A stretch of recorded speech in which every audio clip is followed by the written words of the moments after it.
Dear chosen ones, what I'm about to share with you is not casual, it's divine urgency. If you're watching this right now, understand you were led here on purpose. This is not an accident, it's not a coincidence. God Himself has drawn you to this message because something monumental is already beginning to shift in your life. The atmosphere around you is changing. The energy in the spirit is accelerating. And now, it's your time to act. You've prayed, you've hoped, you've waited faithfully. And now, the promises that once felt so far away are starting to move closer, closer than you've ever imagined. This is no longer just a vision in the distance. It's becoming your reality. But to step into what God has prepared, you must understand something vital. This is your final instruction before the outpouring begins. The next few days are not ordinary. They are critical. They carry weight in the spirit. What you do in this sacred window will determine how fully, how quickly, and how powerfully you step into the abundance, healing, and breakthrough that's already been assigned to your name. Before we dive into this prophetic message, I want to take a moment to say thank you to every single one of you who has supported this mission through Super Thanks. Your generosity is felt deeply. It fuels this ministry and helps bring these divine messages to more chosen ones around the world. Whether you've donated or not, please know this. I'm incredibly grateful for your presence, your faith, and your spiritual hunger. Just by being here, you're already sowing into something powerful. Now, if you're ready to align with the frequency of breakthrough, I invite you to drop the number 999 in the comments below. This number is more than digits. It's a prophetic symbol of completion, release, and divine manifestation. When you type it, you're declaring to heaven and to your own spirit, I'm ready. And chosen one, if you felt that inner tug, that holy stirring in your chest, you know this is for you. This is not just encouragement, it's a divine assignment. It's not a warning, it's an invitation. The portal is opening, the flood is forming, the call is sounding. So I ask you this, are you truly ready to walk into everything God has already prepared for you? If the answer is yes, then don't scroll away. Stay with me until the very end, because what comes next is going to change everything. Let's begin. God's chosen ones. It's going to hit every one of you. It's already happening.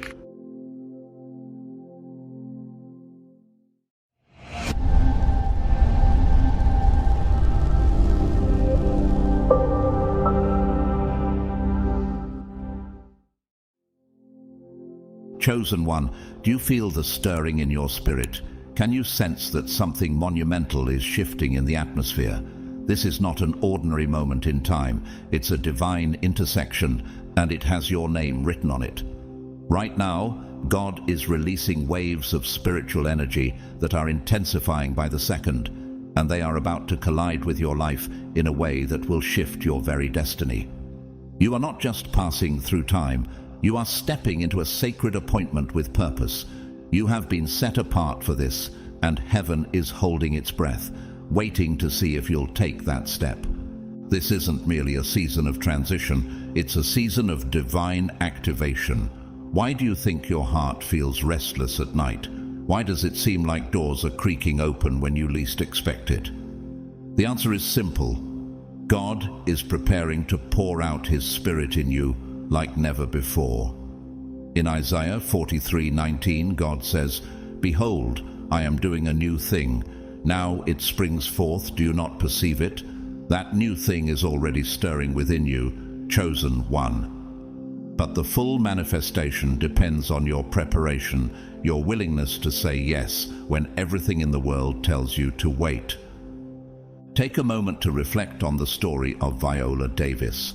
Once a girl growing up in poverty, enduring hunger and trauma, yet something inside her refused to accept that pain would be her ending. She prepared herself, mentally, emotionally, spiritually, and today she's not just an actress, but a beacon of strength and transformation. Chosen one, what if your story is the next to unfold like that? What if the pain you've endured was never meant to break you, but to prepare you for an overflow that only the prepared will receive? So ask yourself, are you truly ready for the divine flood, or are you still clinging to old fears, past failures, and unanswered questions? Because the window is narrowing and God's Spirit is moving with intensity. Romans 13:11 declares, "The hour has come for you to wake from your slumber, because our salvation is nearer now than when we first believed." God is not sending this message to just anyone. He is sending it to you, His chosen one. The urgency you feel, that's heaven knocking. The unease you can't explain, that's divine calling disguised as restlessness. Look at the life of Chadwick Boseman. Even as he battled cancer, he worked with extraordinary intention, filming movies, inspiring millions, all while walking toward the end of his earthly journey. Why? Because he knew time was precious. He lived with purpose, fully aware that every day held spiritual weight. You too are being asked to live with holy urgency. Procrastination is no longer just a bad habit. It's a barrier between you and your blessing. The blessings that are coming for you are not just material, they are eternal. They will reorder your priorities and realign your vision. They will stretch you, elevate you, and cleanse you of every lie that told you that you were unworthy. But for this to happen, you must prepare. You must cleanse your heart of doubt, your mind of hesitation, and your soul of complacency.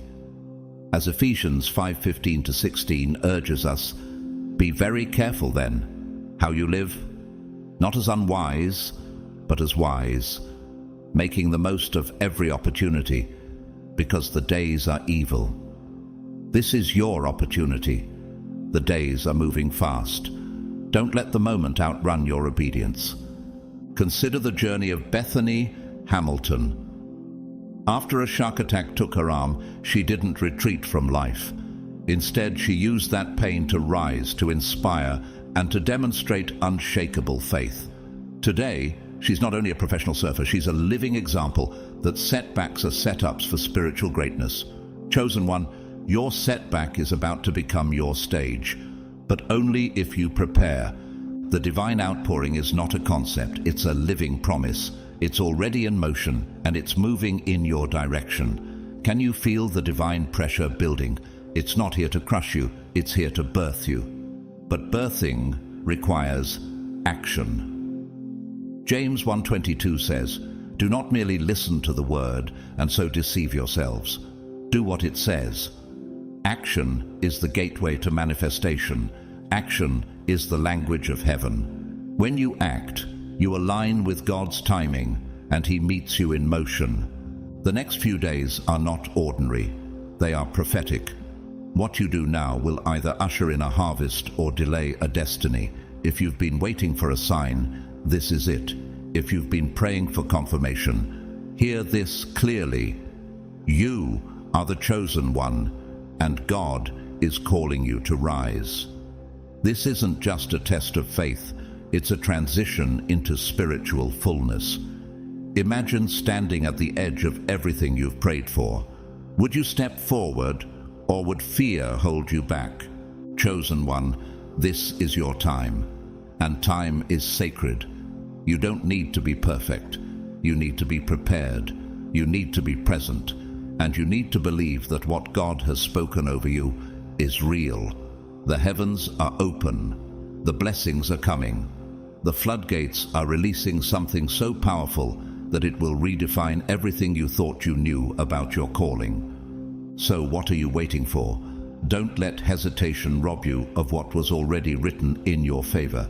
Jeremiah 29:11 reminds you, "For I know the plans I have for you, declares the Lord, plans to prosper you and not to harm you, plans to give you hope and a future." Those plans begin unfolding the moment you say yes, not just with your mouth, but with your life. This is not a passing wave. It's a divine current strong enough to lift you out of every limitation you've ever known. But you must prepare, and preparation is an act of love, of obedience, and of reverence. God has chosen you, not because you were ready, but because you were willing. And now the divine countdown has begun.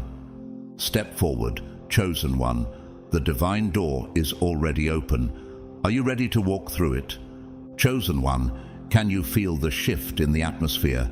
Can you sense that something far greater than your current circumstances is about to crash into your life with undeniable force?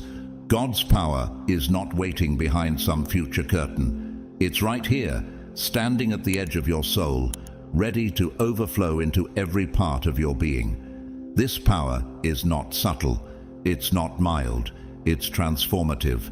And when it arrives, it will leave you in holy awe, breathless at how fast everything in your world can change once God decides it's time. This isn't about wealth alone. It's not just about doors opening in your career, relationships, or finances, though that will happen. It's about your true spiritual awakening, one that will strip away the false layers of identity the world tried to place on you. Have you ever wondered what your life would look like if you finally walked in the full truth of who you are in Christ? That truth is closer than you think. The Holy Spirit is already moving. Acts 1:8 says, "But you will receive power when the Holy Spirit comes on you, and you will be my witnesses." That power isn't reserved for pastors or prophets. It's for you, chosen one. Yes, you. Think about the life of Jim Carrey. Behind his laughter and success, he faced deep internal battles, wrestling with depression and emptiness. But in a turning point, he began speaking openly about faith and the power of God's presence in our lives. He realized that no amount of worldly success could compare to the peace found in spiritual awakening. Chosen one, are you ready to reach that same clarity, where your purpose becomes louder than your pain? Right now, something divine is waiting to burst forth, not later, not years from now, but in this very moment. The manifestation of God's plan isn't a vague hope. It's a real and living promise that is already moving into place. What you feel pressing on your spirit is not anxiety, it's anticipation. Your spirit recognizes what your mind is still catching up to. You are about to enter into divine alignment. Habakkuk 2:3 assures us, "For the vision is yet for an appointed time. Though it tarry, wait for it, because it will surely come, it will not tarry." Your appointed time is here. And like a seed planted in rich soil, this moment must be nurtured. It won't grow on its own. It requires preparation, faith, and radical surrender. Can you picture a tree resisting its growth? Neither can you resist yours, chosen one. Even if you've faced years of delay or felt buried under disappointment, this is not the end. The delay was the development. Every hardship was watering your roots for this breakthrough. Remember the testimony of Iyanla Vanzant. Before she became a spiritual teacher and best-selling author, she endured domestic violence, poverty, and loss. But through it all, she remained rooted in her faith. She nurtured a spiritual seed until it blossomed into a life of influence, healing, and divine impact. Chosen one, what if you're in the final stages before your own blossoming? But the question remains, are you cultivating what God has placed inside you, or are you neglecting it out of fear or fatigue? Faith is not passive, it's active. It takes movement to align with miracles. James 2:17 reminds us, "Faith by itself, if it is not accompanied by action, is dead." It's not enough to hope. You must act. And that action begins with belief. Belief that the divine is not just possible, but inevitable. Look at Simone Biles, widely considered one of the greatest athletes of all time. She made headlines when she stepped back from competition to prioritize her mental and emotional well-being.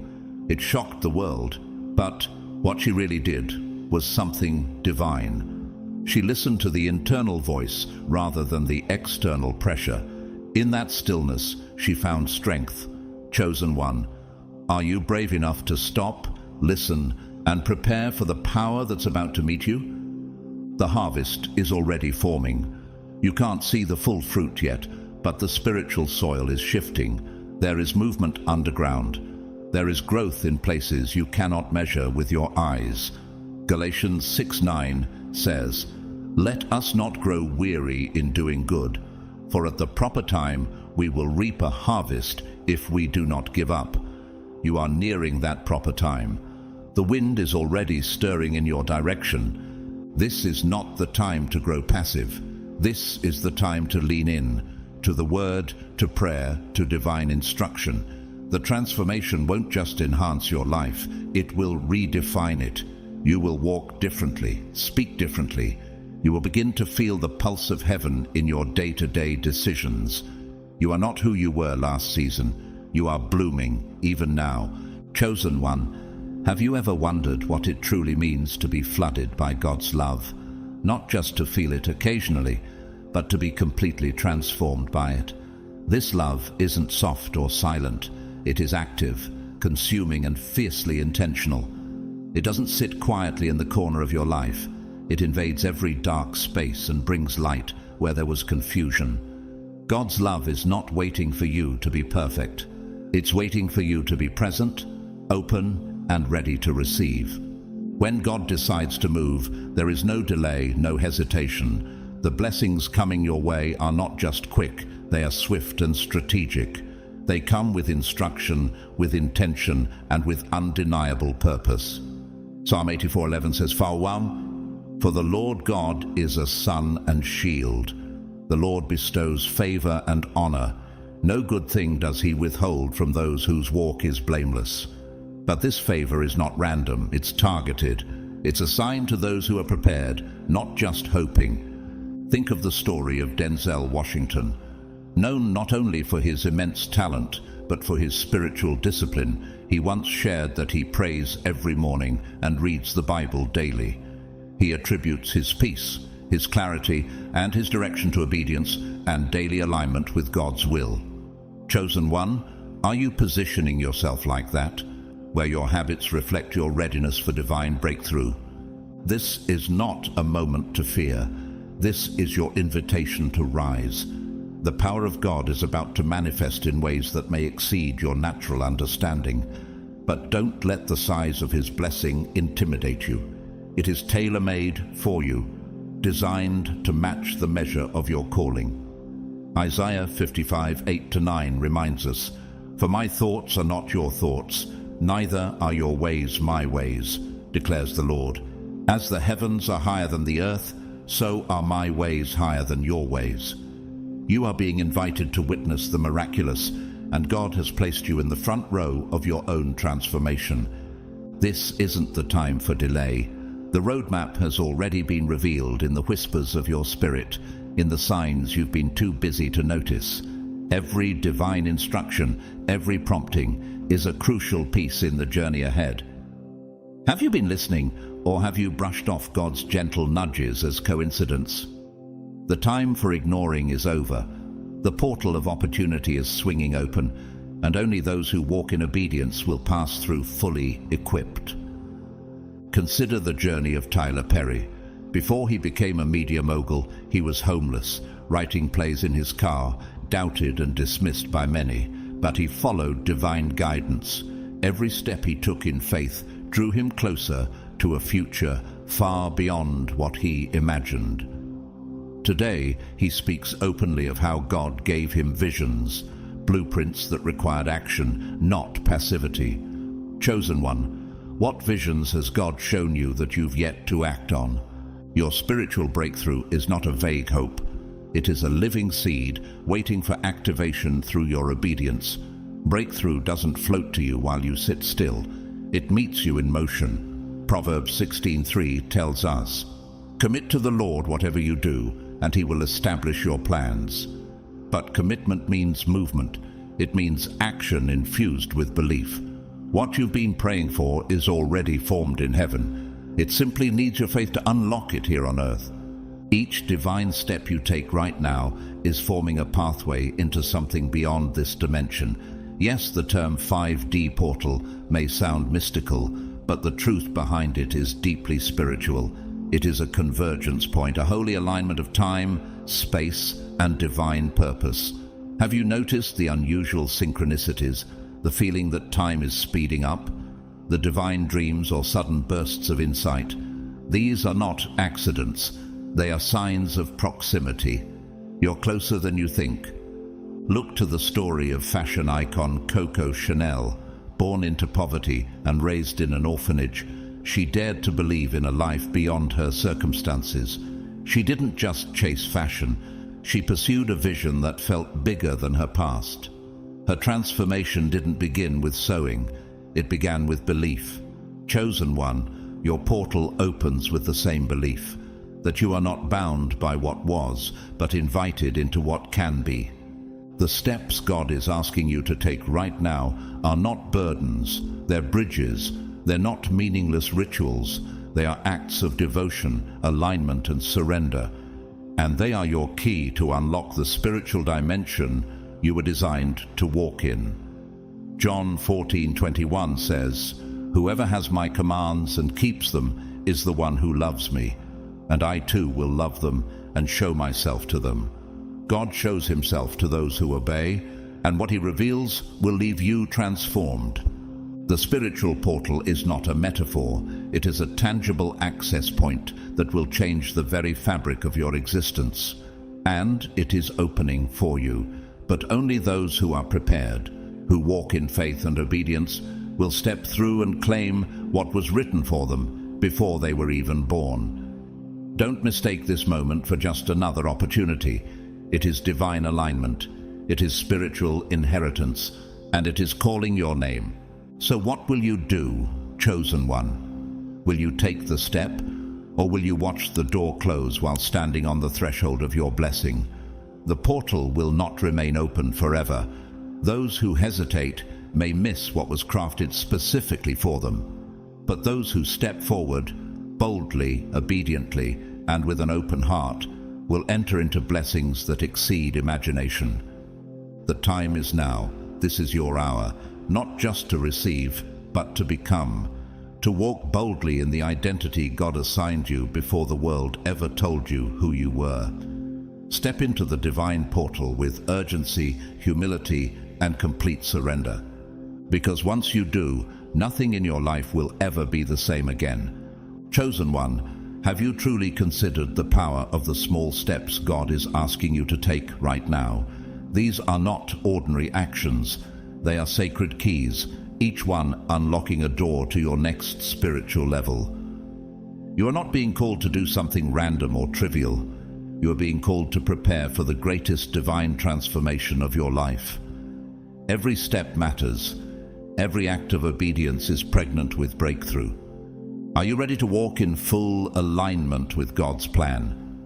This preparation is not just spiritual, it is also physical. It engages your body, your mind, your heart, and your spirit. The simplicity of the actions may fool the natural eye, but in the spirit realm, they carry massive weight. Luke 16:10 teaches us, "Whoever can be trusted with very little can also be trusted with much." The way you honor the small steps will determine your capacity to hold the overflow. Nothing is too small when it's done with reverence to God. Reflect on the life of Serena Williams. Beyond being one of the greatest athletes in history, she has consistently spoken about discipline, rituals, and gratitude, playing a key role in her victories. Her success wasn't built overnight. It was built in the quiet, repetitive faithfulness of small daily actions. Chosen one, what if your daily obedience, those moments no one sees, are the foundation of your spiritual elevation? Have you written down the characteristics of God yet? Have you paused, not just to say you trust him, but to define what he means to you, on paper, in ink, with intention? This simple yet sacred act is more than a journal entry. It's a declaration to heaven. When you write down that God is love, mercy, justice, and power, you're not just describing him, you're invoking his presence into your life. Habakkuk 2:2 says, "Write the vision and make it plain on tablets, that he may run who reads it." You're not just writing words, you're inscribing destiny. As you write, don't rush. Sit in the stillness. Let your heart speak. Each word you write becomes a spiritual mirror, reflecting back to you the truth of who God is and the truth of who you are in Him. Carry this paper with you in the days ahead. Let it rest in your pocket, your journal, or beneath your pillow. Let it be a sacred talisman of trust, a visible reminder that God is near and that His love surrounds you like a divine shield. Consider the journey of Keanu Reeves. Often described as one of the most grounded and spiritually aware figures in Hollywood, Reeves has navigated immense personal tragedy with humility, silence, and daily reflection. He's known for carrying handwritten notes, giving thanks in private, and staying mindful of what really matters. He doesn't speak much about it, but those close to him know his strength comes from these quiet acts of spiritual grounding. Chosen one, are you willing to do the same? To quietly prepare while the world is watching other things? Don't overlook the holy details. Holy water, prayer in divine timing, handwritten declarations. These may seem small, but they are sacred alignments. Each act is an offering to God, not because He needs it, but because you do. These actions soften your heart, elevate your awareness, and make space for divine energy to move. Romans 12:1 urges us, present your bodies as a living sacrifice, holy and pleasing to God. This is your true and proper worship. When you act with reverence, you are not just preparing your life, you are preparing your temple. Let's not forget the story of Florence Nightingale. Before revolutionizing healthcare, she felt a divine calling that led her into hospitals most feared to enter. She carried handwritten prayers, scriptures, and symbols of faith. Her preparation wasn't just strategic, it was spiritual. She knew that tending to the sick required more than medical skill. It required divine strength. Her obedience birthed a global movement. Chosen one, what if your obedience could shift entire generations? Every characteristic you write about God is not just a description, it's a weapon. When you write, God is faithful, you are declaring war on doubt. When you write, God is my protector, you are silencing fear. When you write, God is grace, you are reminding your soul that you are forgiven. These are not just reflections, they are spiritual alignments that pull heaven closer to earth. Psalm 103, 2-3 says, "Praise the Lord, my soul, and forget not all His benefits, who forgives all your sins and heals all your diseases." Every word is a seed of healing. Every step is a movement toward transformation. Carry this list. Pray over it. Let it be your battle cry and your blanket. When the days feel heavy or uncertain, pull it out and read it aloud. Let it remind you that the God who parted the Red Sea and raised the dead is still the same God walking beside you now. He has not changed, and He has not forgotten you. Gratitude is your secret weapon. In a world that moves fast and forgets often, your grateful heart becomes a landing place for the Holy Spirit. The enemy cannot dwell where thanksgiving lives. When you thank God in advance for what you have not yet received, you are showing that your faith is greater than your fear. 1 Thessalonians 5:18 instructs, "Give thanks in all circumstances, for this is God's will for you in Christ Jesus." Gratitude unlocks what complaint will always delay. So, chosen one, as you write, as you pray, as you carry these sacred reminders, know this: you are not performing rituals. You are building a sanctuary for the Spirit of God to dwell. Each act, no matter how small, is proof that you are ready for the overflow. Heaven is watching, not just to see what you believe, but to see how you act on what you believe. Are you ready to show God that your heart is open, your hands are clean, and your spirit is prepared? Then begin, today, with love, with urgency, with awe. Because what's coming next isn't just a blessing, it's a divine invasion of God's presence, and it begins with your faithful preparation. Chosen one, have you truly grasped the weight of gratitude? Do you understand that gratitude is not merely about being polite? It is a spiritual magnet for miracles. Every time you give thanks, you're not only acknowledging what God has already done, you're also aligning yourself with the flow of what He's about to release. Gratitude isn't passive, it's a divine force that transforms the atmosphere around you and the posture within you. In these critical days ahead, God is calling you to anchor yourself in gratitude, not just occasionally, but in every breath, in every small victory, and in every challenge overcome. Even the quiet moments, even the trials that refined you, are gifts waiting to be recognized. Philippians 4:6 urges, "Do not be anxious about anything, but in everything, by prayer and petition, with thanksgiving, present your requests to God." Chosen one, thanksgiving is the door that opens into divine abundance. Take inspiration from the journey of Zendaya. She began her career young, but never forgot to thank the people and forces that shaped her path. She has publicly credited her success not only to talent, but to grace and consistent gratitude. She remained grounded through fame by continuously reflecting on where she came from. Chosen one, what if your next level is one thank you away? Have you been overlooking your blessings while waiting for bigger ones?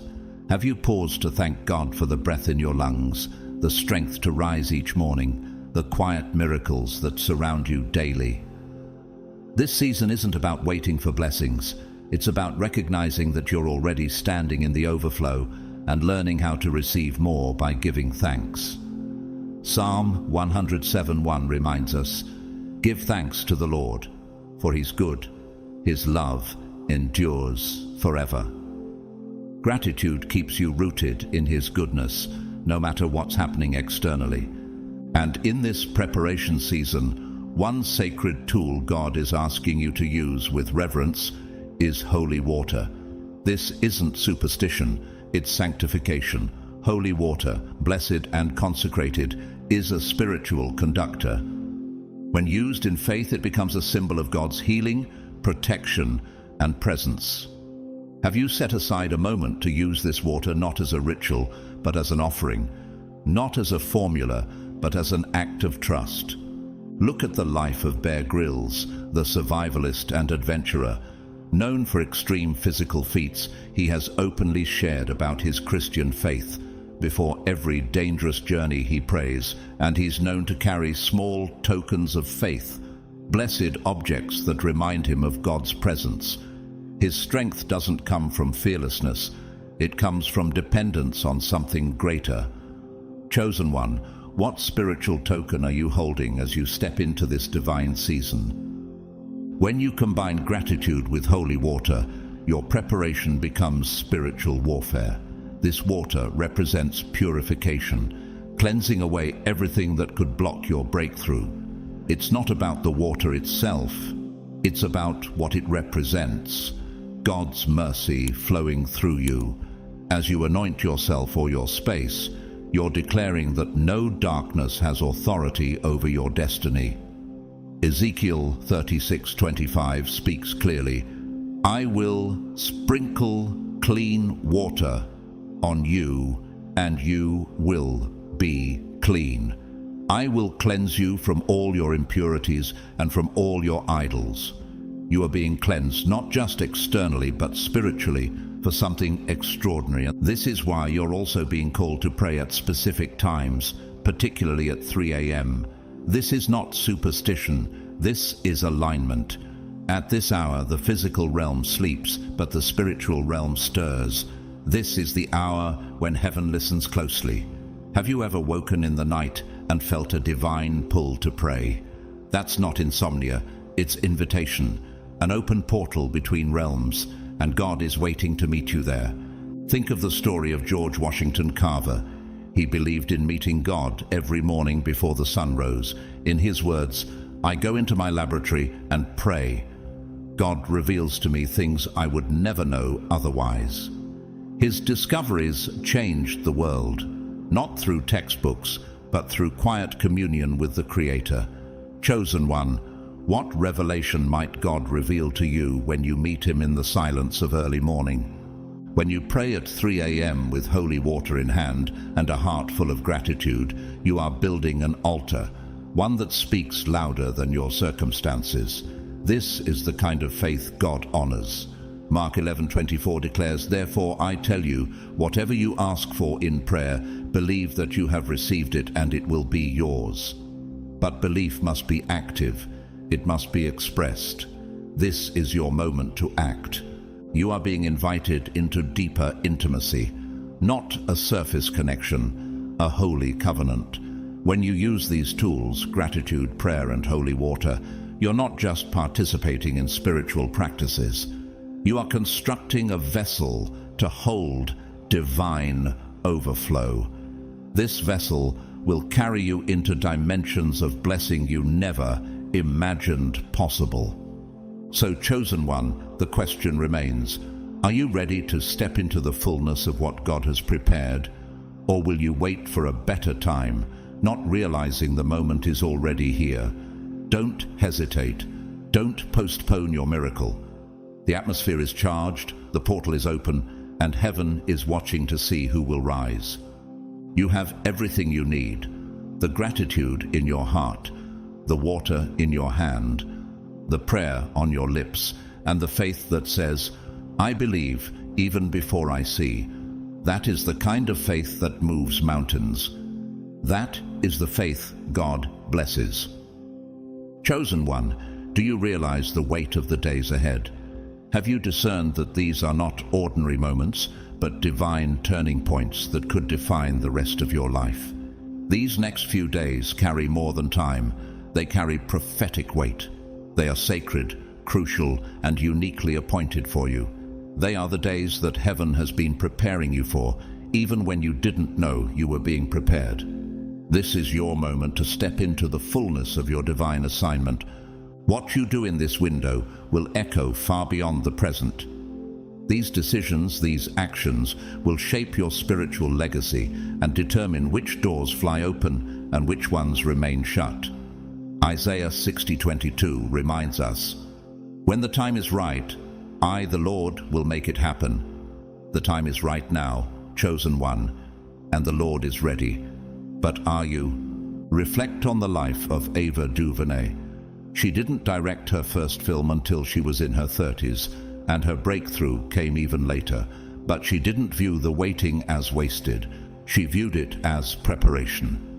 And when her time came, she stepped boldly through the open door and became a pioneer for a generation. Chosen one, what if these next few days are your divine release? What if the long closed doors are waiting for your next move? God is not asking you to walk alone. He is walking beside you. He is lighting the path even when it winds through valleys of doubt or moments of resistance. These days of preparation may feel intense, but they are sacred. They're saturated with divine light, guidance, and grace. Psalm 32:8 promises, "I will instruct you and teach you in the way you should go. I will counsel you with my loving eye on you." You are not abandoned. You are being led. The transformation that awaits you on the other side of this obedience will be so profound that you'll one day point back to these very moments and say, "That was when everything changed." But transformation doesn't fall from the sky. It is cultivated through deliberate preparation. Prepare your heart, quiet your mind, align your spirit, because what God is about to pour into your life cannot rest in a distracted vessel. Think of Stephen King.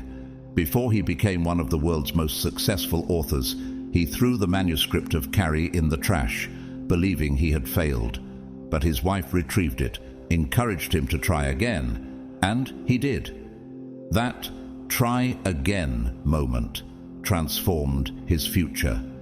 Sometimes the breakthrough comes just after the moment you almost gave up. Chosen one, could this be the moment you decide not to quit? These days are pivotal. You are standing at the edge of a divine threshold. The blessings are formed. The breakthroughs are ready. The overflow is poised to be released, but it's your faith that will unlock the release. James 1:25 declares, "But whoever looks intently into the perfect law that gives freedom and continues in it, not forgetting what they have heard but doing it, they will be blessed in what they do." Action activates destiny. Delay may cost you your portion. This is not the time to procrastinate. Heaven is calling you into motion. The portal of divine blessings is on the verge of opening, and only those who are aligned, heart, mind, and spirit, will step through it. This is not fear-based urgency. This is holy urgency. The kind of urgency Noah had when he built the ark before the rain arrived. The kind of urgency Esther had when she stepped into the king's court, knowing a nation's survival depended on it. Chosen one, what divine assignment is waiting on your obedience? Be inspired by the story of Andrea Bocelli.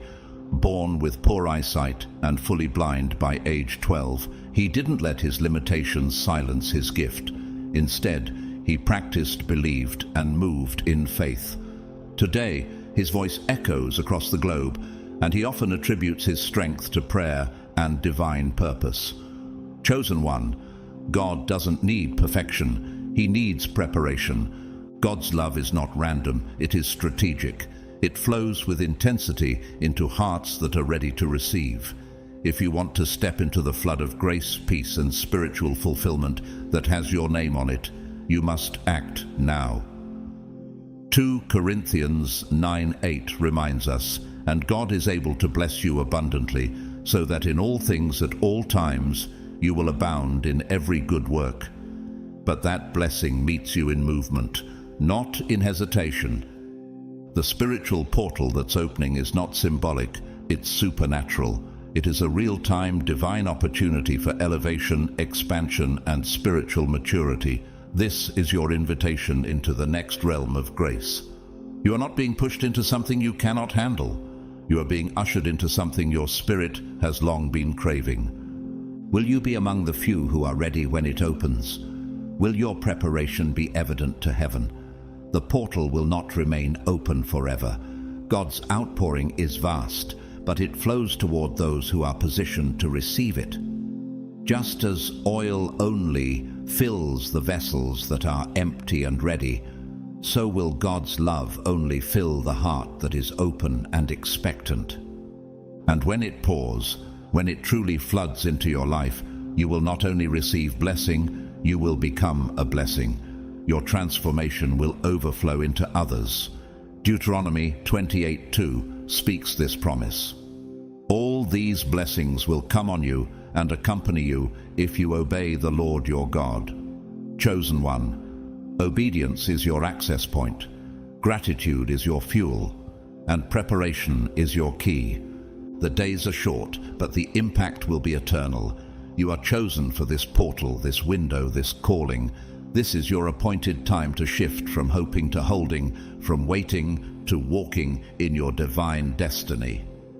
Chosen one, have you felt the stirring in your spirit, the quiet urgency rising like a tide you can't ignore? That's not emotion. That's the call of destiny. The divine portal is not far off. It is imminent. And those who prepare now, those who respond with action, not hesitation, will be the first to step through and receive blessings that have been waiting in the heavenly storehouse, sealed with their names. Will you be one of them? This is not just another season. This is your once-in-a-lifetime moment to align with heaven and receive what was promised long ago. The call has been sounded, and it is crystal clear. God is extending his hand, inviting you into a season of radical spiritual growth, divine restoration, and life-altering transformation.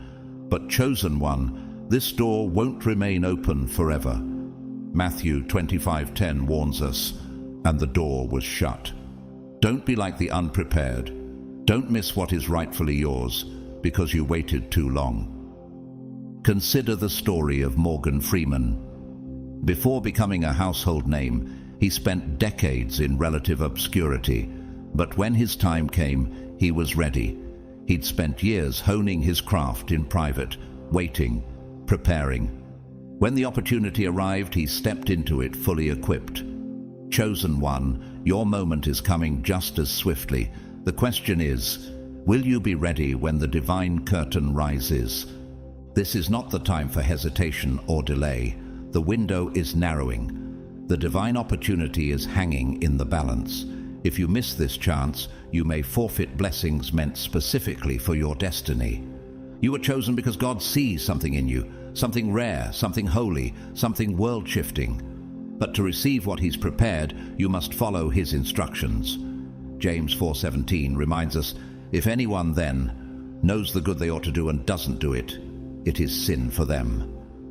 Knowing what God requires and refusing to act is not harmless. It's dangerous. These next few days are not random. They are crucial. Each action you take now is either pulling you closer to your breakthrough or quietly pushing it out of reach. This is not theory. This is reality. Divine reality. Heaven is ready. The blessings are already formed. And you, chosen one, are standing at the threshold. Look at the example of Viola Davis. She came from a background of extreme poverty and hardship, but instead of letting it define her, she followed divine nudges to rise. She has spoken openly about prayer, purpose, and staying faithful in the preparation season. Her elevation wasn't luck, it was alignment. Chosen one, are you aligning now, or waiting for a better time that may never come? The spiritual steps God has given you are not random suggestions. They are divine blueprints. Writing down God's characteristics, using holy water with intention, praying during specific windows, especially at 3 a.m. These are not tasks. They are keys. Each one unlocks part of the portal that's about to open. Ignore the instructions, and you may find yourself standing outside, watching others step through. Proverbs 16:9 says, in their hearts humans plan their course, but the Lord establishes their steps. But those steps must be taken. Even with divine direction, a road not walked leads nowhere. The time to act is not tomorrow, it's now.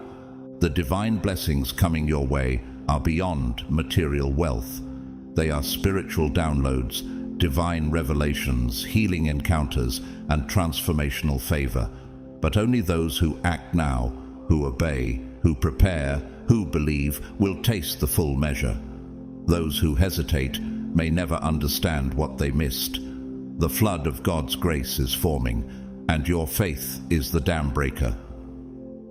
Take a lesson from the life of Trevor Noah. Born during apartheid in South Africa, he was literally considered illegal at birth. Yet through humor, wisdom, and spiritual openness, he found a way to turn pain into platform. His rise was not random. It was the result of obedience to an inner voice that kept whispering, prepare. Your time is coming. Chosen one, your time is not just coming, it's here. Each divine instruction is a test of readiness. Writing God's attributes aligns your spirit. Holy water purifies your environment.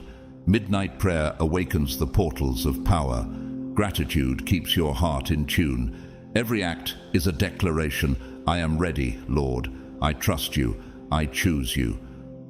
Romans 12:11 reminds us, never be lacking in zeal, but keep your spiritual fervor, serving the Lord. Fervor matters now more than ever. Do not let fear talk you out of this moment. Do not let doubt delay your miracle.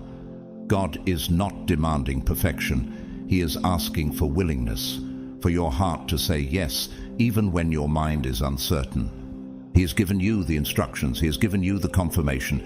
He is now watching to see your response. This is your divine hour, not just another spiritual checkpoint. This is a spiritual shift, an elevation, a crossing over.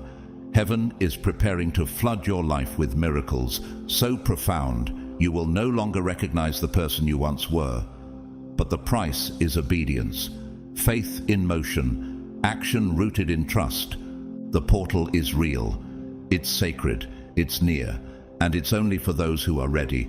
You have been invited, you have been chosen, but only you can decide to step through. Deuteronomy 30:19 speaks directly to this moment. I have set before you life and death, blessings and curses. Now choose life, so that you and your children may live. The blessing is available. The door is open. The light is shining. But you must choose. Chosen one, do you realize how sacred these next few days truly are? Have you paused to consider that this window of time could be the one God appointed to test, not just your belief, but your readiness to walk in everything He's prepared for you? This is not a trial of suffering. It's a trial of obedience, a test of action, a refining of your spirit to see if you are truly aligned with the blessings that are about to be released. The choices you make right now, the prayers you speak, the faith you activate, the way you prepare, will determine whether you are counted among those who step into the overflowing season. This is not just about hoping to receive. This is about preparing to receive. Hebrews 10:36 reminds us, you need to persevere so that when you have done the will of God, you will receive what He has promised. This promise is not automatic. It is access through intention and faith-driven preparation. Look at the journey of Sheryl Sandberg, the former COO of Facebook. After losing her husband unexpectedly, she didn't collapse under the weight of grief. Instead, she leaned into her faith, developed the courage to move forward, and found purpose in helping others navigate loss. Her transformation was birthed in a moment that tested her spirit, but she chose to rise. Chosen one, what will you choose when your moment arrives? The spiritual current is already flowing in your direction, but only those who are prepared will rise with it. This divine wave is not random, it's targeted. It's heaven's response to years of your prayers, tears, and quiet obedience. But don't assume that it will carry everyone. God is calling those who have ears to hear and hearts to act. Matthew 7:24 declares, therefore everyone who hears these words of mine and puts them into practice is like a wise man who built his house on the rock. You've heard the instructions. Now you must act on them. Be intentional.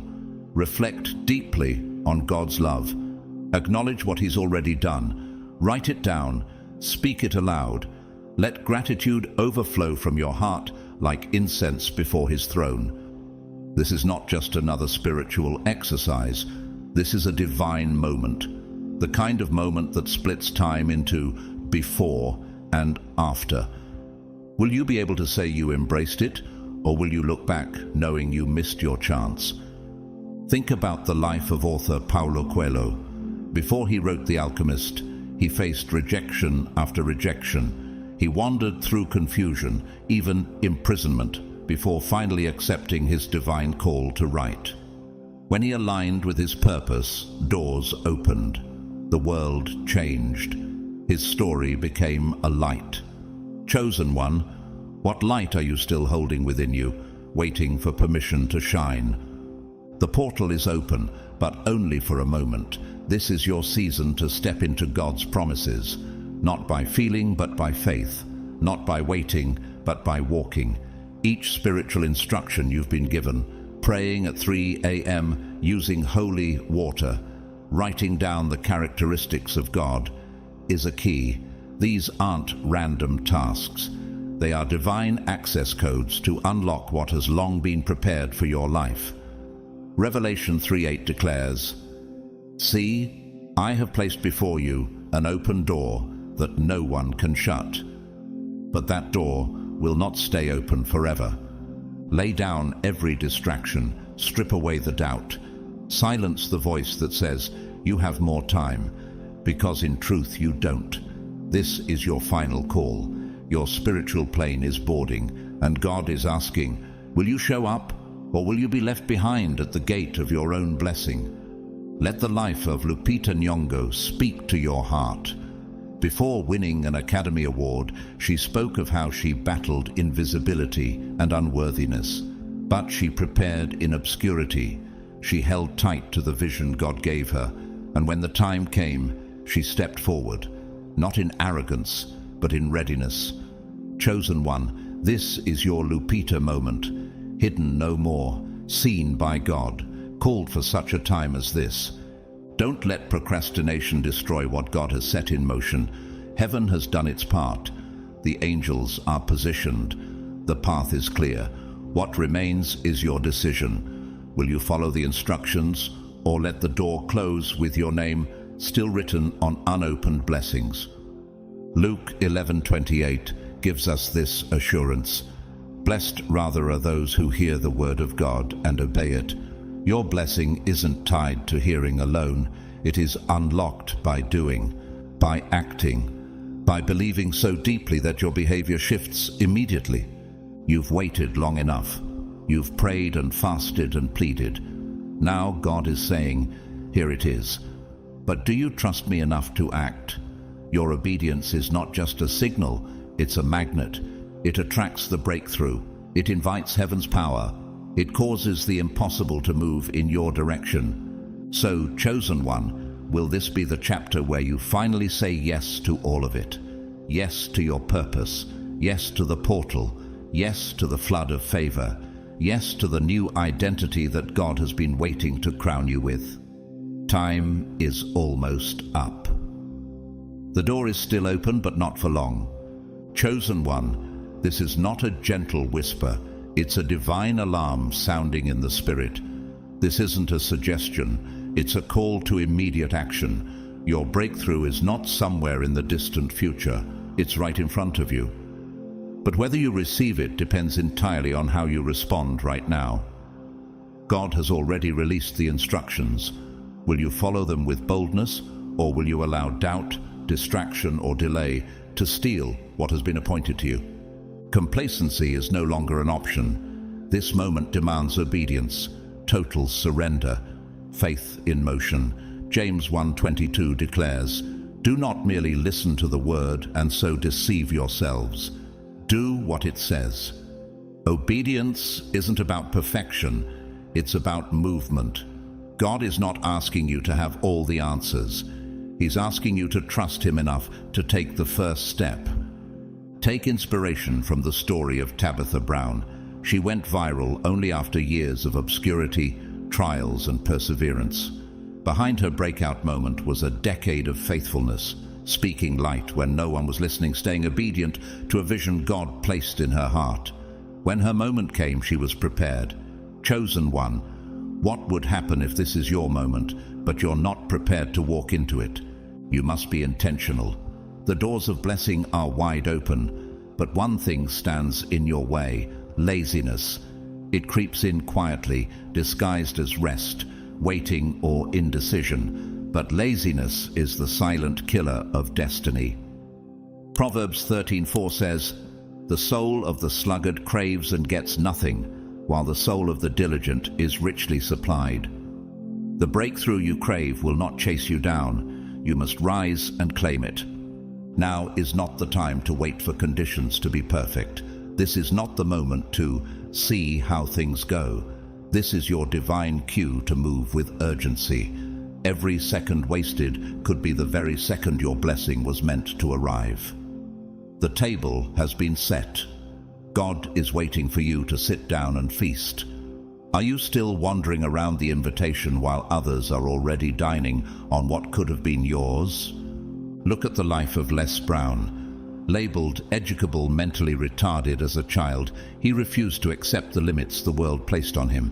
Through focused discipline, tireless work, and unwavering faith, he became one of the most powerful motivational speakers in history. His transformation didn't come from wishing, it came from acting. Chosen one, will your testimony be of breakthrough or of missed opportunity? There is a divine shift happening now, and it's tailored specifically for you. You can sense it, can't you? That stirring in your soul, that holy tension between who you've been and who you are becoming. That is God positioning you for more. Romans 13:11 says, "The hour has already come for you to wake up from your slumber, because our salvation is nearer now than when we first believed." This is your awakening. Not tomorrow, not later. Right now. This shift is not theoretical, it is tangible. It will open your eyes, quicken your spirit, and place you in alignment with blessings you've been praying for. But this spiritual upgrade comes with requirements, obedience, reflection, and swift action. This is about becoming the person God envisioned when He chose you. His grace is ready to saturate your soul, but it needs room to flow. Have you released the old mindset yet? Have you laid down the weight of fear, procrastination, and second-guessing? The divine transformation you're about to enter is not just external, it's an inner rebirth. The way you think, speak, and see your future is about to be transformed by a wave of holy fire. But that fire only falls on prepared altars. Consider Tyler Perry's journey. Homeless, rejected, misunderstood, and yet he obeyed the voice that told him to keep writing. His obedience birthed not just success, but a platform that touched millions. That's what divine overflow looks like. Chosen one, your overflow is formed, waiting on your activation. This is a flood, not a drizzle. God's love is not trickling. It is rising like a mighty river. But rivers don't wait. They flow in seasons. And this one is flowing now. You must position your heart to receive it. That means writing down God's characteristics so they become your anchor. Using holy water with intention as a symbol of cleansing and surrender. Praying at 3 a.m. when the heavens are open and the spiritual veil is thinnest. These are not rituals. They are spiritual coordinates. They point heaven toward your obedience. They signal to the divine realm that you are ready to be filled. John 14:23 says, "Anyone who loves me will obey my teaching. My Father will love them, and we will come to them and make our home with them." God is not looking for loud declarations. He is looking for faithful preparation. So, chosen one, will you act now or allow hesitation to write the end of this chapter? This is not a metaphor. This is a once-in-a-lifetime divine invitation. If you ignore it, you may miss the most critical turning point in your spiritual journey. The spiritual portal is open now, but the clock is ticking. God has given you the keys. Will you unlock the door, or will you stand on the other side wondering what could have been? The blessings are real, the timing is urgent, and the call is personal. This is God's final prompting. This is your defining moment. The shift is happening whether you participate or not, but only those who obey will inherit the overflow. Prepare, obey, move, because heaven has already moved on your behalf. Now it's your turn. Beloved chosen one, many will hear this message and walk away unchanged, assuming that another chance will always come. But you, chosen one, are different. You feel it in your spirit. You know this is not just another message. It's a divine invitation into something sacred, something life-changing. God doesn't open every door twice, and when certain windows close, they may never open again. Right now, God is extending His hand toward you. He is offering you a gift, not because you earned it, but because you were chosen. But even a divine gift must be received. You must say yes. You must act. You must align. It doesn't require perfection. It only requires your willingness to follow God's instructions, to prepare your spirit, and to trust, truly trust, that the blessings are already on their way. Don't let fear paralyze you. Don't let doubt drown out your obedience. Don't let procrastination become the silent thief of what God has stored up for you. This moment is sacred. This opportunity is rare. Heaven has moved on your behalf, and now God is waiting on your response. So step into it, embrace it. Let go of every excuse and step into your purpose with boldness, with faith, and with fire. The spiritual shift is already happening. The transformation is already unfolding. And your name is written on the blessings that are coming. Before you go, thank you, truly, from the bottom of my heart, for walking through this prophetic journey with me. Every word you've read, every moment you've reflected, shows the hunger in your soul to rise higher. Whether you're new here or have followed this journey from the beginning, your presence means everything. You are part of something holy. If you feel led and want to support this mission, you can do so through the Super Thanks button down below. Your generosity helps keep messages like this reaching other chosen ones around the world. But whether you donate or not, please know that I am deeply grateful for you. Your faith, your time, and your spirit are already more than enough. And now, may God bless you abundantly, more than you can ask, think, or imagine. May He open doors no man can shut. May His love flood every corner of your life with peace, favor, and divine joy. May this be the season where your breakthrough becomes your testimony. And may you rise, chosen one, into everything God created you to be. Amen. And so it is.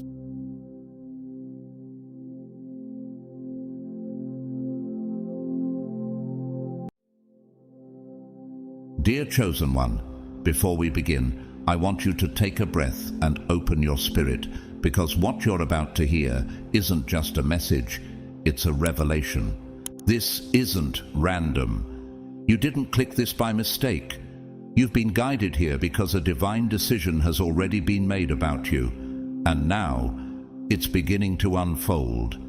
These words are for the chosen ones, the ones who were overlooked, betrayed, misjudged, and yet still rising. If you've ever felt like your presence carries weight, like your silence shakes rooms, or like people react to you in ways that even they can't explain, then yes, this is about you. Heaven has issued a verdict, and the world is catching up to it. Thank you to every single one of you who has supported this message through Super Thanks. Your generosity means more than you know.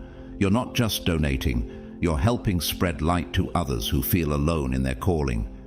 Whether you give or not, I'm deeply grateful for your presence here. Your support, your time, your attention, it all matters. And if this message resonates with your soul, go ahead and comment the number 777 below. That number is a divine symbol of completion, spiritual perfection, and alignment. When you drop 777, you're not just commenting, you're activating agreement with what God has already spoken over your life. Now, let's begin. God's chosen one, a decision has been made about you.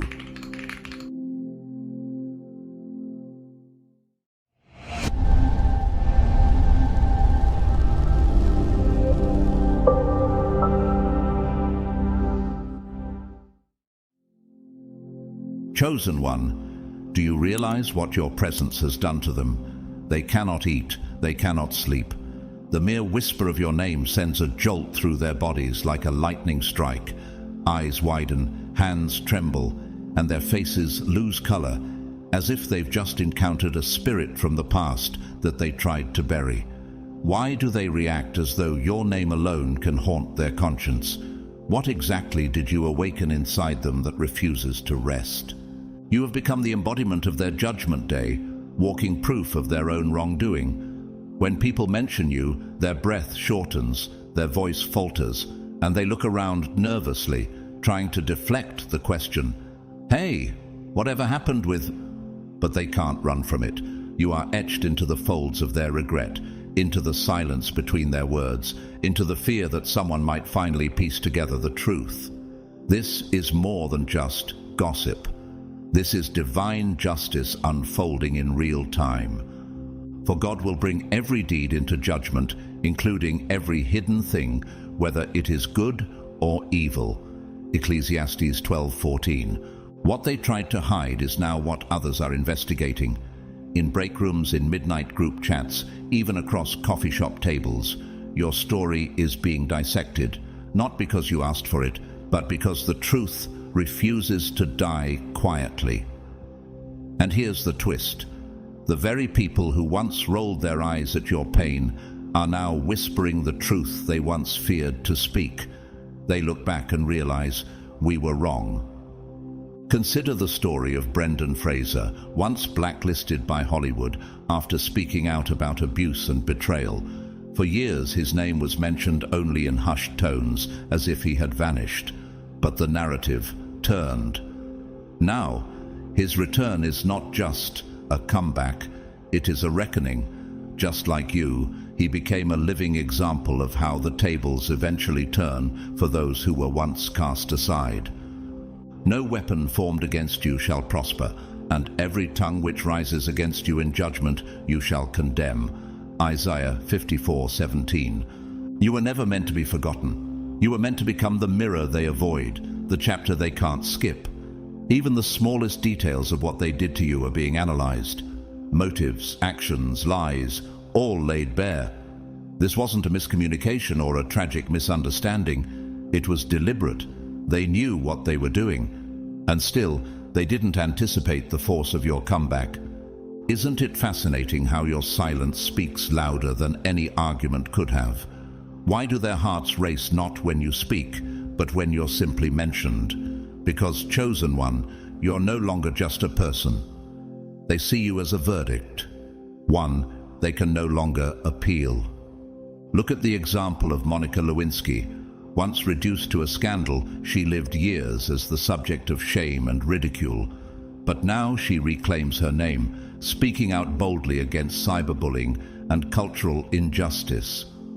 The world sees her differently now, not as a punchline, but as a symbol of redemption and strength. Just like you, she became more than what they said about her. The Lord is close to the brokenhearted and saves those who are crushed in spirit. Psalm 34:18. Chosen one, don't overlook this. The reason you are still being discussed is because you were never the weak one. You were the divine interruption in a cycle of manipulation. You weren't random. You were a key player in their spiritual test. Your presence was meant to expose the imbalance they were hiding behind. And now, even strangers are beginning to recognize the role you played in shaking things up. They don't say it to your face, but they know. Just as the world misunderstood Tina Turner in the early years of her life, many failed to see the strength that would ultimately redefine her legacy. She walked through abuse, manipulation, and erasure, yet emerged a legend. Her name is now mentioned not with pity, but with reverence. Like her, your story has a second act, and it's already begun. The stone the builders rejected has become the cornerstone, Psalm 118, verse 22. So what decision has been made about you, chosen one? It is this: you were the storm they tried to control, the lesson they refused to learn, and now the testimony that will not fade. You're no longer just part of the story. You are the story. And whether they whisper it in guilt or speak it in awe, your name will continue to echo. Chosen one, have you ever wondered why your love, power, and authenticity triggered so much quiet chaos behind the scenes? While you moved with grace, sincerity, and a heart full of light, someone was watching, smiling on the outside, but unraveling on the inside. Why? Because not every enemy declares themselves. Sometimes envy comes wrapped in praise.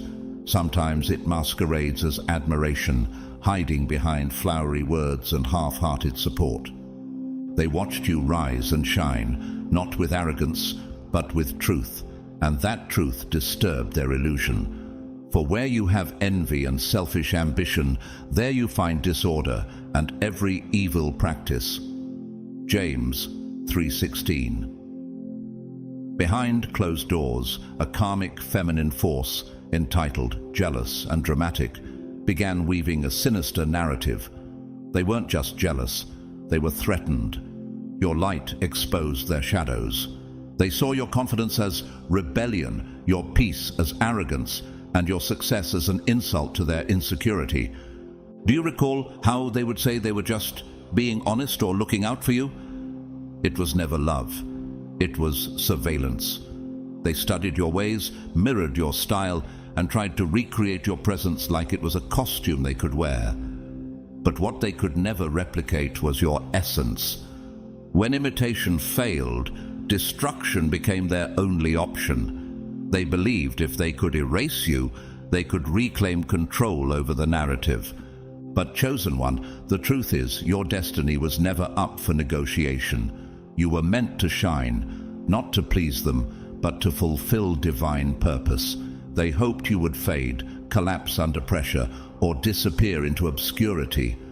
They underestimated you. They thought you would bow to fear, but instead you walked through fire and came out glowing. No one lights a lamp and puts it in a place where it will be hidden. Instead, they put it on its stand, so that those who come in may see the light. Luke 11:33. Think of Tyler Perry, who once lived in his car, rejected, misunderstood, and overlooked by an industry that didn't know how to label him. People mocked his vision. Some tried to erase his voice, but he pressed on, even when others plotted behind his back. Now, he's not only a cultural icon, he owns the very studio grounds where he was once denied entry. Like you, his persistence made him undeniable. Their attacks weren't random, they were calculated. They planted doubts in others' minds. They whispered lies behind your back. They strategically aligned themselves with people close to you, trying to manipulate perception. But what they didn't realize is this. Every trap they set for you became a blueprint for their own exposure. Just like Haman in the Book of Esther, who built gallows for Mordecai, but was eventually hung on them himself, they failed to see that their plotting was writing their own downfall. Whoever digs a pit will fall into it. If someone rolls a stone, it will roll back on them.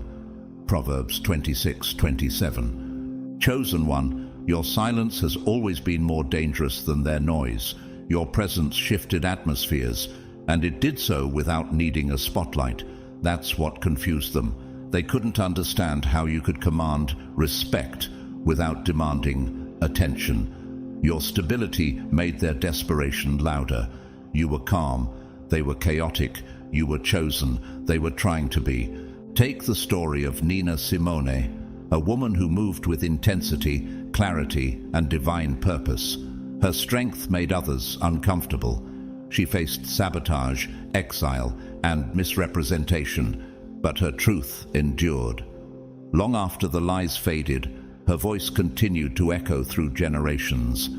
Like you, she became a symbol of what it means to be too powerful to be erased. They used concern as camouflage. They wrapped manipulation in the language of care, but now the illusion is cracking. People are starting to notice the patterns, the contradictions in their words, the inconsistencies in their stories, the unnatural obsession they still have with you. What does it say when someone builds their entire persona around your name? What does it reveal when they're still talking about you while you're busy building? Do not be deceived. God is not mocked. A man reaps what he sows. Galatians 6:7. Chosen one, you were never theirs to define. Their perception was never your identity, and their envy was never your truth. You were never the problem. You were the light that made the problem visible. What you represented, a soul at peace, a calling lived out, a quiet strength. They couldn't manufacture, so they tried to destroy it. But understand this, what they attacked was not just your image, it was your anointing. And no matter how much they tried to silence you, the purpose inside you was louder. The Lord will fight for you. You need only to be still.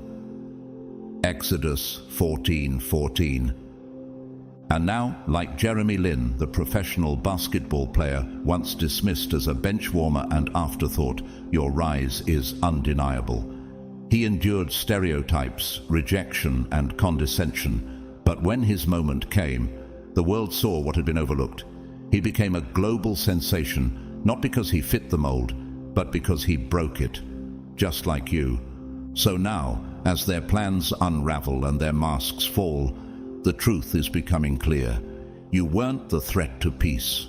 You were the disruption to deception. Your very existence is a reminder that divine favor can't be faked.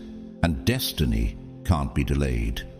You were targeted because you were marked by heaven, and they could feel it before you even understood it yourself.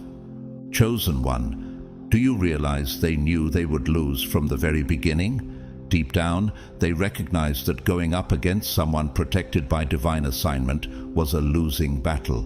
But instead of stepping back, they stepped deeper into their own destruction. Why would someone willingly sabotage themselves just to hurt you? What kind of inner void must exist for someone to fabricate an entire drama around your downfall, knowing it could never truly erase your worth? This wasn't some petty misunderstanding or a surface-level disagreement. No, this was spiritual warfare disguised as personal conflict. What happened to you was more than betrayal. It was an outright violation of something holy within you. They didn't just cross a line, they erased it. Woe to those who call evil good and good evil, who put darkness for light and light for darkness. Isaiah 5:20. What they did wasn't clumsy or accidental, it was strategic. They manipulated sacred things, your peace, your purpose, your trust. They used emotional manipulation like a weapon, hoping to rewrite your destiny under the guise of concern.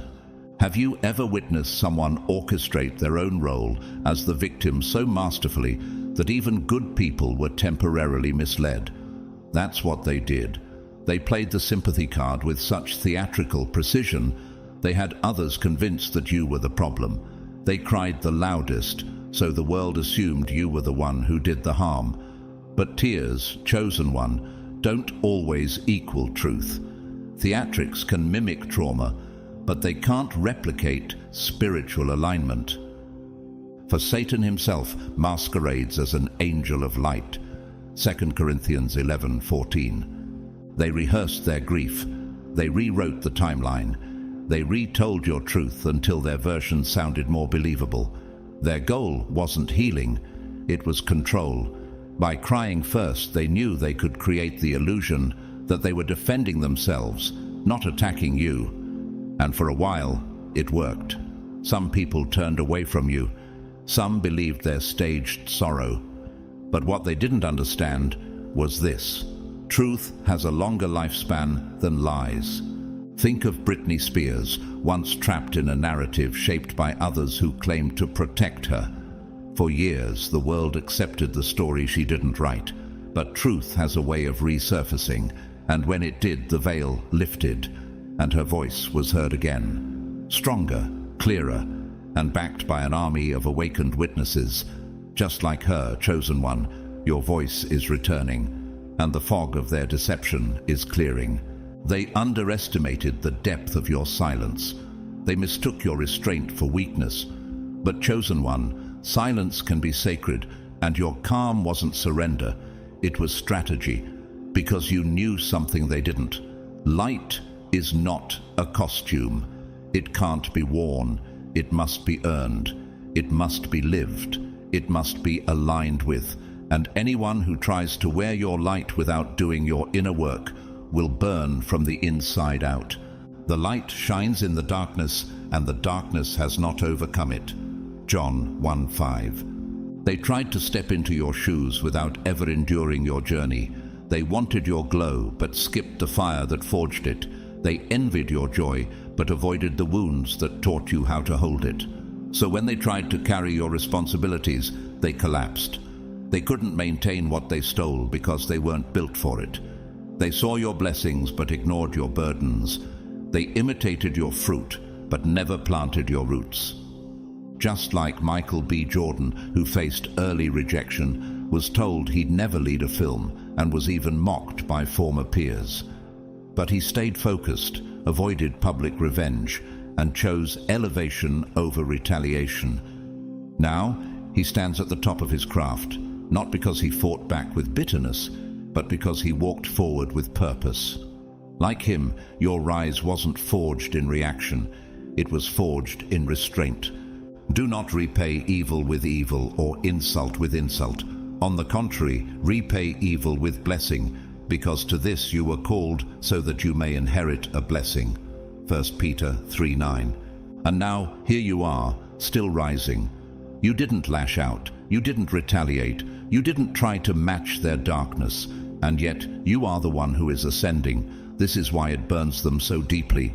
Every effort they made to derail you failed. Every seed of sabotage bore no fruit. You didn't break, you blossomed. And the truth that is most unbearable for them now? You are experiencing joy anyway. Do you know what kind of spiritual torment it is for someone to see the person they tried to destroy thrive without them? That's the consequence of waging war against someone who was chosen from the beginning. You were not just picked, you were preserved. They can't understand how, after all they did, your peace remains intact. But that's because they never knew the source that held you up through it all.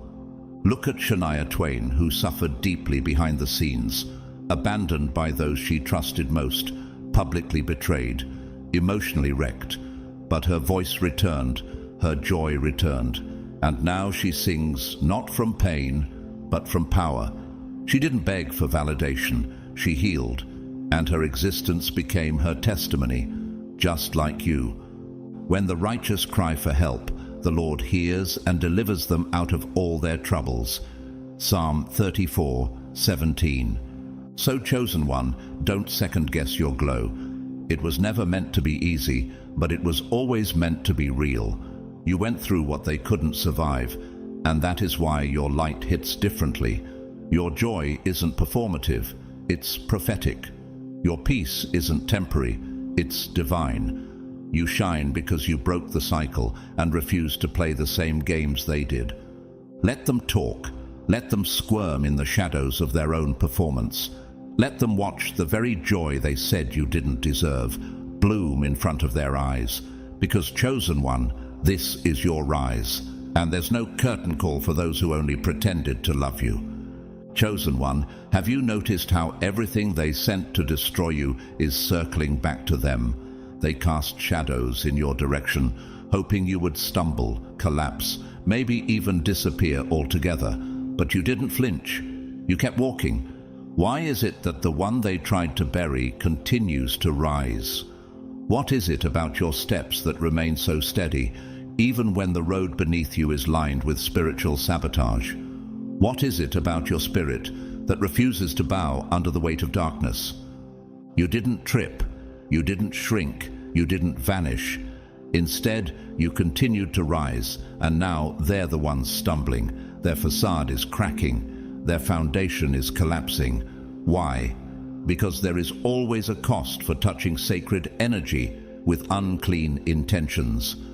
Do not touch my anointed ones, and do my prophets no harm. 1 Chronicles 16:22. What they attempted to manipulate has now turned against them, not because of revenge, but because divine order restores itself, whether they like it or not.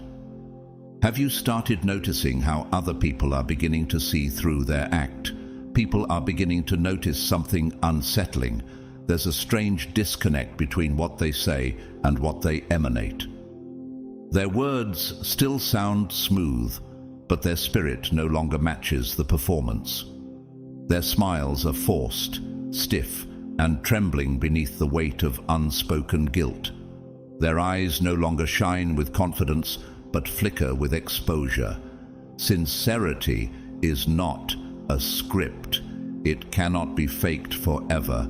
Eventually, your spirit tells the truth your mouth tries to hide. A good man brings good things out of the good stored up in his heart, for the mouth speaks what the heart is full of. Luke 6:45. This is exactly what's happening now. Their strained laughter, their awkward compliments, their overly enthusiastic greetings, they're not acts of kindness, they're desperate cover-ups. Have you ever watched someone try so hard to appear at peace that it exposes how deeply disturbed they truly are? Behind each grin is a storm they've been trying to suppress, and the energy they buried, envy, bitterness, desperation, is now bubbling up like oil through cracked concrete. The spirit doesn't lie. Their performance is failing. Look at the example of Lindsay Lohan, once portrayed as reckless and broken. For years, she was treated like the villain in every tabloid story, cast into a role she didn't write. But over time, people began revisiting the facts, reconsidering the context, and they saw something different, someone misunderstood, misrepresented, and used. Her redemption came not from shouting her innocence, but from simply outlasting the lie. Just like you, she didn't collapse, she evolved. How long can someone pretend to be innocent before the weight of guilt begins to show? They wanted to be remembered as the peacemaker, the rational one, the noble hero who just tried their best.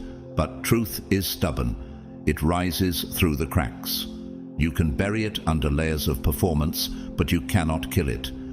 As the dust begins to settle, people are quietly replaying events in their minds, realizing how many things now feel off. That one conversation that didn't quite add up, that sudden shift in behavior, that over-explained excuse. The mask is slipping. Nothing in all creation is hidden from God's sight. Everything is uncovered and laid bare before the eyes of Him to whom we must give account. Hebrews 4:13. And chosen one, here's the beauty of it. You didn't have to scream your truth. You lived it. You didn't have to prove your worth. You embodied it. While they clung to appearances, you clung to God. While they rehearsed manipulation, you practiced integrity. What if your silence wasn't weakness but wisdom? And now the contrast between you and them is too glaring to ignore. Light and darkness cannot be confused forever. Think about Kesha, whose legal battles revealed how deeply power can be misused under the guise of professionalism. At first, the world wasn't sure what to believe, but over time, truth emerged, not from loud declarations but from quiet consistency. Her art became her vindication. Her presence became her proof. Like you, she didn't just survive, she revealed. You never had to manipulate anyone to be seen. Your name held power, not because you forced it, but because it was rooted in purpose. You didn't scheme to win favor. You walked in favor, and that's what unsettled them. Have you realized that your mere presence brings conviction to those who live in pretense? They kept trying to create shortcuts to authenticity, but you were born from the process. The integrity of the upright guides them, but the unfaithful are destroyed by their duplicity. Proverbs 11:3. So now, as their story starts to crumble and the memories of the past resurface in the minds of others, truth is walking through the door they tried to slam shut. People are remembering moments they dismissed before. The inconsistencies, the subtle sabotage, the convenient timing of it all. It's all coming back. The picture is changing. And like Joaquin Phoenix, who was long misunderstood by critics for his intensity and silence, your quiet authenticity is now becoming your legacy. For years, people judged what they didn't understand about him, but eventually it became clear.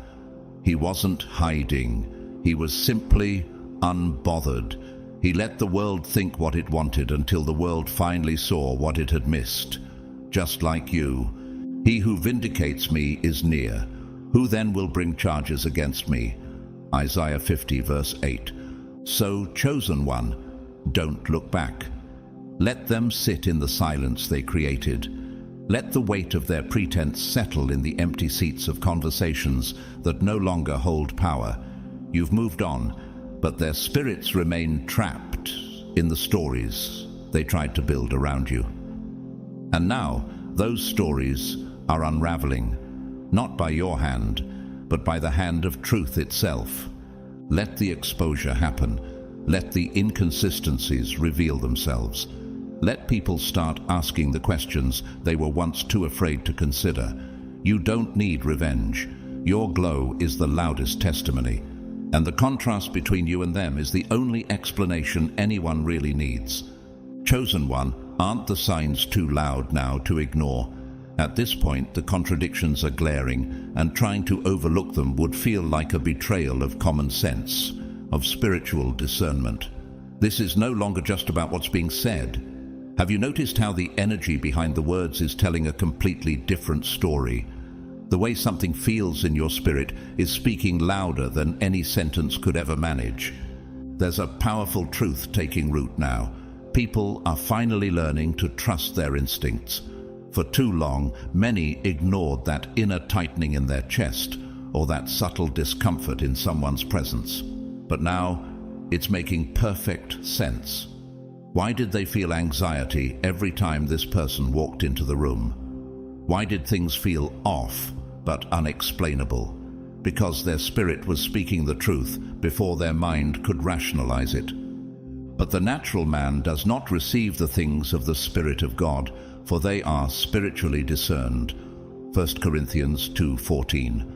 People are beginning to realize the cruel irony.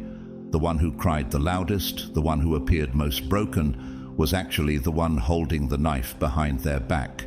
They used sympathy as a disguise and deception as a performance. And for a time, the act worked. But truth has its own timing, and it has finally arrived. Have you seen how their stories no longer spark the reactions they once did? The eyes that once filled with concern now stare back blankly.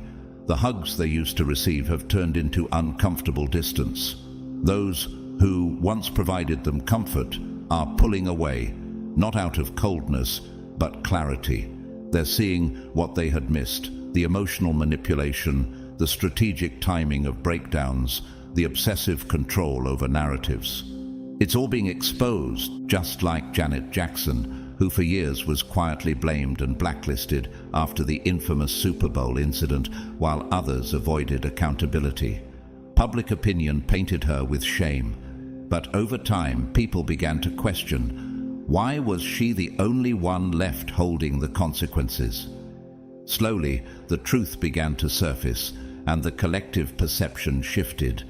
Her grace in silence became her greatest vindication, just like yours. For nothing is hidden that will not be made manifest, nor is anything secret that will not be known and come to light. Luke 8:17. And while they unravel, you remain still, but not stagnant. Your silence is not emptiness, it is divine posture. You don't need to justify, clarify, or retaliate. Your quiet carries a weight that their noise never will. Isn't it incredible how your stillness is louder than their struggle? While they scramble to preserve the illusion, you move forward, gracefully, purposefully, and untouched. They are cracking under the pressure of their own facade. Their disintegration is noisy, but your peace is deafening. People are noticing. The contrast is impossible to ignore. You are not reacting, you are rising. You're not participating in their chaos, you're walking in your calling. The Lord will fight for you, you need only to be still. Exodus 14:14. Just like Anthony Bourdain, who once said very little about the demons he fought, yet carried the weight of a truth few could comprehend. After his death, people began to question the environments he had moved through, the toxic systems he quietly resisted, and the ways in which he tried to shift the narrative through his own journey. His silence, in retrospect, wasn't weakness, it was resistance. You too resist with peace, not war. Do you realize how powerful that is? You're not reacting to their downfall, you're observing it. You're not contributing to their chaos, you're exposing it through your endurance. And the more desperate they become to hold on to the mask, the more fragile it becomes. Isn't it fascinating how, the longer someone clings to falsehood, the more obvious it becomes to everyone watching? Let your eyes look directly forward, and your gaze be straight before you. Proverbs 4:25.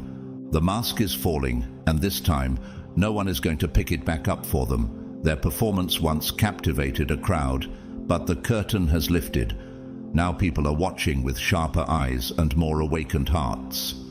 They are reviewing moments they once dismissed, questioning details they once accepted, and connecting dots they were once afraid to see. Think about Benedict Cumberbatch, who portrayed Alan Turing in the Imitation Game, a man whose genius was denied, silenced, and criminalized by society, only for the world to later uncover the brutal injustice of it all. The one who was punished turned out to be the one who had saved millions.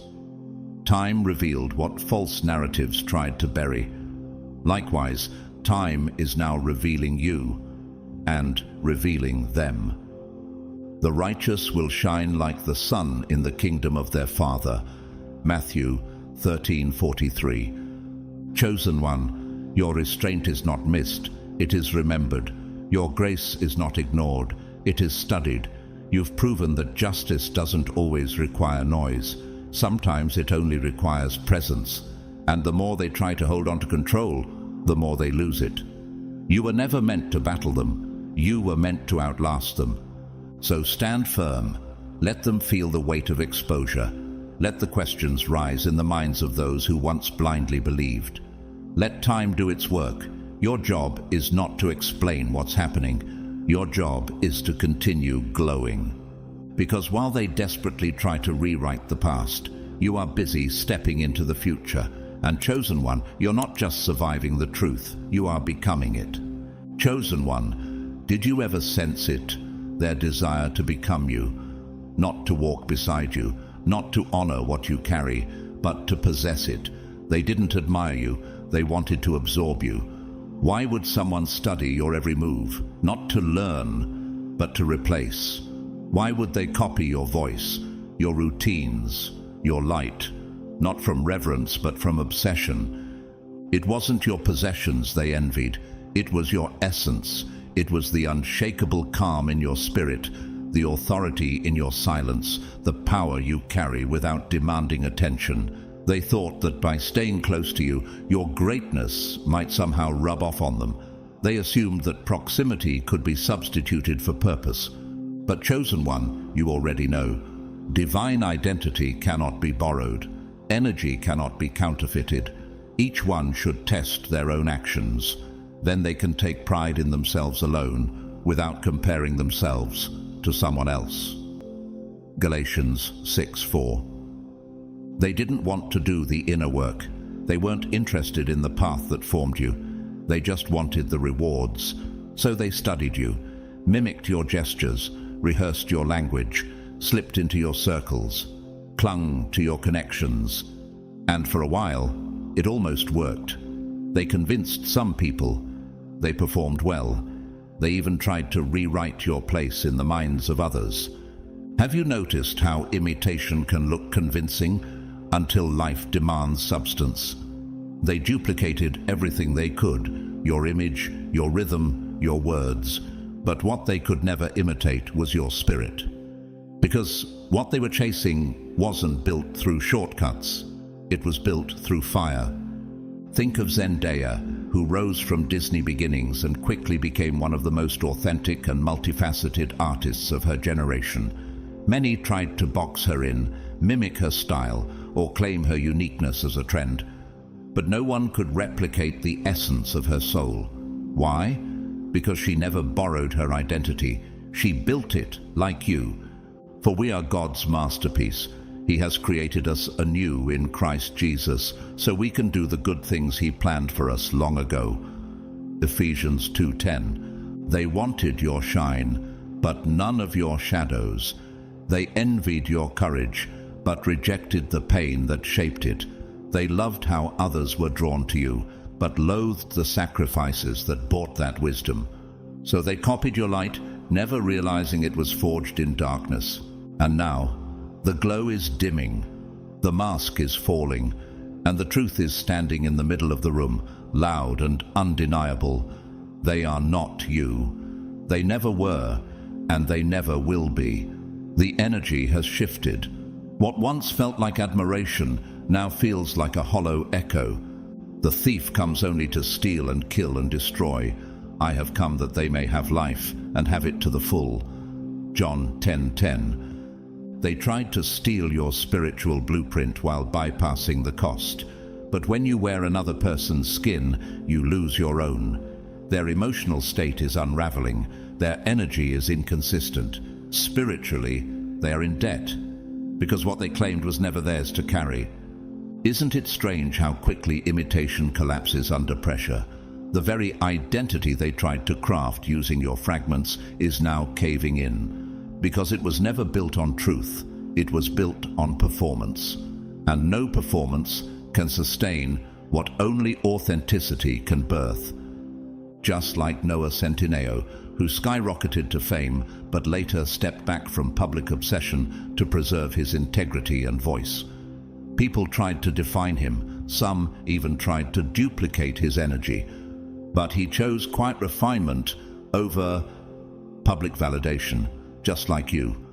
And the world is finally beginning to see the depth behind the exterior. While they crumble from pretending, you are still standing, not because it was easy, but because you were real. While they rehearsed being you, you were becoming more of who you were meant to be. That's the part they'll never understand. You didn't wear your identity, you embodied it. Let love be genuine. Abhor what is evil. Hold fast to what is good. Romans 12:9. And now, stripped of the illusion, they're left with a truth they tried to bury. You cannot duplicate favor. You cannot forge divine timing. You cannot rehearse purpose. And so the illusion falls. The act is over. And what remains is you, whole, refined, and unmistakably chosen. Look at Michaela Cole, creator of I May Destroy You. She turned down multi-million-dollar deals because they required her to give up ownership of her story.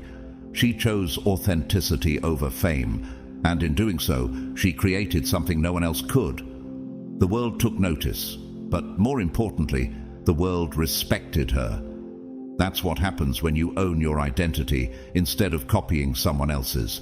That's what you're doing now. So, chosen one, stand tall.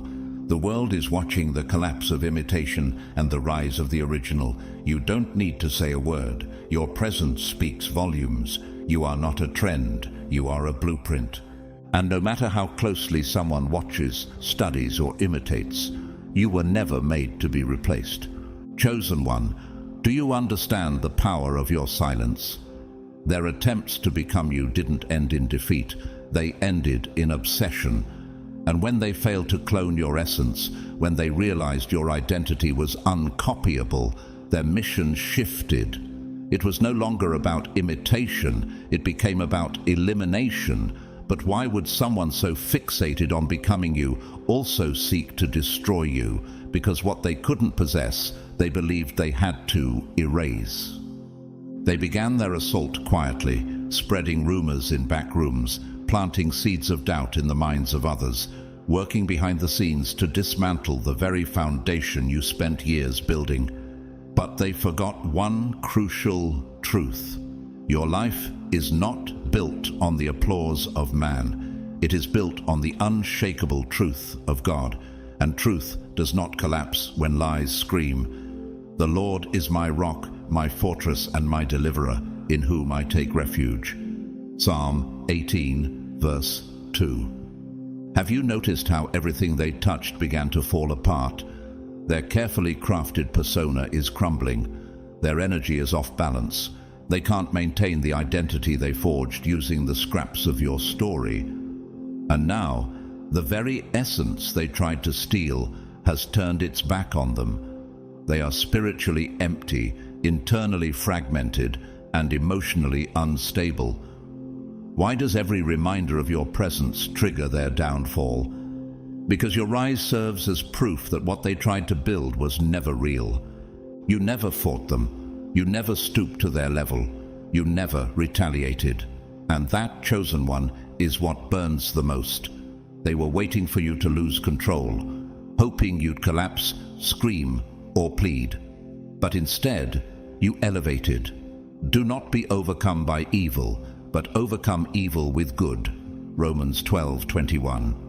Like Brie Larson, who faced harsh public criticism and false narratives after her Oscar win, you remained composed while others tried to tear you down. She didn't fight back in interviews or lash out online. She simply kept working, kept creating, kept growing. And eventually, the lies lost momentum. Your strength, like hers, is found in your refusal to entertain chaos. Isn't it incredible how your absence now speaks louder than any defense ever could? They thought your silence would weaken you. Instead, it became your weapon. You didn't beg to be heard. You walked away, and in doing so, you created a silence so thunderous that it demanded reflection from everyone who once refused to see. And now, as the dust settles, people are beginning to remember. They are recalling moments that didn't sit right, conversations that felt off, the sudden shifts, the forced smiles, the overly dramatic stories. They're beginning to realize that what they once labeled as drama was actually a deliberate, strategic attack on you. The mouths of the righteous utter wisdom, and their tongues speak what is just. Psalm 37:30. Just like Gabure Sidibe, who endured years of ridicule for her appearance and was often dismissed in conversations that claimed to be just honest, your very existence became a target of others' discomfort. But she never begged for respect. She demanded it by living fully and unapologetically. Today, she stands as a voice of resilience and brilliance. You walk the same path. People are now reviewing their own complicity. Have you noticed how uncomfortable silence gets when the truth starts to rise? Those who stood by while lies were told, who laughed along or chose neutrality, are beginning to feel the weight of what they ignored. They remember nodding their heads when they should have asked questions. They remember choosing convenience over courage. And what changed their hearts? Your grace. Not your anger, not your revenge, not your bitterness, but the calm, deliberate power with which you rose above it all.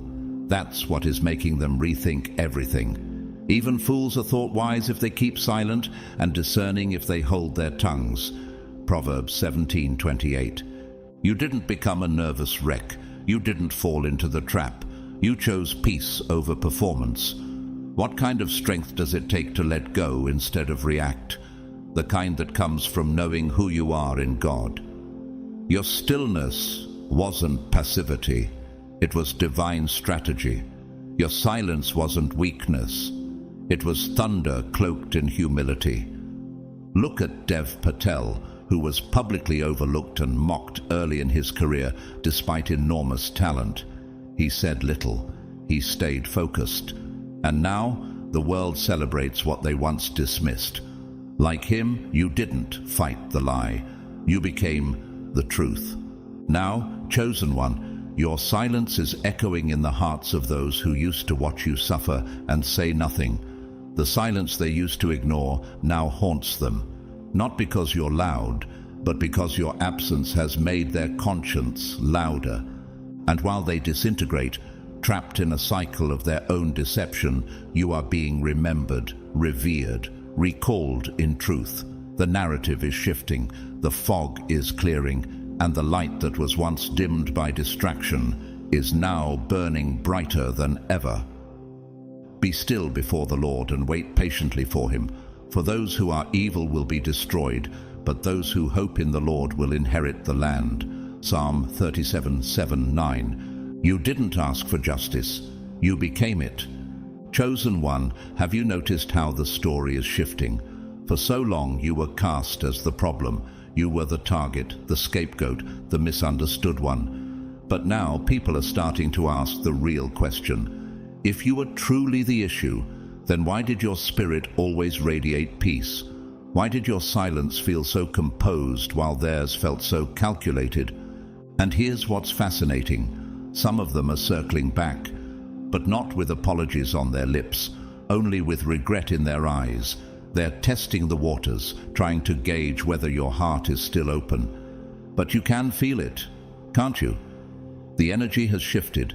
Not everyone deserves access again. Do not give dogs what is holy, and do not throw your pearls before pigs, lest they trample them underfoot and turn to attack you.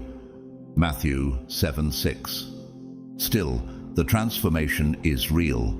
People are speaking up. Some are defending your name now in the very circles that once mocked it. Others are privately admitting they were wrong, not always about what they believed, but about what they failed to question. Your story, once dismissed, is now being recounted, reframed, and rectified. Isn't it remarkable how the truth always finds its way back to the surface?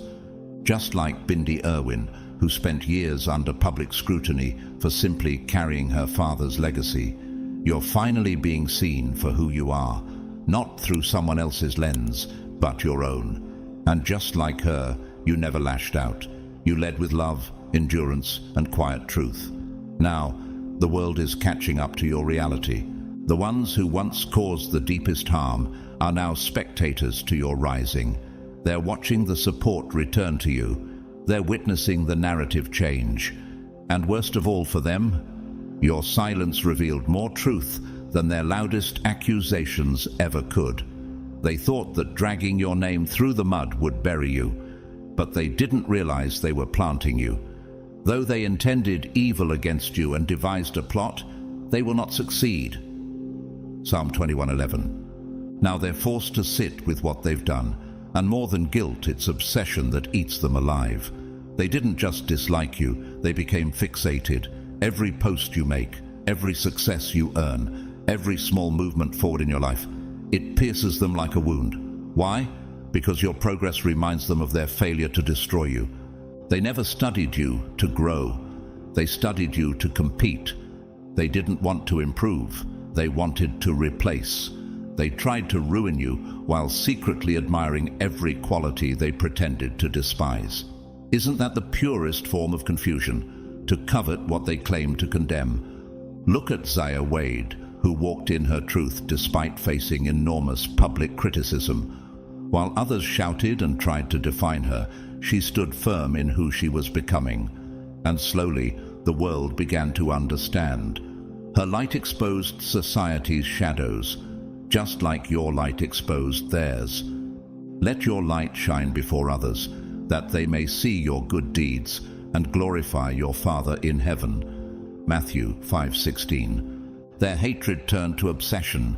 Their jealousy became a disease.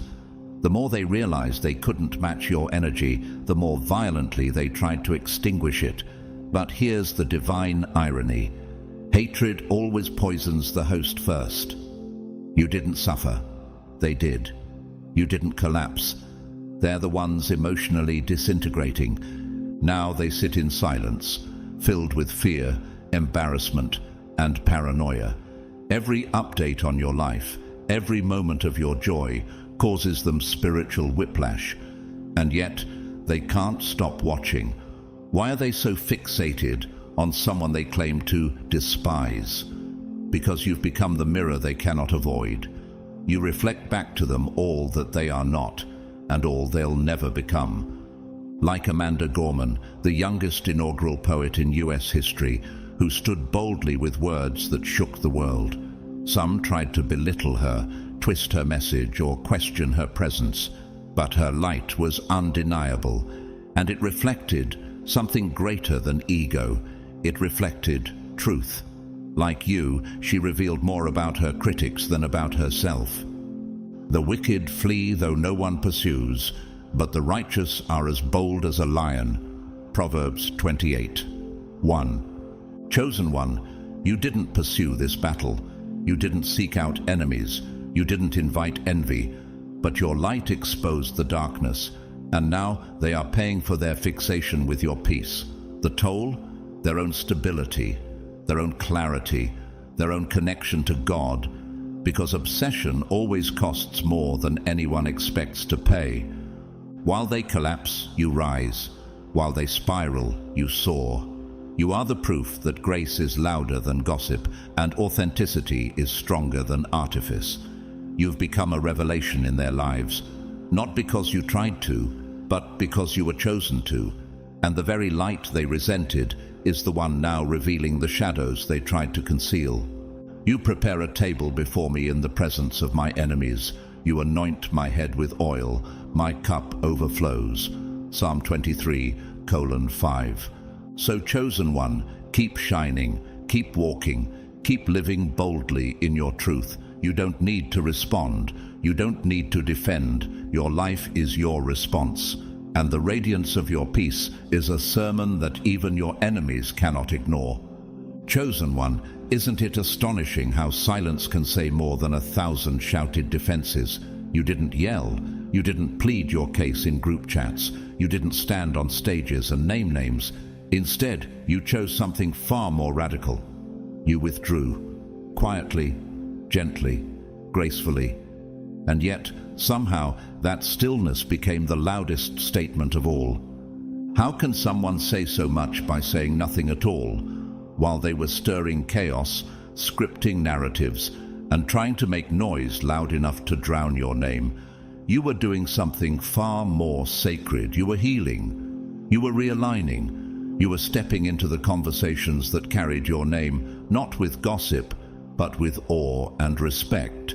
Now, your name lingers, not in scandal, but in reverence. In repentance and rest is your salvation. In quietness and trust is your strength. Isaiah 30:15. The very people who once doubted you, questioned your actions, or dismissed your side of the story are starting to whisper something different. Maybe they weren't the villain after all. Why the shift? Because while they were collapsing beneath the weight of their own fabrications, you were rising, gracefully, silently, powerfully. Like Colin Kaepernick, who didn't scream back at critics or explain himself endlessly. Instead, he kneeled, and his silence became a global statement. Time proved him right, not because he fought with words, but because he stood firm in truth. So did you. The Lord will vindicate me. Your love, Lord, endures forever. Psalm 138:8. This is how the universe, how God himself, vindicates the blameless. Not with rage, but with recompense. And chosen one, the evidence is your life. Look around, your glow is undeniable. It's not just your career or your relationships. It's your peace. It's your very presence. You carry the marks of someone who survived without becoming bitter, and that kind of authenticity radiates. Have you noticed how your success is exposing more than any confrontation ever could? You didn't need to reveal anyone. You didn't need to speak their names. Your very becoming is what brought everything into the light. The irony is divine. Your healing is what exposed their harm. Your success became the spotlight on their sabotage. Like Simone Biles, who stepped back from public pressure to care for her mental health, only to return stronger, wiser, and more respected. She didn't argue with critics, she chose herself. And the world began to see what resilience really looks like. That's exactly what you did. Arise, shine, for your light has come, and the glory of the Lord rises upon you. Isaiah 61.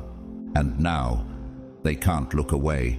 They tried to ruin you, and now they are forced to watch you flourish in the very spaces they tried to exile you from. Every post, every smile, every victory, it reopens the wound they intended for you to bleed out in. But instead of watching your demise, they are now spectators of your deliverance. Isn't it remarkable that the healing they tried to block became the glow they can't stop staring at? You don't just survive, you thrive. They still can't understand how you kept growing, how you kept loving, how you kept walking in peace instead of vengeance.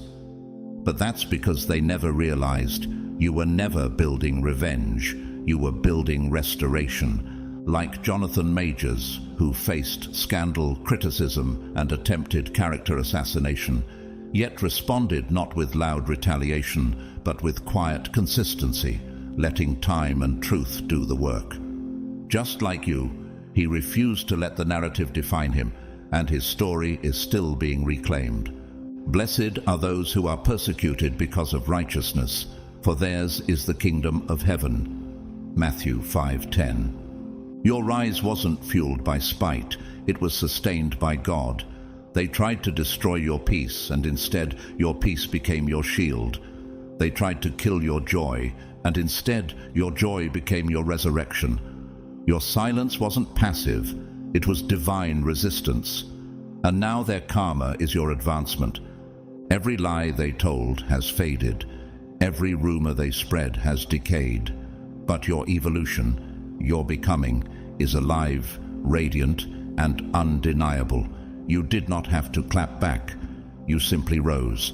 And now their punishment is this: to sit in the ashes of their intentions while you thrive in the garden they tried to burn down. Every corner they tried to block you from now echoes with your expansion.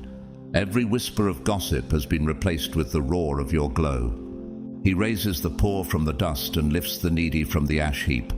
Psalm 113:7. So, chosen one, keep rising, keep walking in grace, keep glowing in truth. You are the proof that no weapon formed against you, not lies, not manipulation, not envy, can prosper. And the same silence they once mocked is now the very sound that's haunting them. Chosen one, have you noticed how the atmosphere changes when you walk into places that once echoed with slander?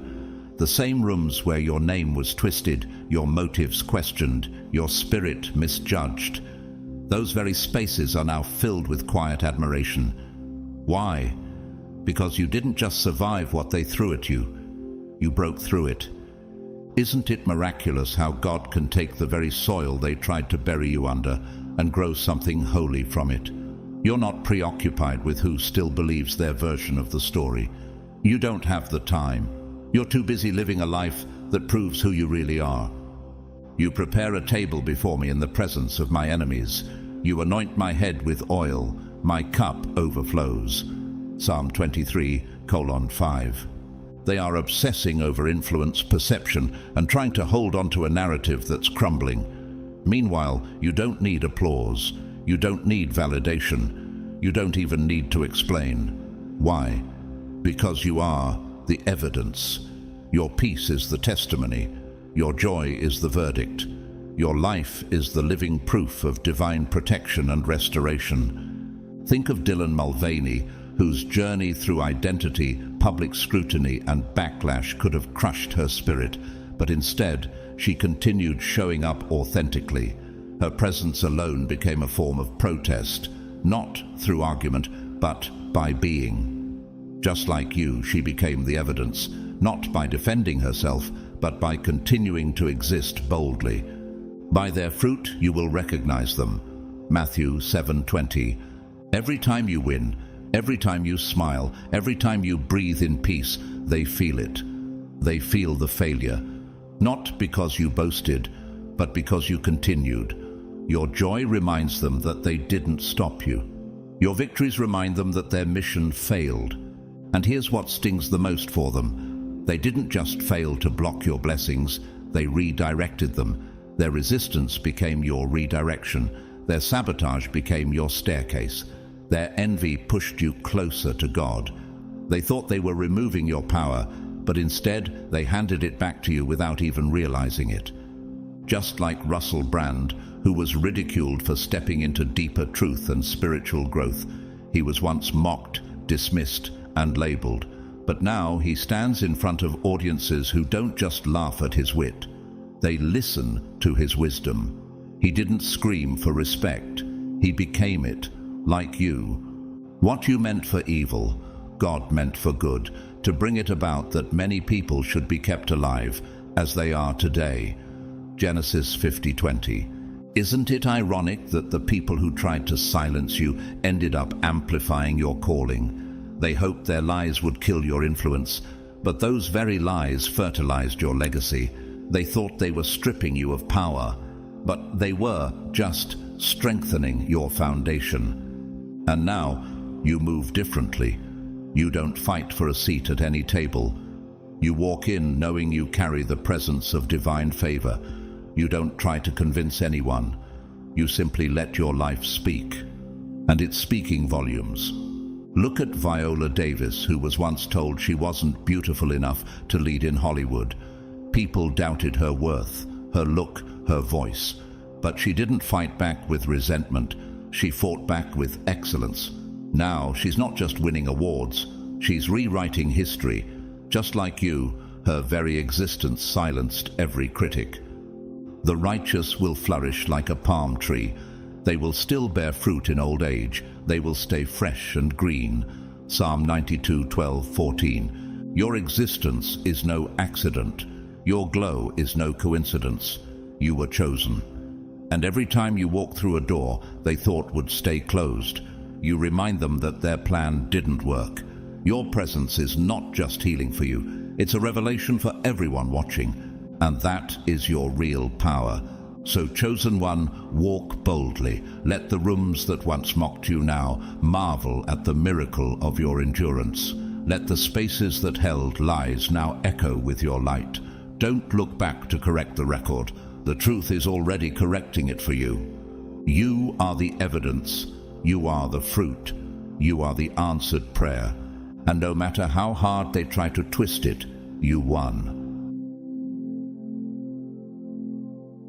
Beloved, you have now risen, not to prove them wrong, but because heaven always intended for you to rise.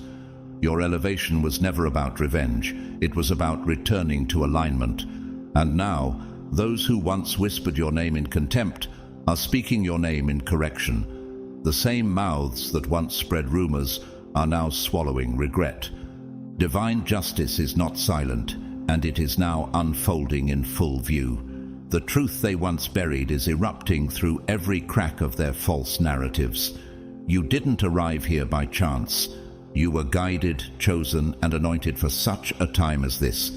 And look at you, growing without bitterness, aligning without resistance, thriving without raising your voice. Isn't that the most undeniable proof of divine favor? Karma isn't always quiet. Sometimes it echoes. Sometimes it enters the room before you do. And right now, it's speaking loudly. They are witnessing it, this restoration by divine order, a reset that no human could orchestrate, a justice that no court could rule. Some justice doesn't look like punishment. It looks like peace finding the mistreated and chaos finding the one who caused it. And chosen one, that is exactly what is happening right now. They are watching, and more importantly, you are glowing. Thank you so much for walking this journey with me.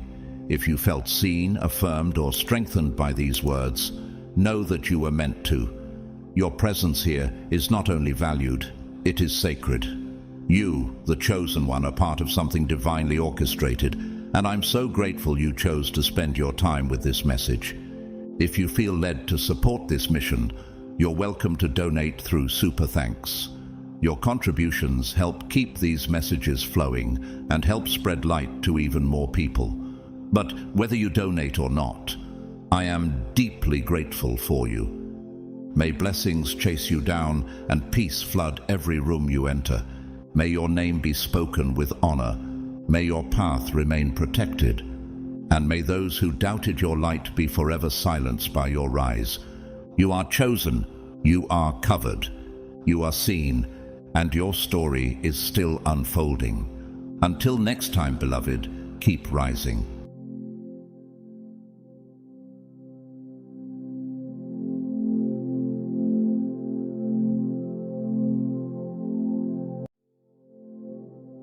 Chosen one, you are no longer just a witness, you are an authority.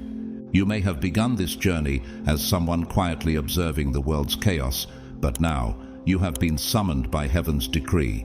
You are no longer waiting for instructions, you are the instruction. The spiritual government has officially called you to duty, and the weight of that mantle is not a burden, it is your birthright. Yes, you heard it correctly. You are now a divine messenger, appointed by the Most High to organize the chaos, establish justice, and declare truth in places where deception has long reigned. The world may have tried to convince you that you are powerless, insignificant, or too early, but the power inside of you is ancient, and it has been activated. It can no longer be hidden. You are no longer behind the curtain. The stage is yours. You don't just walk, you govern. You don't just speak, you legislate in the spirit. Your words now carry the weight of unseen realms. Your presence shifts atmospheres. When you move, systems realign. When you choose, destiny responds. This video is not for the passive, not for the comfortable. This message is for those who feel that fire deep within, a holy unrest that whispers, "It's time." This is the unveiling of the spiritual officials, chosen souls who are not just here to observe, but to govern. This is your confirmation that you are no longer being prepared, you are being positioned. And before we dive deeper into this divine revelation, I want to take a moment to say from the bottom of my heart, thank you to those of you who have supported this work through the Super Thanks feature. Your generosity, your energy, your partnership in this mission allows messages like this to reach those who need it most. Whether you give or not, please know this. Your presence, your spirit, and your prayers mean everything. This movement exists because of souls like you. Now, if you feel this truth rising in your spirit, if you know this message is for you, then comment 777 right now, not as a trend, but as a declaration, because the government has shifted, and you are now in charge. You are not here by chance. You are the embodiment of divine radiance, a soul set apart by destiny, whose very presence transforms the fabric of existence. You are not just called, you are commissioned. Let's begin. God's chosen ones, you are now a government official.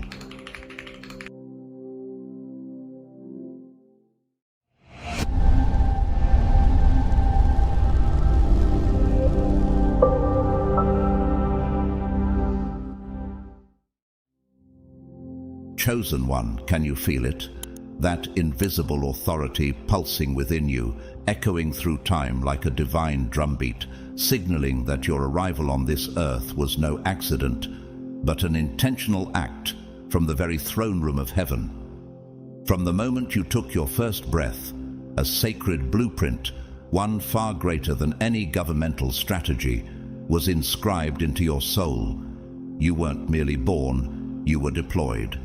Deployed as God's living instrument to carry both light and disruption. But why disruption, you ask? Because true light doesn't just illuminate, it exposes. It reveals both beauty and rot. And this the world was never ready for. Have you ever wondered why people are so quick to misunderstand you? Why they mistake your silence for weakness or your humility for passivity? That's because your divine appointment is camouflaged. You were hidden in plain sight, as Joseph was in Egypt. His brothers saw just a sibling, but God saw a ruler, a strategist, a deliverer.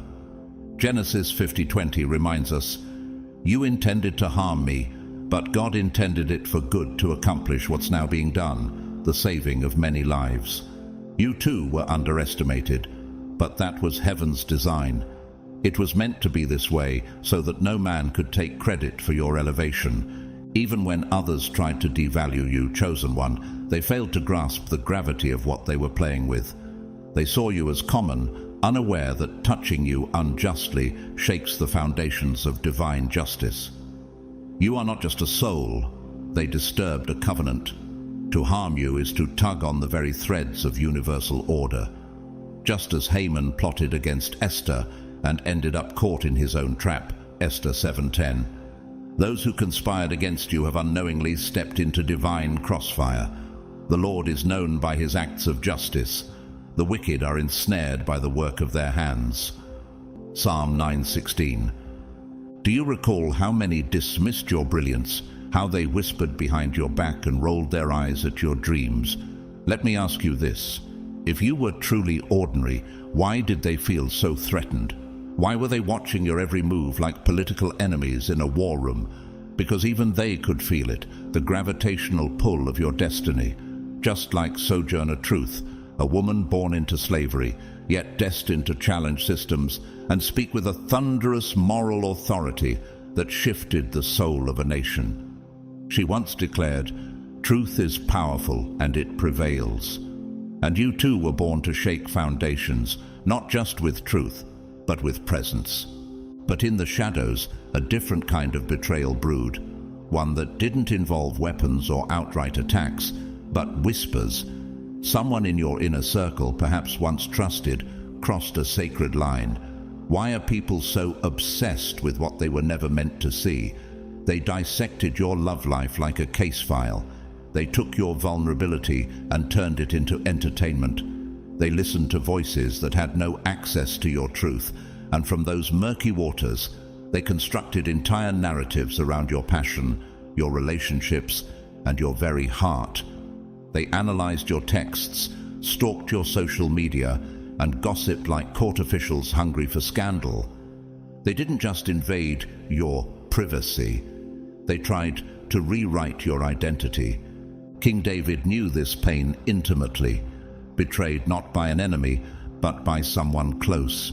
He cried in Psalm 41, verse 9, "Even my close friend, someone I trusted, one who shared my bread, has turned against me." That verse wasn't just about him, it's about you, chosen one. They took your silence as permission. They confused access with entitlement. But what they didn't understand is that you are protected by laws higher than theirs. There are realms of justice beyond what any earthly authority can legislate. What happens when people project their fears onto your calling? Just like Serena Williams, whose talent was constantly dissected, her anger mislabeled, her passion misread, yet she rose above every narrative constructed around her. So have you. They tried to trap you in their limited stories, but they forgot. You are the author now. Do they know who they were trying to outsmart? Like Daniel in Babylon, you've been elevated to a position of quiet authority, even while others scheme behind closed doors. Daniel 6:3 says, "Now Daniel so distinguished himself among the administrators that the king planned to set him over the whole kingdom." That's you. The king is watching, heaven is watching, and their whisper campaigns can't erase your name from God's scroll. Even Albert Camus once said, "Blessed are the hearts that can bend, they shall never be broken."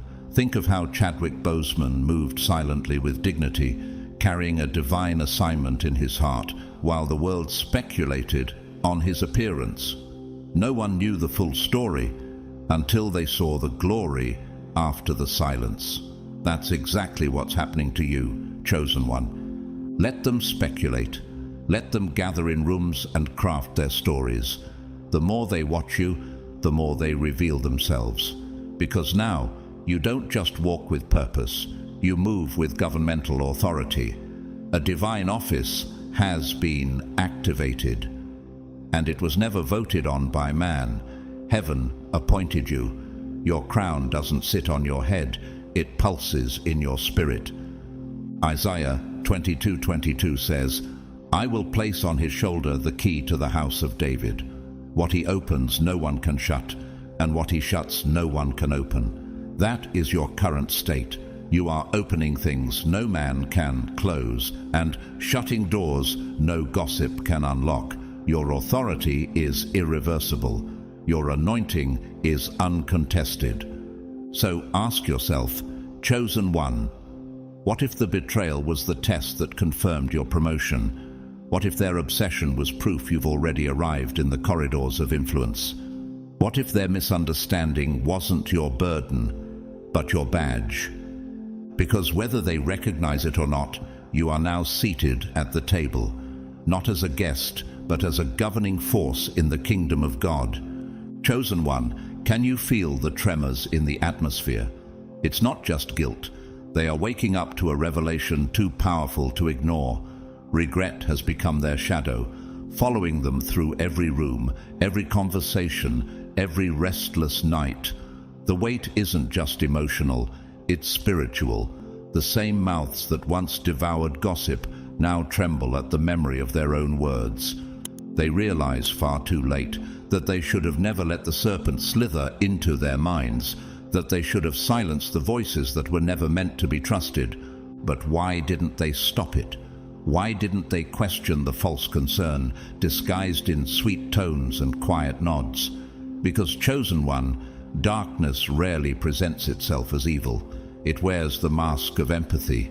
The manipulation you endured wasn't loud or obvious. It was strategic, surgical, and slow. The people around you weren't forming their opinions freely. They were being spoon-fed a narrative, subtly, relentlessly. They were led by a familiar voice, one cloaked in the illusion of care. They heard, "I just want what's best for them." They heard, "I'm only looking out for their soul." But what they didn't hear, what their spirit refused to discern, was the undercurrent of control, the agenda hiding behind those scripted concerns. Proverbs 16:28 warns us, "A perverse person stirs up conflict, and a gossip separates close friends." That's what happened. Relationships that once stood firm began to crumble, not because of your actions, but because of distorted projections. You became a character in someone else's twisted screenplay, written by jealousy and directed by fear. Have you ever wondered how lies can travel faster than truth? It's because lies don't need evidence, only agreement. And agreement is cheap when people are desperate to belong. They were told you were dangerous, that your presence was threatening, that your heart was manipulative. And they believed it, not because it was true, but because it was easier than facing the radiance of your authenticity. Just like the prophet Jeremiah, who was accused of weakening the hands of the people simply because he spoke uncomfortable truth. Jeremiah 38:4. You were misunderstood, not because you did anything wrong, but because you carried too much light for people still clinging to shadows. And just like Jeremiah, your silence was taken as guilt, your kindness as calculation, your distance as cruelty. But chosen one, your every boundary was holy. Your silence was protection, not deception. Your space was sacred, not suspicious. But in a world addicted to chaos, peace is often perceived as rebellion. Why do they need you to be the villain so badly? Because acknowledging your truth would expose their lies. They would have to admit that the love you gave was real, that the generosity you extended was sincere, that the dignity you carried was earned, not manufactured. And that kind of confession costs more than most are willing to pay. Luke 6:22 says, "Blessed are you when people hate you, when they exclude you and insult you and reject your name as evil, because of the Son of Man." You weren't rejected because you were wrong. You were rejected because you were right. Too right for people living in denial. Look at the life of actor Colin Farrell. For years he was cast as reckless, unstable, unworthy of serious acclaim. But beneath the media headlines and rumors was a man doing the hard inner work, battling addiction, seeking truth, becoming someone entirely different than what the world thought they saw. And now, years later, the very same industry that ridiculed him is honoring his integrity and transformation. That's the pattern. The more misunderstood you are now, the more undeniable your redemption becomes later. But your redemption, chosen one, won't come through revenge. It will come through revelation. As the people who once judged you begin to look closer, the scales are falling from their eyes. They're realizing that what they once called manipulation was really your attempt to protect what was sacred, that your boundaries were acts of emotional survival, that your distance wasn't coldness, but a cry for respect. And now, the ones who once weaponized your grace are scrambling to redefine what they thought they knew. Their puzzle pieces no longer fit. Their assumptions have turned against them. What happens when gossip collapses in on itself? Truth rises. Psalm 34:18 declares, "The Lord is close to the brokenhearted and saves those who are crushed in spirit." You've been crushed, but you were never broken. You've been silenced, but you were never forgotten. Heaven has recorded every tear, every betrayal, every mischaracterization. And now, justice isn't just coming, it's already at the door. Do you remember the story of Monica Lewinsky, once publicly shamed beyond imagination, turned into a global punchline for decades? But through time, integrity, and the courage to reclaim her narrative, she emerged not just with her dignity intact, but as a symbol of resilience and a powerful voice against online harassment. That's what God does with those the world tries to humiliate. He raises them into thrones of influence that no human hand can touch. That's what's happening to you now, chosen one. What they meant for humiliation, God is turning into honor. What they intended for your destruction, heaven is recycling for your ascension. Romans 12:19 tells us, "Do not take revenge, my dear friends, but leave room for God's wrath, for it is written, 'It is mine to avenge, I will repay,' says the Lord." You don't need to fight back. You don't need to explain yourself. Your reward won't come from their applause, but from your obedience. You are not here to be understood. You are here to be reverenced. The crown you wear is not made of gold, but of glory. And the glow that surrounds you isn't popularity, it's protection.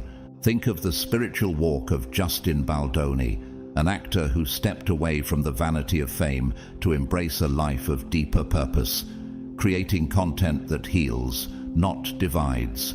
His shift confused many. Some said he was losing relevance, but what he was truly doing was aligning with heaven's assignment, not Hollywood's agenda.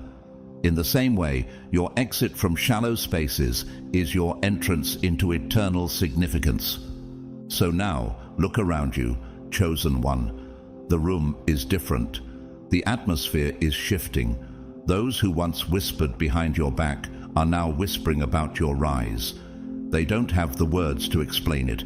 How someone they tried to cancel has become uncancelable. How someone they thought was broken has become unbreakable. You are the divine contradiction, the unexpected authority, the unexplainable presence, the misunderstood miracle. You were never meant to be explained. You were meant to be revealed. Let the world keep guessing. Let them try to reframe their story, because the truth they once rejected is now the truth they must accept. You were not manipulative. You were discerning. You were not cold. You were careful. You were not distant. You were divine. Chosen one, can you truly comprehend how vast the plan for your life has always been? From the very instant you entered this earthly realm, the atmosphere around you shifted. The heavens aligned, not in chaos, but in sacred synchronization. You were never an accident. You were not merely born, you were decreed. A cosmic imprint was carved into your soul, not forged by human hands, but by the breath of the Almighty. That blueprint, silent to the world, but thunderous in the spirit, marked you as one who would disrupt systems, expose illusions, and awaken sleeping destinies. But do you ever wonder why your light made people uncomfortable? You weren't born into ease or understanding. You were born into a battlefield disguised as normal life. Your radiance wasn't loud or attention-seeking. No, it was deep, an inner flame, so unshakable that even angels took notice. And though you walked through rooms unnoticed by many, the spiritual world never stopped watching. Heaven whispered your name. The enemy did too, because even in infancy, your presence unsettled the darkness. Jeremiah 1:5 affirms your divine assignment. Before I formed you in the womb, I knew you. Before you were born, I set you apart. I appointed you as a prophet to the nations. This wasn't symbolic, it's literal. You've been carrying a calling so weighty, so rare, that even now it radiates through your silence. That's why when people looked at you, they didn't always see your light. They saw their own shadows reflected. They dismissed you as ordinary, laughed at your convictions, minimized your dreams. But what they failed to understand is this: to wound someone chosen by God is to breach spiritual law. There is a divine order to things, an eternal balance, and when they tried to harm you, they didn't just hurt a person, they disturbed the alignment of purpose itself. Do you think it was coincidence that their betrayals triggered consequences they never expected? Heaven responds when one of its emissaries is touched without cause. Zechariah 2:8 declares, "Whoever touches you touches the apple of his eye." Chosen one, you are not just protected, you are cherished, and every attack against you has been recorded in a realm that never forgets. Take a moment and consider the journey of Lady Gaga. Once misunderstood, ridiculed and labeled as bizarre, she carried a creative brilliance the world wasn't ready for. She didn't beg for acceptance, she embodied her truth. And through the fire of public judgment, she emerged not only respected, but transformative. That's what your light does too. It doesn't adapt to environments, it transforms them. Yet not all battles are physical or loud. Some of the deepest betrayals you've endured came wrapped in whispers. What is the true cost of violating sacred boundaries? Many in your life never asked that question.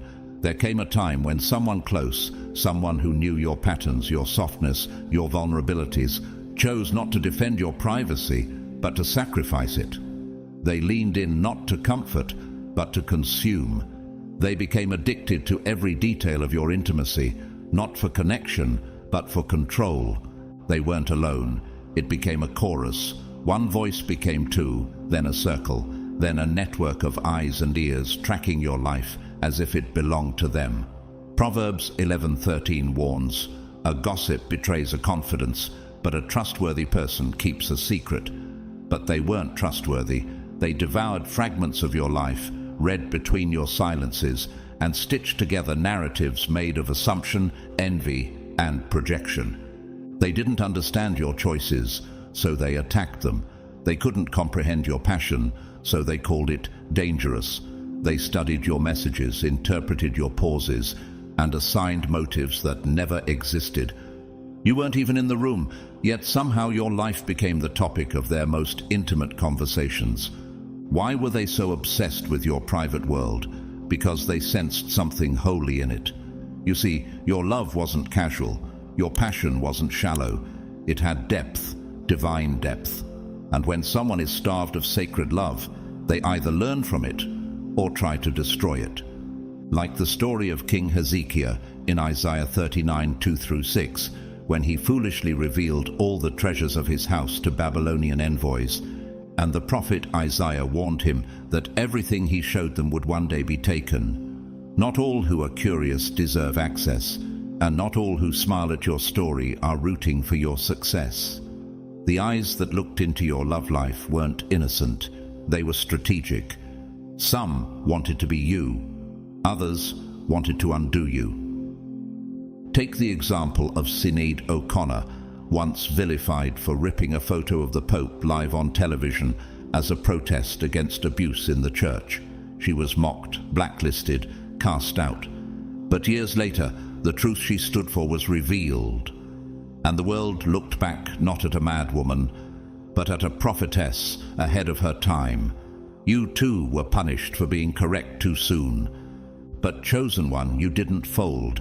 You didn't expose them the way they exposed you. And that restraint was not weakness, it was royalty. Because you understood something most never will. Not everything needs a reaction. Some betrayals are best answered by heaven itself. Isaiah 30:15 gives you this revelation. In repentance and rest is your salvation. In quietness and trust is your strength. You stayed quiet, not because you didn't have fire, but because your fire was too sacred to waste on small minds. You trusted that the God who sees in secret would vindicate you in public, and he is. Think of the journey of singer Jewel. For years she was seen as just another folk voice.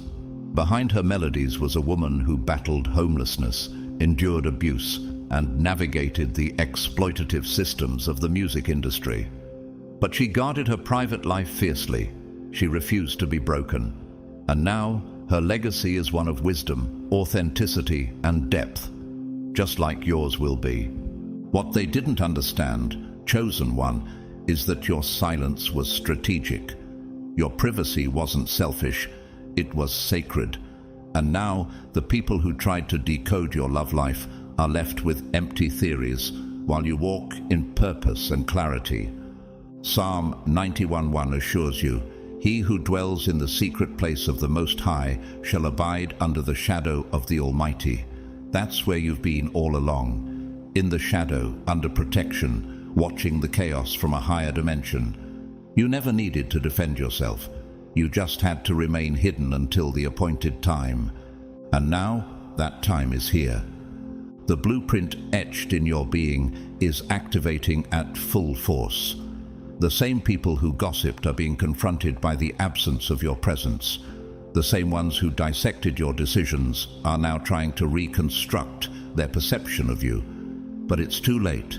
You've elevated beyond their reach.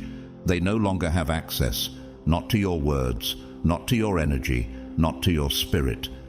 Chosen one, have you ever seen obsession wear the mask of admiration? What began as curiosity turned into a fixation, then slowly it calcified into something far more dangerous. Obsession rooted not in truth, but in insecurity. Their eyes never truly sought to understand you. They only sought to dismantle what they couldn't control. And when they couldn't figure you out, they didn't stop watching. They watched more. With each glance, each whisper, they weren't discovering who you were. They were revealing who they were. Their projection became a mirror, not of your character, but of their own unmet desires, regrets, and fragmented identities. Why were they so desperate to make you the villain? Because to acknowledge your light would mean facing their own darkness. It's easier to demonize what you can't dominate than to admit you're standing in the presence of something sacred. And now, they carry the weight of regret like a chain around their necks. The same voices they once leaned into, the gossipers, the whisperers, the manipulators, have now become their tormentors. They wish they had chosen silence over suspicion, but silence is no longer theirs to command, because truth is speaking louder than ever. Proverbs 17:4 warns us, wrongdoers eagerly listen to gossip, liars pay close attention to slander. That's what happened. They weren't passive listeners, they were willing participants in the crucifixion of your character. Every time they nodded in agreement to a lie, they became co-authors in a false narrative designed to assassinate your essence. But something deeper was brewing behind the scenes. A more sinister force had already crept in, a subtle manipulation that wore the costume of concern. This wasn't loud or obvious. It was spiritual gaslighting, crafted by someone familiar, someone trusted. Their voice dripped with carefully chosen phrases. I'm only saying this because I care. I just don't want to see them get hurt. Maybe they're not who we thought they were. Sound familiar? Can you feel the chill of those words even now? Because that wasn't love. That wasn't protection. That was poison, served in a goblet of pretend empathy. And it worked for a time. It caused others to question what they once knew with confidence. You were painted not just as misunderstood, but as malicious. They said you were cold, cunning, and emotionally calculated, but none of it was real. It was all theater, staged to dismantle your divine assignment. Psalm 52:2 speaks directly to this. Your tongue plots destruction. It is like a sharpened razor. You who practice deceit. What was done to you wasn't innocent. It was surgical. A deliberate attempt to rewrite your identity in the eyes of those closest to you. Your kindness was twisted into manipulation. Your discernment was labeled as paranoia. Your silence was framed as arrogance. And the most heartbreaking part? Some people believed it. Let's reflect on the journey of Naomi Osaka, a powerful athlete, resilient and composed, yet misunderstood by the media for choosing peace over public appearance. When she stepped away from tennis to protect her mental health, many accused her of being weak, dramatic, or disrespectful. But over time, the truth emerged. She wasn't fragile, she was wise. Like you, she chose self-preservation over performance, and like you, she was vilified for choosing to protect her sacred space. But what happens when the illusion shatters? What happens when the mask they forced onto you begins to fall apart, piece by piece, word by word, moment by moment? That's what is happening now. The narrative they constructed, the lies they clung to, the judgments they repeated, It's all unraveling. The very foundation of their assumptions is cracking under the weight of truth. Their whispered warnings about you now sound hollow. Their character assassinations echo back as confessions, because deep down they're realizing you were never the threat. They were never ready. Isaiah 32, 7 through 8 gives us this lens. Scoundrels use wicked methods. They make up evil schemes to destroy the poor with lies, even when the plea of the needy is just. But the noble make noble plans, and by noble deeds they stand. You stood in silence. You didn't retaliate. You didn't match slander with slander. And that restraint has become your weapon. That nobility is now your signature. Chosen one, you didn't just endure the attack, you transcended it. Do you remember how they said you were calculating? Cold? Dangerous? That's because your stillness scared them. You didn't react the way they wanted. You didn't lash out, beg, or defend yourself. And that drove them mad. Because the enemy doesn't know what to do with someone who stays rooted while the storm rages. You became a contradiction they couldn't explain, a holy enigma. Do they realize now that you weren't hiding secrets but protecting sacred ground? Do they see that what they mistook for distance was actually discernment? Slowly but surely, the fog is lifting. The people who once questioned your heart are now questioning their own judgment. What once felt like certainty now feels like confusion. The closer they look, the more they realize their proof was nothing more than projected pain. This is the divine reversal. This is your vindication in real time. Look at Brendan Fraser's return to Hollywood. Branded irrelevant, his career shattered by whispers and manipulation, he stepped away for years. But when he returned, he did so not with bitterness, but with authenticity. And the world responded, not with skepticism, but with tears. That's what happens when truth returns. It doesn't knock, it floods. Just like your truth is now flooding every room where your name was once dishonored. 1 Peter 3:16 assures us, keeping a clear conscience, so that those who speak maliciously against your good behavior in Christ may be ashamed of their slander. They thought their lies would last. They didn't know they were setting the stage for their own reckoning. And now, with every shift in perception, they're being forced to face the one thing they never wanted to admit. You were never the villain. You were the mirror. A mirror that reflected what they refused to see. A mirror that revealed their insecurities. A mirror that showed them the places where their own integrity was compromised. That's why they couldn't look for long. That's why they had to break you to protect their illusion. But chosen one, you don't live in illusions.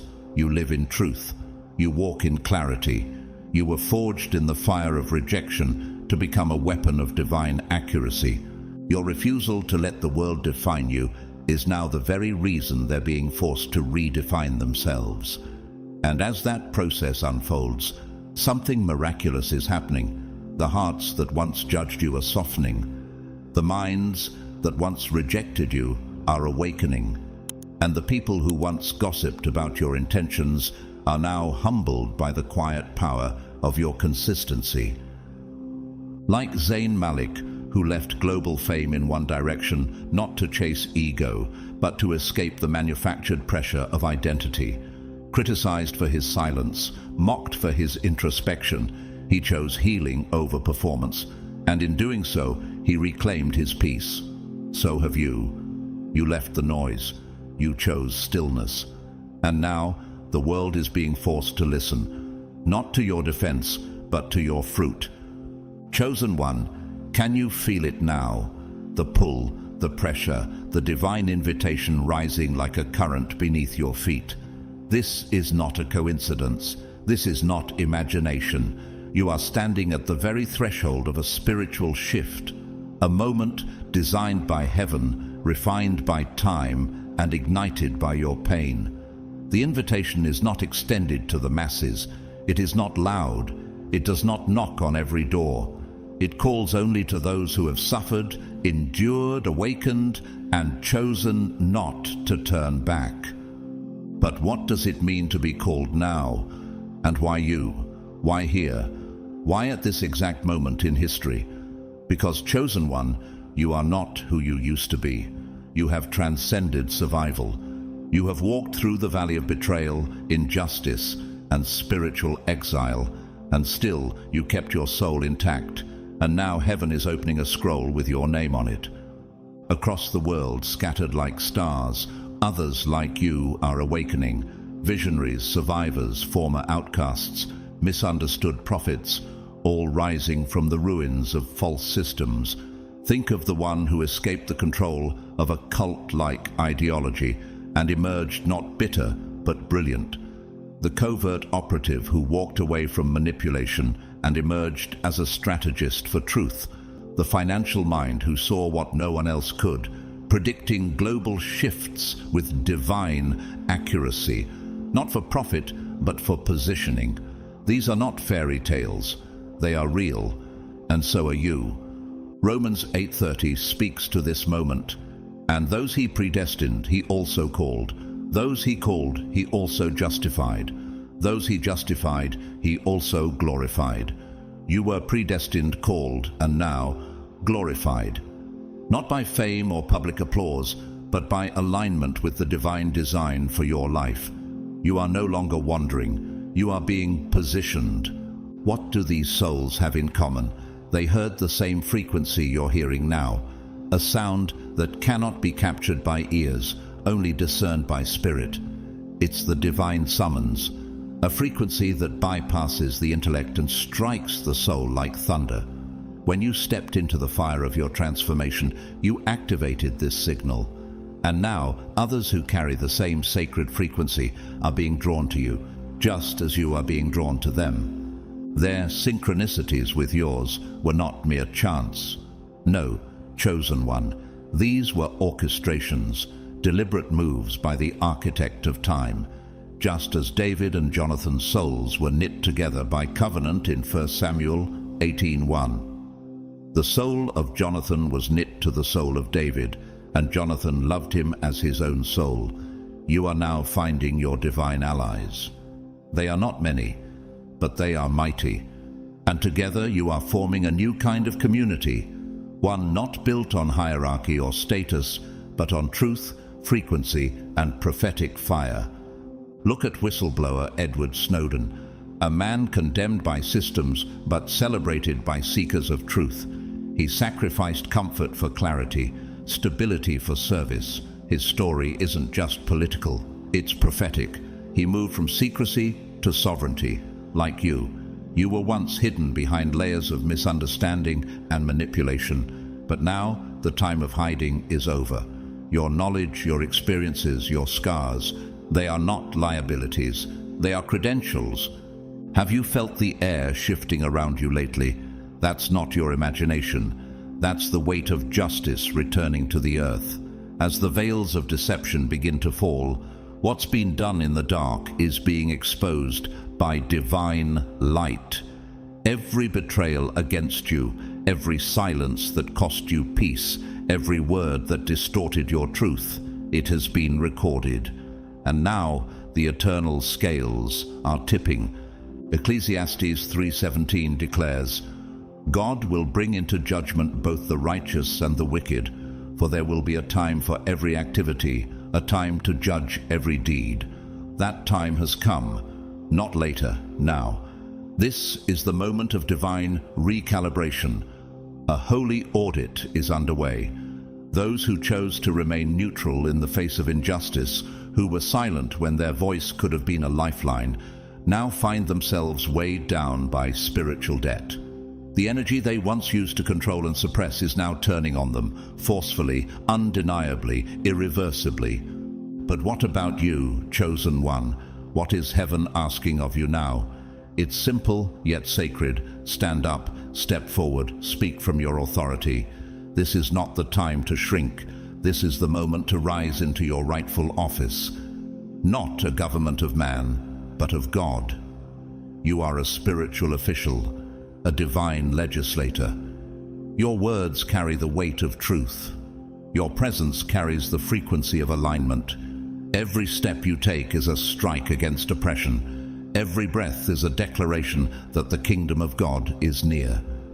Isaiah 61:2 proclaims, "Arise, shine, for your light has come, and the glory of the Lord rises upon you. See, darkness covers the earth, and thick darkness is over the peoples. But the Lord rises upon you, and his glory appears over you." You are that glory bearer. And as you rise, systems tremble.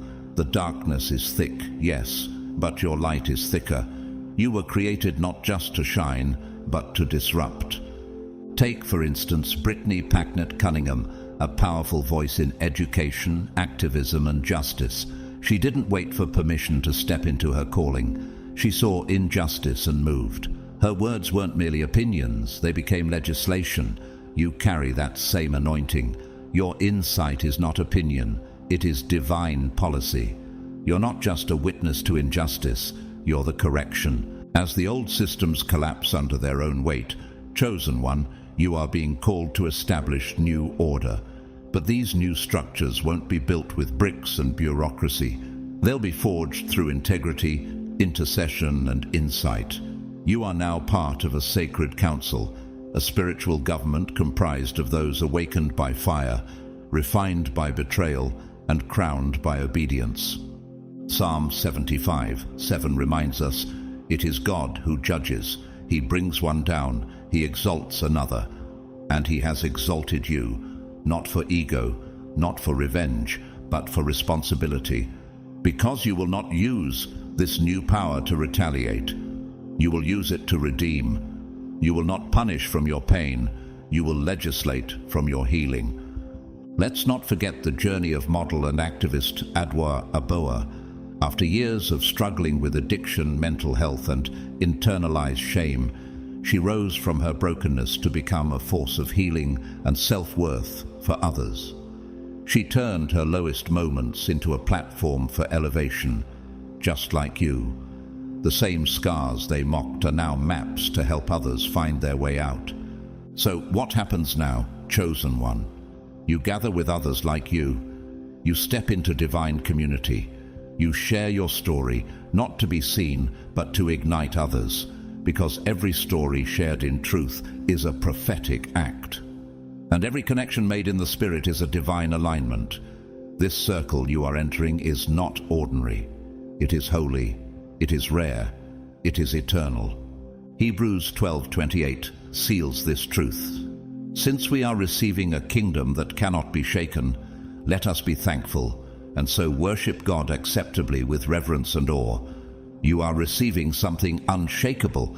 You are inheriting governance, not just over regions, but over realms. This is bigger than a title, bigger than a ministry, bigger than influence. This is dominion. Chosen one, have you stopped to consider just how far you've come? Not just in the visible ways, but in the soul-deep transformation that only heaven can measure. Every challenge, every moment of abandonment, every instance where someone was supposed to protect you but instead walked away. It was never wasted. It was refined. It was consecrated. And through the fire of that betrayal, the Master's hand molded you into something unshakable. What was meant to destroy you became the very foundation upon which your legacy is now being built. Romans 5:3-4 reminds us, "We also glory in our sufferings, because we know that suffering produces perseverance, perseverance character, and character hope." Every pain was permission, every loss was a lesson. And now, instead of being anchored to the failures of others, you have used those very moments as stepping stones, ascending into purpose, prosperity, and the clarity of your true identity. Can you see now that the divine plan has always been working in your favor? Even when you doubted, even when you felt forgotten, there were heavenly strategies unfolding behind the veil. The path you walk is not random. It is written in the stars, carved into your DNA, and whispered through eternity. From the very beginning, the Creator etched His promise into your bones. And now the time has come to walk fully in that truth. But how do you walk in divine truth when the world expects you to be silent? You rise anyway. You let your spirit shine, not because it's easy, but because it's necessary. You are not just another voice in the crowd. You are the beacon that calls the wanderer home. Like a lighthouse piercing through the fog of confusion and indifference, your life guides those who have been asleep in complacency. The light you carry is not soft, it's sovereign. It doesn't just comfort, it commands. Matthew 5:14 affirms this calling. You are the light of the world. A city set on a hill cannot be hidden. You were never created to blend in. You were always designed to rise, to lead, to disrupt, and to awaken. Look at the life of Viola Davis. Born into poverty and trauma, she could have allowed the pain to become her prison, but instead, she turned it into power. Through the wounds, she rose as a warrior, unapologetic, luminous, and filled with purpose. Her story, like yours, is not one of easy success, but of divine intention birthed through pain. Every step she took toward truth became a light for others, and so it is with you. Do you realize how powerful your journey truly is? This is not just your healing. This is your commissioning. Each scar is a scroll. Every betrayal you survived has become part of your spiritual resume. Your resume is not on paper. It's in your posture, your discernment, your fire. The path ahead of you is no longer a mystery. It is a highway, paved with grace, divine favor, and the unstoppable momentum of heaven's plan. Isaiah 43:19 echoes this moment. See, I am doing a new thing. Now it springs up. Do you not perceive it? I am making a way in the wilderness and streams in the wasteland. That's what your life now represents. A way through the wilderness for others to follow. You are a walking breakthrough. Your presence breaks patterns, silences lies, and awakens spirits. So imagine, chosen one, a vast, endless field beneath a golden sunrise, a prairie untouched by noise, soaked in divine peace. Every ray of light is a message from heaven, guiding, healing, aligning.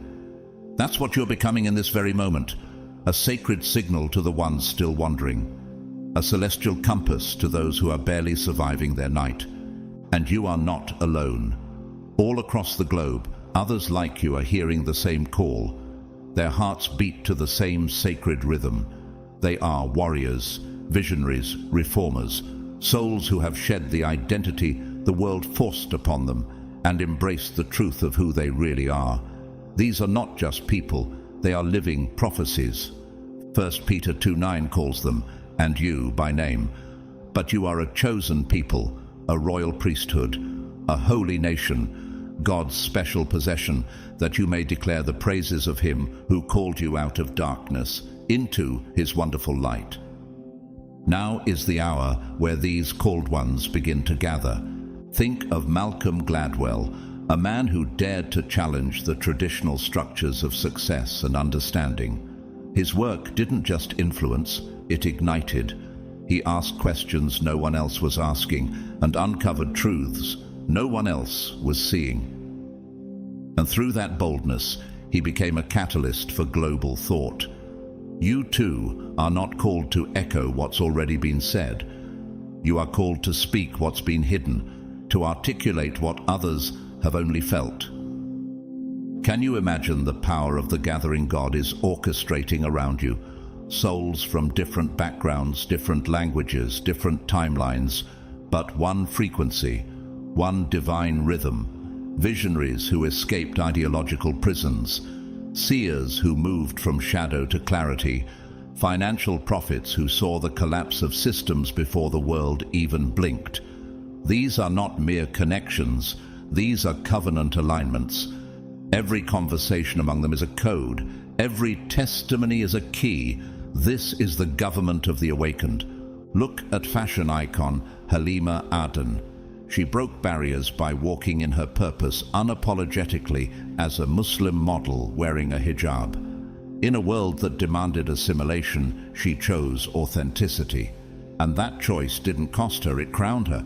That's your testimony too. What others said would isolate you, God is using to elevate you. Every shared insight in this sacred circle is a spark.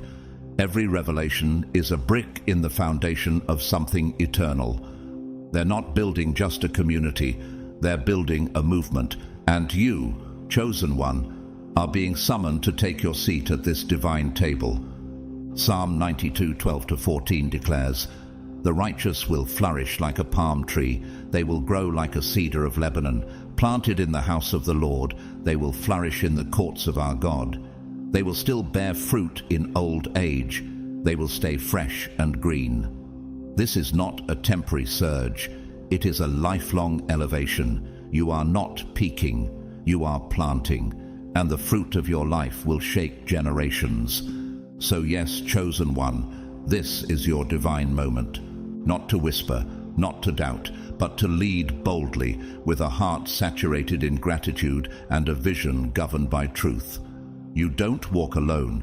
You march forward as part of a prophetic lineage surrounded by living epistles and spirit-filled leaders. What heaven is doing through you is bigger than personality. It's kingdom-level destiny. Your spirit is no longer in waiting. It is in motion.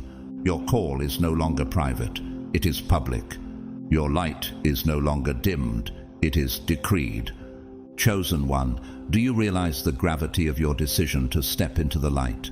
In a world addicted to comfort, where silence is mistaken for wisdom and fear is disguised as humility, you dared to do what few even dream of. You stood up. You rejected the illusion of safety that conformity promises, and you stepped boldly into a realm where truth costs everything but gives you back even more. And now, the very earth trembles beneath your courage. But why are so many still hiding? Why do they remain in the quiet corners of complicity, while you, bruised but unbroken, walk forward with fire in your eyes? Because the majority cling to the shadows where they believe they're safe. They choose the approval of men over the calling of God. But you chose differently.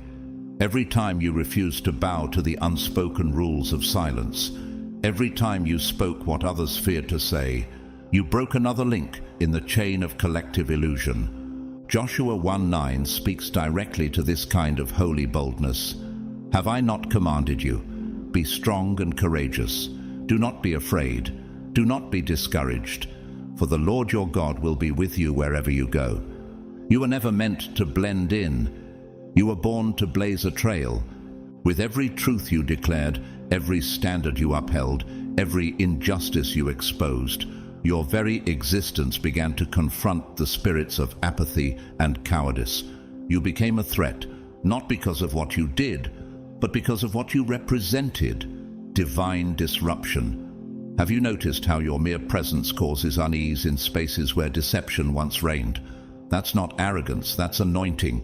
Your courage is not just personal, it's prophetic. It dismantles systems built on silence. It calls out the sleepers. It embarrasses the liars.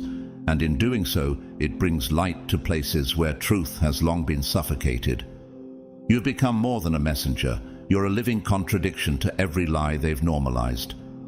Look at Malala Yousafzai, who, even after being shot for speaking up about education for girls, rose stronger than ever. She was told to remain quiet, to retreat, to stop disturbing the status quo. But like you, she understood. Silence in the face of injustice is complicity in evil. Her voice, like yours, became a clarion call. Her scars, like yours, became sacred testimonies. And as you stood, something extraordinary happened. The illusion others clung to began to crack. You shattered the myths they had made their homes in.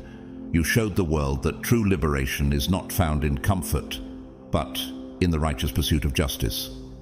Isaiah 58:1 commands, "Shout it aloud, do not hold back. Raise your voice like a trumpet. Declare to my people their rebellion, and to the descendants of Jacob their sins." That's what your life has become, a trumpet, a sound heaven is using to awaken the deaf and revive the dead-hearted. You didn't wait for approval.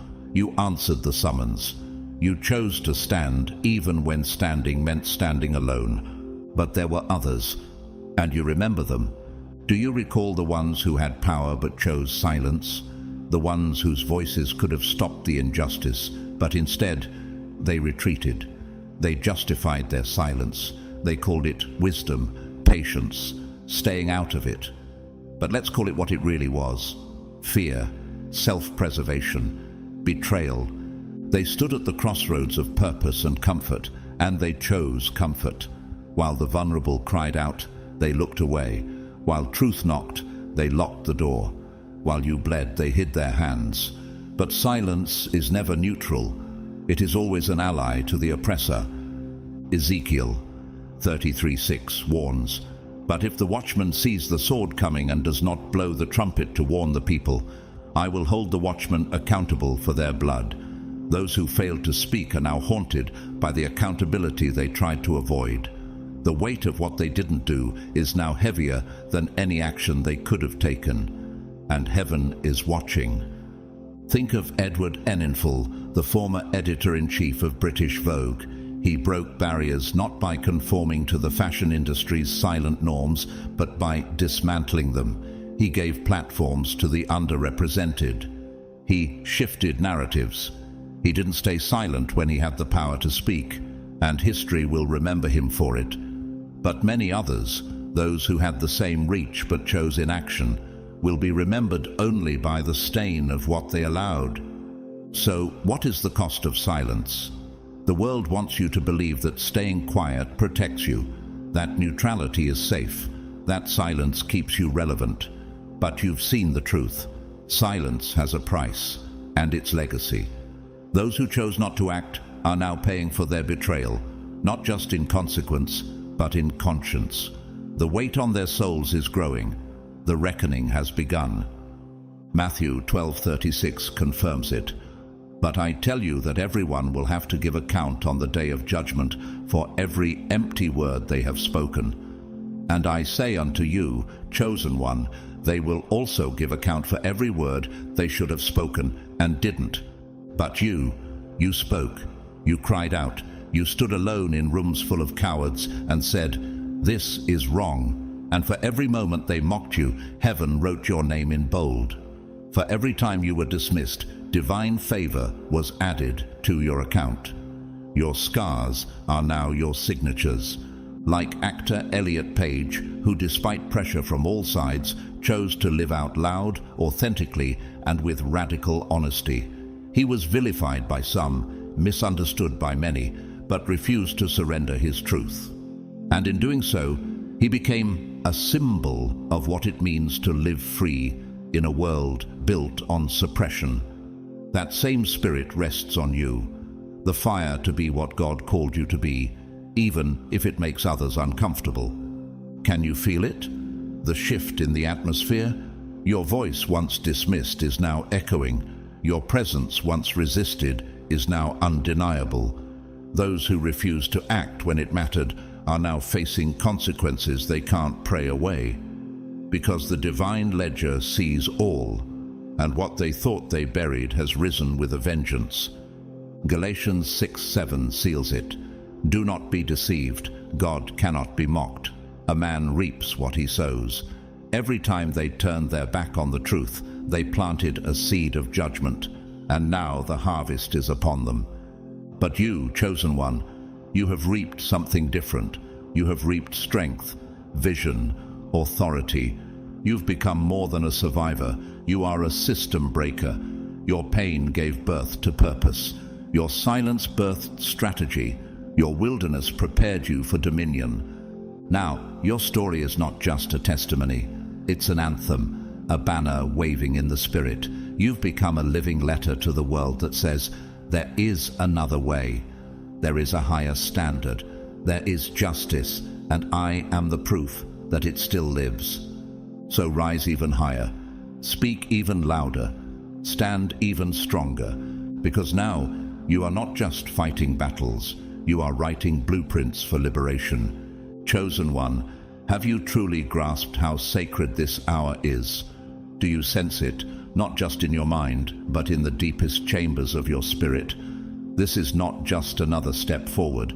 This is the divine reclamation of all that was delayed, denied, or stolen from you. The time has finally come for you to reclaim your destiny, not with hesitation, but with holy boldness. For heaven is not whispering anymore. It is roaring your name into the atmosphere. Every trial you endured, every silent tear you shed in secret, every injustice that tried to shatter your voice, all of it has been refined by divine fire. What once felt like abandonment has become your anointing. And now, you are rising not as a victim of your story, but as the voice of a new world. Isaiah 62:1 proclaims, "For Zion's sake I will not keep silent. For Jerusalem's sake I will not remain quiet, till her vindication shines out like the dawn, her salvation like a blazing torch." Chosen one, you are that blazing torch. You are the fulfillment of prayers whispered by generations who came before you. This is your moment not only to shine, but to lead. But what does leadership look like when built on pain? It looks like transformation. It looks like you.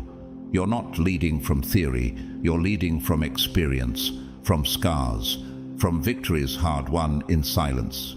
You are proof that truth, when lived out fully, will always prevail.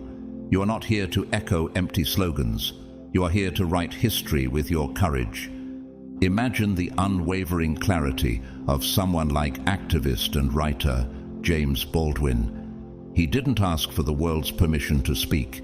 He opened his mouth, declared what needed to be said, and shifted minds for generations. Like Baldwin, you were never created to appease the comfort of the many. You were called to challenge the lies that kept them enslaved. As you now embrace the abundant light flowing from your soul, do you realize that your life itself is the miracle? It's the parable made flesh. You are a living, breathing testimony of what happens when someone refuses to die in silence. When you speak, heaven echoes. When you walk, the path opens. The laws of nature bend in favor of those whose hearts are aligned with divine truth. John 8:32 confirms it. Then you will know the truth, and the truth will set you free. But freedom isn't always applause. Sometimes it's lonely. Sometimes it costs everything. But chosen one, you paid that price. And now the world is about to see the returns. Can you see what's unfolding before you? The path ahead isn't paved by the fearful, the indifferent, or the convenient. It's paved by those who were bold enough to say yes to destiny when no one was watching. Your journey is more than personal. It is prophetic. Every step you take in the light is a divine decree that truth will not bow to fear. You've become the kind of force that can no longer be ignored. Even the system that once upheld silence and injustice is now unraveling under the pressure of your existence. Like tectonic plates shifting beneath an old, crumbling world, your truth has triggered a cosmic realignment. The very foundation of darkness can no longer withstand the radiance of your resilience. Think of actress and humanitarian Angelina Jolie. Once viewed through the lens of controversy, she transformed her pain and rejection into a platform of global advocacy. From war zones to refugee camps, she stepped into her power, not with a crown, but with compassion. Her legacy, like yours, was shaped not by applause, but by authentic action. Romans 8:19 speaks directly to your moment. For the creation waits in eager expectation for the children of God to be revealed. You are not just someone who endured injustice. You are the revelation creation has been waiting for. The voices that once ridiculed your convictions, silent. The people who once told you to play it safe, exposed. The institutions that once protected the complicit, now crumbling. And as all of that falls, you remain unmoved, unwavering, unashamed. But where do you go from here? What do you do with this light? You share it. You lead with it. You build with it. The call is not only for personal transformation, but communal awakening. The time has come for you to step into the fellowship of the awakened. You are not alone. Heaven has been gathering others just like you. souls who shed the chains of fear, who walked away from performance and chose purpose. Look at the spiritual revolution led by Richard Rohr, a contemplative priest who stepped outside traditional religious boxes to speak on radical grace, divine love, and inner transformation. Despite criticism, he persisted. And through that persistence, he built a spiritual sanctuary for millions hungry for something real. That's what you're doing now. Your very existence is a sanctuary for truth. Hebrews 10:23-24 declares, "Let us hold unswervingly to the hope we profess, for he who promised is faithful. And let us consider how we may spur one another on toward love and good deeds." That is your divine task, to spur others toward transformation, not with force, but with fire. Not with religion, but with revelation. So step boldly, chosen one.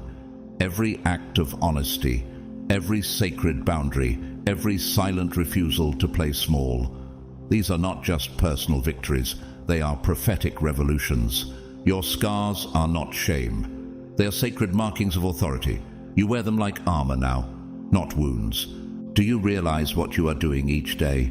With every choice you make to live truthfully, you are tearing down ancient lies. You are shifting generations. You are rewriting destinies. And those who once betrayed you, who chose silence, convenience, and cowardice, the system that once empowered them has turned on them. The same energy they tried to weaponize against you is now consuming them. The laws of divine justice are not biased, but they are precise. And what was stolen from you will return multiplied. Psalm 37:6 brings this into focus. He will make your righteous reward shine like the dawn, your vindication like the noonday sun. That sun is rising now, and your vindication, it's no longer a prophecy, it's a reality. You were right to speak, you were right to stand, you were right to walk alone. So rise higher still, speak louder still, go deeper still, because you are not here to survive this system. You are here to dismantle it. You are not here to reflect the world.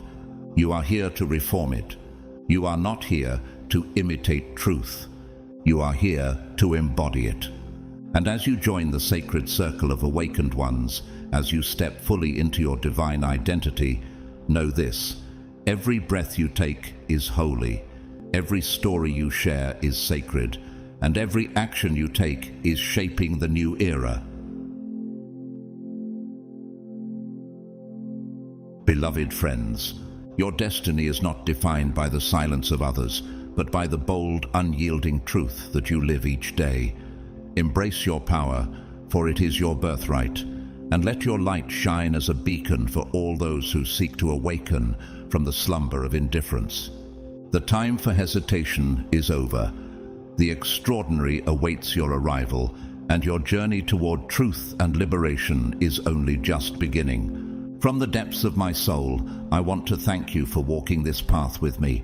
Your presence, your courage, and your hunger for truth have made this journey sacred. Whether you've been here since the beginning or just joined today, you are part of this divine movement, and I am humbled to have shared this moment with you. If this message has spoken to your spirit and you feel led to support the work I do, you're warmly invited to contribute through the Super Thanks option below.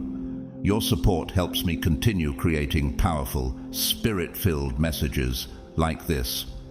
But please know this: whether you give or not, I am deeply, sincerely grateful for you.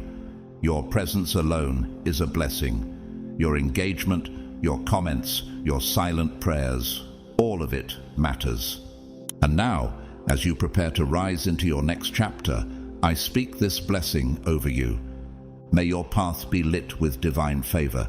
May every hidden truth rise to meet you. May your scars become your strength, your voice become thunder, and your faith become the force that parts the seas ahead of you. May you walk in boldness, speak in truth, and rest in the unshakable knowledge that heaven walks with you, always. You are not just seen, you are chosen, you are covered, you are unstoppable. Until next time, walk in truth, walk in power, And never forget, your destiny is calling, and all of heaven is watching. With love, your companion on this journey.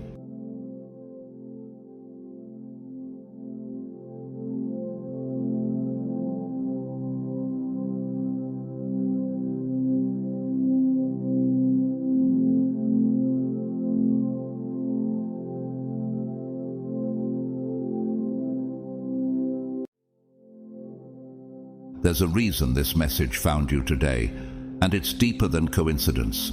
It's divine timing. You've felt it, haven't you? That quiet pull in your soul that refuses to be ignored. The strange awareness that you don't quite move like everyone else. That something inside you is shifting. That's because you were never meant to blend in. You were meant to awaken. You are one of God's chosen ones. And when you speak to the universe in a way that is aligned with your divine identity, something supernatural happens. The universe obeys. You don't need to chase after miracles, beg for attention, or cry out into the darkness hoping someone hears you. Why? Because your vibration already speaks louder than your words ever could. Your energy, when aligned with faith, clarity, and divine purpose, carries a frequency that commands reality itself. The universe doesn't respond to empty repetition or anxious pleading. It responds to who you are, to what you believe, and to the intentional presence you carry when your soul is aligned with God's higher plan for your life. If this is already resonating in your spirit, take a moment to comment 777 below. Not just to engage, but to declare to heaven and earth that you're ready for the next level of your awakening. That number isn't random. It's a signal of divine completion, spiritual alignment, and unstoppable manifestation. And to each and every one of you who has supported this mission through super thanks, thank you from the depths of my heart. Your generosity helps bring these messages to the very souls they're meant to reach. And that ripple effect is sacred. This message, created by a chosen one for other chosen ones, holds a truth that will change everything once it sinks in. It's not just a teaching, it's a revelation, one that unlocks your ability to bend reality, not through striving, but through spiritual alignment. This is why, once understood, you won't ask anymore. You'll simply create. But here's the question that should stir something deep within you. What if the reason life hasn't looked normal for you is because you were never meant to play by the same rules? What if your delays, detours, and strange inner knowing have all been part of a divine design, a setup for something bigger than you imagined? Let's go deeper now into the sacred mechanics of how your voice, your energy, and your alignment are shaping your reality in real time, and why the universe is waiting for you to remember who you really are. God's chosen ones, when you speak to the universe this way, it has no choice but to obey you.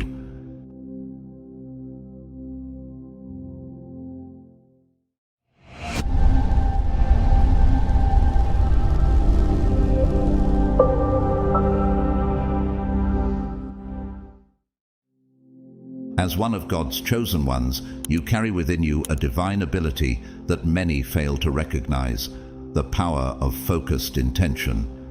Your focus is not just attention, it is the engine of creation in your life. When you direct your thoughts, your energy, and your emotions towards something with clarity and intention, you breathe life into it. Realities begin to shape themselves around what you choose to observe. Have you ever noticed how something small can grow into a major force in your life, simply because you couldn't stop thinking about it? In the spiritual realm, the universe doesn't differentiate between what you love and what you fear. It only knows what you consistently focus on. This is why Job once cried out, "What I feared has come upon me. What I dreaded has happened to me." Job 3:25. Job's story is a sobering reminder that fear, when entertained long enough, can become a reality just as easily as faith can. So the real question is, what are you feeding with your attention today? Is it faith, or fear? Even when you try to ignore something, perhaps a painful memory or an uncomfortable truth, that act of suppression still has creative power. Ignoring is not neutral. In fact, it can anchor something deeper into your energy field. But when you consciously remove a thought from your spiritual awareness, when you surrender it fully to God, it loses its grip on your reality. Jesus said in Matthew 6:22, "The eye is the lamp of the body. If your eyes are healthy, your whole body will be full of light." What you focus your spiritual eyes on will fill your entire life. This principle isn't just biblical, it's echoed in modern wisdom too. Legendary motivational speaker and author Tony Robbins once said, "Where focus goes, energy flows." Robbins, who rose from an abusive home and poverty to becoming a globally influential life strategist, learned that intentional focus could either trap him in pain or launch him into purpose. The same is true for you.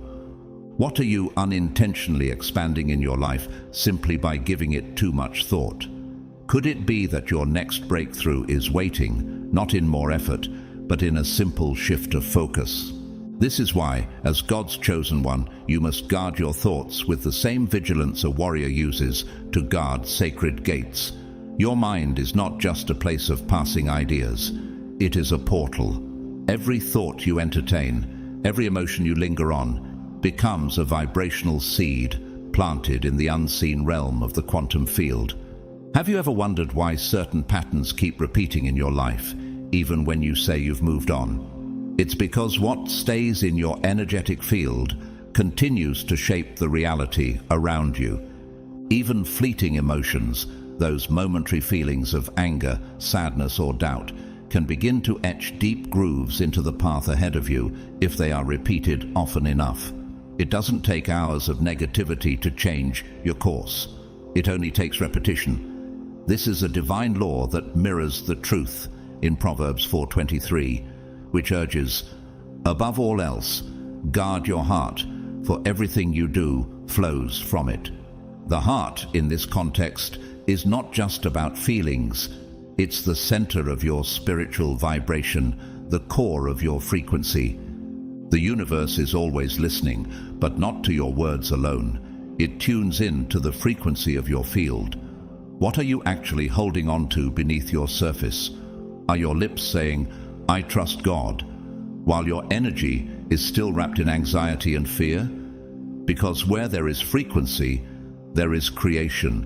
The reality around you is simply mirroring what's vibrating inside of you. To bring this truth closer to home, consider Jim Carrey. Not just a comedian, but someone who has spoken openly about the power of intention. Years before he became famous, he wrote himself a check for $10 million for acting services rendered and dated it for 5 years in the future. He visualized it, believed it, and kept the paper in his wallet. 5 years later, he received a movie role that paid him exactly that amount. What was he really doing? Aligning his internal frequency with his external future. So now, the universe is asking you the same question. Where are you looking? What are you focusing on when no one is watching, when the prayers are silent and the battles are internal? Because that silent focus, more than any spoken declaration, is what writes the script of your tomorrow. The universe, for you as one of God's chosen ones, functions as a vibrational mirror. It does not respond to empty words or surface-level actions, but to the deep frequencies you sustain within. Your reality isn't something that just happens randomly.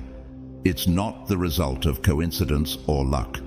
Instead, it is a mathematical, spiritual manifestation of your consciousness, carefully shaped by the thoughts, emotions, and spiritual intentions you carry on a daily basis. Have you paused to ask yourself what inner signal you're consistently sending out? Picture yourself as a divine conductor, orchestrating the unseen with your spiritual baton, your focus. Around you is an energetic field, like an orchestra of infinite possibilities, waiting for your command. Every movement of your attention Every deliberate shift in emotion acts like a conductor cueing a new section to play, drawing forth melodies of peace, breakthroughs, or even chaos, depending on what you're directing. This mirrors the biblical truth found in Galatians 6:7. Do not be deceived. God is not mocked. For whatever one sows, that will he also reap. Your focus is a seed, and the reality you see around you is its harvest. When you conduct your inner world with wisdom, when you dwell in gratitude, clarity, faith, and divine alignment, your outer world begins to respond with synchronicity. Doors open effortlessly. People, resources, and opportunities align in divine timing. This is not magic, it's spiritual law in motion. And this law is echoed in the lives of individuals like Nikola Tesla, the brilliant inventor and visionary who famously said, "If you want to find the secrets of the universe, think in terms of energy, frequency, and vibration." Tesla, whose work revolutionized modern electricity, deeply believed that energy, not matter, is the foundation of all creation. As someone chosen by God, that truth applies to you even more. Your vibration is your divine signature, and your reality dances to its rhythm. So what kind of symphony are you conducting right now? Are you leading your life with divine clarity, or are you allowing distractions to produce disharmony?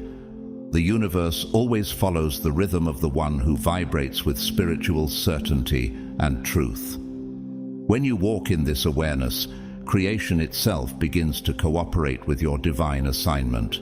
For you, God's chosen one, understanding the illusion of time is a key that unlocks your power. The universe doesn't speak in hours or days. It doesn't respond to calendars, clocks, or your hopeful promises about what you'll do someday. It only listens to vibration, and that vibration is always rooted in the present. The now is the only moment that carries creative power. Have you been unknowingly delaying your transformation by waiting for a better time, a clearer sign, or a future you hope will arrive on its own? The truth is, your transformation is not something you project into the future. You don't say, "I will become," because as a chosen one, you embody the change now, while others hesitate, saying, "Maybe one day." You move with the revelation that the only real moment is this one. Ecclesiastes 3:1 reminds us that there is a time for everything and a season for every activity under the heavens. But it never says that we must live in waiting. The present is where divine alignment occurs. When you vibrate in faith right now, when you feel abundance now, when you declare victory now, the universe immediately begins to shape itself around that frequency. Think about it. When someone says, "One day I'll be successful," what frequency are they really putting out? It's the energy of lack. It says, "I don't have it yet," and that vibration delays the very thing they desire.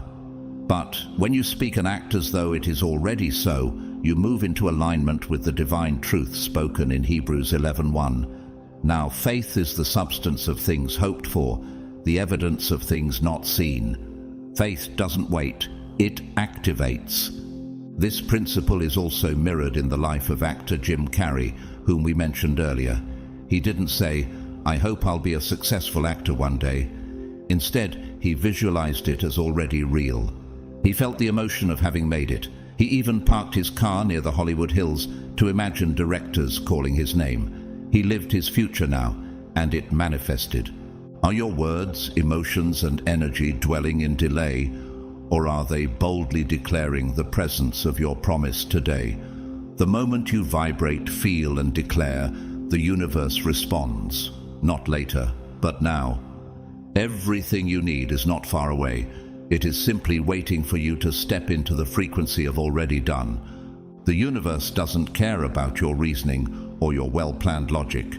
It doesn't pause to assess whether your goals make sense on paper. It simply and consistently responds to your frequency. If the signal you're sending out vibrates with "maybe later," then your reality will reflect that delay. You'll find yourself in a perpetual state of almost close to breakthroughs, on the edge of opportunities, but never quite stepping into them fully. Have you ever wondered why things seem to hover near your life without fully landing? As one of God's chosen ones, you've been given insight that others overlook. Every second you spend postponing your becoming is a second you block what heaven has already released for you. The access point is never in the future, it's in the now. Jesus said in Mark 11:24, "Therefore I tell you, whatever you ask for in prayer, believe that you have received it and it will be yours." Did you catch that? Believe that you have received it, not that you will receive it someday. That is present moment faith. That is the bridge. Mastery over your reality begins the moment you feel as though you are already living in the fulfillment of what you desire, whether it's divine health, abundant provision, deep love, or spiritual enlightenment. These blessings already exist in God's infinite storehouse. Your role is to tune into the vibration where they are already true. The moment you do, you open the channel between your current reality and the timeline where your desire is already a fact in the spirit. This concept might sound mystical, but it is grounded in both scripture and lived experience. Consider Serena Williams, the tennis champion widely regarded as one of the greatest athletes of all time. Long before she won her first Grand Slam title, she and her father declared out loud that she would be the best in the world. They didn't wait for the victories to feel victorious. That certainty, their present moment belief, carried her into the timeline where her success already existed. The same principle applies to you. The present moment is your vibrational bridge, the sacred crossing between the unseen and the seen. And to walk across it is not to merely hope, but to know with the fullness of your spirit. It is the embodiment of conscious faith. Are you walking that bridge with trust today, or are you still standing at the edge, waiting for a sign that will only appear once you move? One of the most powerful tools God's chosen ones can use isn't complicated, it's deceptively simple, yet spiritually profound. It's the practice of declaring in the present tense what you desire to experience. But this isn't begging or asking timidly. It's not a hopeful whisper. It's a vibrational command, a bold and conscious alignment with what is already yours in the spiritual realm. When you declare, "I feel my health vibrant and alive right now," you are not waiting to feel better. You are stepping into the reality where divine health is already present. These kinds of statements are not empty affirmations. They are acts of spiritual authority. When you say, "I'm grateful for my abundant financial prosperity today," or "I'm so happy with the success of my relationship," you are shifting the frequency of your field. You are no longer sending out energy of lack or longing. You are vibrating with the joy of fulfillment. And that changes everything. Have you ever noticed how things seem to open up more easily when you're operating from gratitude rather than desperation? This is deeply rooted in the truth of Proverbs 18:21, which declares, "Death and life are in the power of the tongue, and those who love it will eat its fruit." Your words shape your world, not just through sound, but through frequency. When you speak with presence and genuine emotion, your declarations become spiritual blueprints. They send out instructions into the unseen, opening doors and creating pathways that may have once seemed invisible. We see this same principle in the life of Muhammad Ali, one of the greatest boxers in history. Long before he became world champion, he declared, "I am the greatest." He didn't say, "I hope I'll become the best one day." He spoke it as truth in the present. His confidence wasn't arrogance, it was alignment. He was speaking from the vibration of the outcome he had already chosen to live in. What declarations are shaping your atmosphere today? Are you speaking from lack or from divine alignment? Because when your words are backed by presence and true emotion, they don't just echo into the air, they become keys that unlock realities designed specifically for you. The path is already there. It's just waiting for the sound of your voice to bring it to life. As one of God's chosen ones, you've likely come to realize that life is not some random series of events strung together by chance. It's far more intricate, more intentional. Your journey is part of a divine quantum game with invisible layers and spiritual blueprints, where every experience, encounter, and obstacle is a piece on the board placed with purpose. Have you ever looked back and noticed how events that once felt confusing or painful eventually revealed themselves as crucial steps in your awakening? This is the secret game of consciousness expansion, and you've been playing it all along, whether you realized it or not. But now, something is shifting. Your awareness is rising. As your spiritual vision sharpens, patterns begin to emerge. Signs that once seemed like coincidences now reveal themselves as divine confirmations. You no longer wander through life blindly. Instead, you begin to see the subtle architecture of reality, the divine code beneath the surface of your daily experience. This awakening goes far deeper than just thinking positively or choosing to be optimistic. While those are helpful starting points, true consciousness expansion invites you to access the hidden roots of your experiences. You begin to ask, what frequency triggered this outcome? What emotion or belief planted the seed for this harvest? This is the same level of awareness that allowed Joseph, after all his trials, to tell his brothers in Genesis 50:20, "You intended to harm me, but God intended it for good." Joseph's consciousness had expanded to see that behind betrayal, prison, and pain, God had been moving all along. In today's world, this kind of perception is rare, but some have walked this path outside of Scripture too. Carl Jung, the renowned psychologist and thinker, once said, "Until you make the unconscious conscious, it will direct your life, and you will call it fate." Jung wasn't just speaking to scholars. He was describing the very truth you now embody. As your consciousness expands, you stop being a passive player. You become an awakened conductor of your reality. So what if the pain you've endured wasn't just suffering, but a riddle? What if every repeated struggle was a coded message from the universe, waiting for you to recognize the frequency that birthed it? You are no longer playing in the dark. You've been called into light, into wisdom, into the awareness that your thoughts, your energy, and your spirit are shaping more than you ever imagined. And now that you see, the game has changed forever. So often in life, you, the chosen one, have been influenced by subtle, unseen forces shaping your external world without your conscious agreement. These forces could be old belief systems, emotional imprints from childhood, or spiritual interference working quietly in the background. And yet, the moment you become lucid, when your spirit awakens and your awareness sharpens, you reclaim your divine sovereignty. You no longer drift through circumstances unconsciously. Instead, reality begins to align with precision, mirroring your inner clarity and authority. Can you feel that shift already happening in your life? Every thought you think, every emotion you allow, every attitude you embody, it's all a move. Not just mental, but energetic. Each one subtly shifts the landscape of your reality like a chessboard of spiritual cause and effect. What might seem small in the natural realm, a passing doubt, a fleeting moment of joy, is actually a vibrational choice that carries weight in the unseen.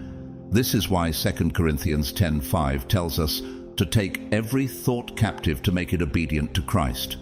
You've been entrusted with the sacred responsibility of managing your energetic field, because it is the very interface through which your reality is created. As you awaken more fully, something incredible begins to unfold. You start receiving what can only be described as spiritual downloads, internal upgrades that feel like spontaneous clarity, unexplainable peace, prophetic visions, or sudden knowing. These moments aren't random, they're part of a divine system. The universe, guided by God's order, is communicating with your expanded consciousness. You are being given access to deeper codes, to higher levels of vibrational mastery, as if heaven itself is whispering blueprints into your soul. This kind of divine communication can also be seen in the life of Daniel. When others only saw dreams as random imagery, Daniel was granted divine insight to interpret what others couldn't. In Daniel 2:22, he proclaims, "He reveals deep and hidden things. He knows what lies in darkness, and light dwells with him." You too are beginning to access those deep and hidden things, not through striving, but through alignment.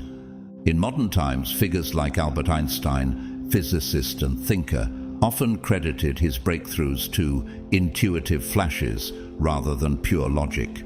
He once said, "The intuitive mind is a sacred gift, and the rational mind is a faithful servant."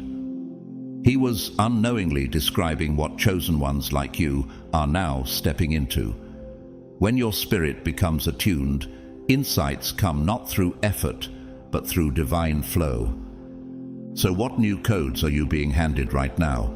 What intuitive knowing has quietly arrived in your awareness, waiting to be activated? This is not imagination, it is revelation. And as you continue to rise in consciousness, the universe won't just respond, it will begin to reflect your mastery with breathtaking accuracy. And here lies the profound difference that sets you apart, the reason your journey feels so layered, so rich with mystery. As God's chosen one, you never play this game of life alone.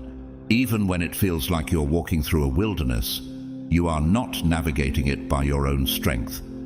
Within you are echoes of many who came before, spiritual archetypes, ancient intelligences, and ancestral wisdom embedded in your very being. You carry the codes of generations, and their knowledge flows through you like a river waiting to be remembered. Have you ever made a decision so instinctive, so intuitively right that you couldn't explain how you knew? That's because something deeper than logic was guiding you. It was the voice of ancestral presence, the collective memory of those who paved the path before you, whispering through your spirit. Like invisible mentors, they walk beside you, influencing your direction in ways that go beyond what the eye can see. In the Bible, this truth comes to life through the lineage of Jesus himself. His genealogy wasn't just a list of names, it was a spiritual map. Each ancestor carried a unique energy that shaped the mission he came to fulfill. Similarly, you stand at the convergence of many callings, carrying not just your own mantle, but the weight of promises and prayers spoken long before you were born. Hebrews 12:1 speaks directly to this, saying, "Therefore, since we are surrounded by such a great cloud of witnesses, let us throw off everything that hinders, and run with perseverance the race marked out for us." These witnesses, those who came before, are not absent. They are here, cheering you on, transmitting wisdom through the fabric of your consciousness. Even in the modern world, this idea is honored. Maya Angelou, poet, civil rights activist, and prophetic voice, once said, "I go forth alone and stand as 10,000. She knew that her voice was never just her own. It was layered with the strength of her ancestors, the cries of the past, and the hopes of the future. You, too, move with that kind of backing. When you quiet your mind, when you turn down the noise of the outer world and begin to listen with the ears of your soul, this wisdom begins to rise. You start to see not just the surface of things, but the hidden shortcuts, the divine strategies that others overlook. This is not superstition or fantasy. It is the unfolding of spiritual memory. The game of life opens for you in ways it never will for others because you're not just playing, you're remembering. Intuition, this is your sacred compass, your inner GPS directly connected to the energetic field of creation. While the mind screams for certainty and control, your intuition whispers with quiet authority. It doesn't argue. It simply knows. And as one of God's chosen ones, you are learning to trust that whisper more than the noise of the world. In a society that worships logic, data, and predictable formulas, you are walking a different path. One that is led by resonance, not rationale. Have you ever felt peace about a decision that made no sense on paper, yet everything in your spirit said yes? Or sensed unease about something that seemed like a great opportunity, but your body subtly pulled away? That's not just instinct. It's divine intelligence speaking through vibration. The universe rarely responds to formulas or perfectly calculated plans. It responds to resonance. And you, being spiritually attuned, are now learning to ask, does this expand me or contract me?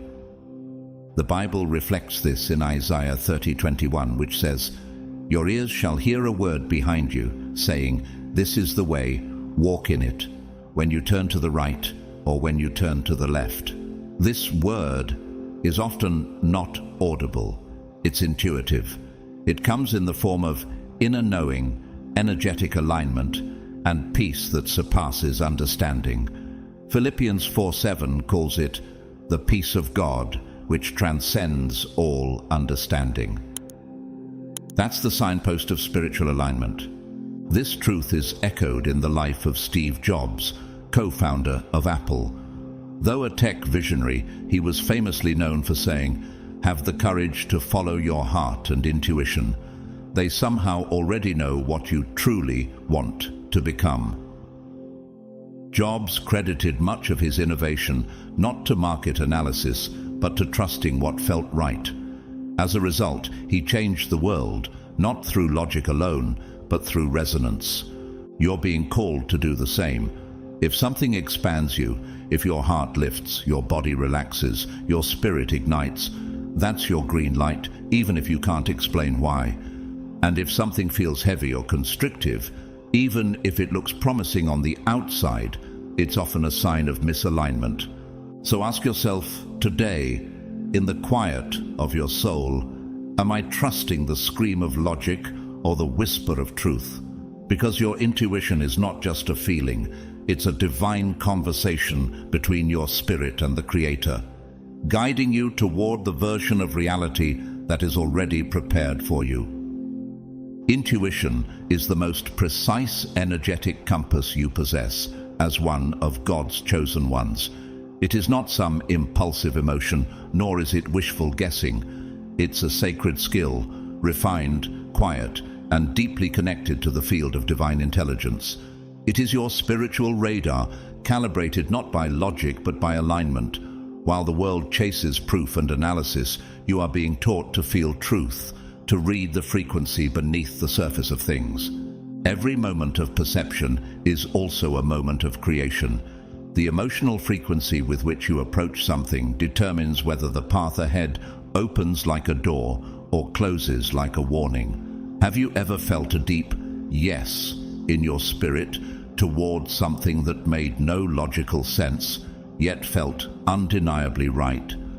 That's because your spirit had already brushed against a version of reality where that outcome exists. You didn't just guess, you remembered it at a vibrational level. In those sacred moments, trust becomes the key that unlocks alignment. When you're facing uncertainty, standing before a major decision or a delicate situation, you don't rush into action. You do what the wise and spiritually mature always do. You become still. You close your eyes to the noise of the world and tune in to the deeper current within. You ask, what does my intuition say about this? And while the answer may not arrive as words, it will arrive. It may come as a subtle expansion in your chest, a quiet inner calm, a wave of peace that silences your racing thoughts. That sensation, vibrating through your spirit, is the language of the field. It's the way God often communicates with those who walk closely with Him. As 1 Kings 19:12 describes Elijah hearing God not in the wind, fire, or earthquake, but in a still small voice, so too does your guidance come, not through loud commands, but through gentle knowing. Modern spiritual teachers like Eckhart Tolle speak of this as the power of now, and he's right, because it's not about how many times you ask for a sign or how long you wait. It's about the state of presence you enter when you truly listen.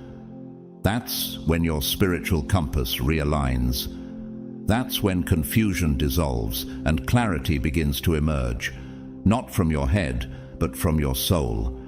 Are you truly present as you listen?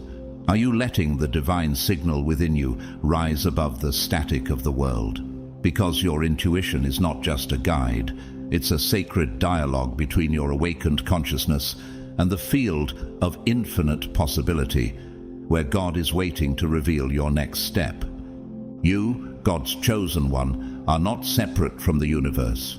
You are the universe in manifestation, walking, breathing, vibrating with divine essence.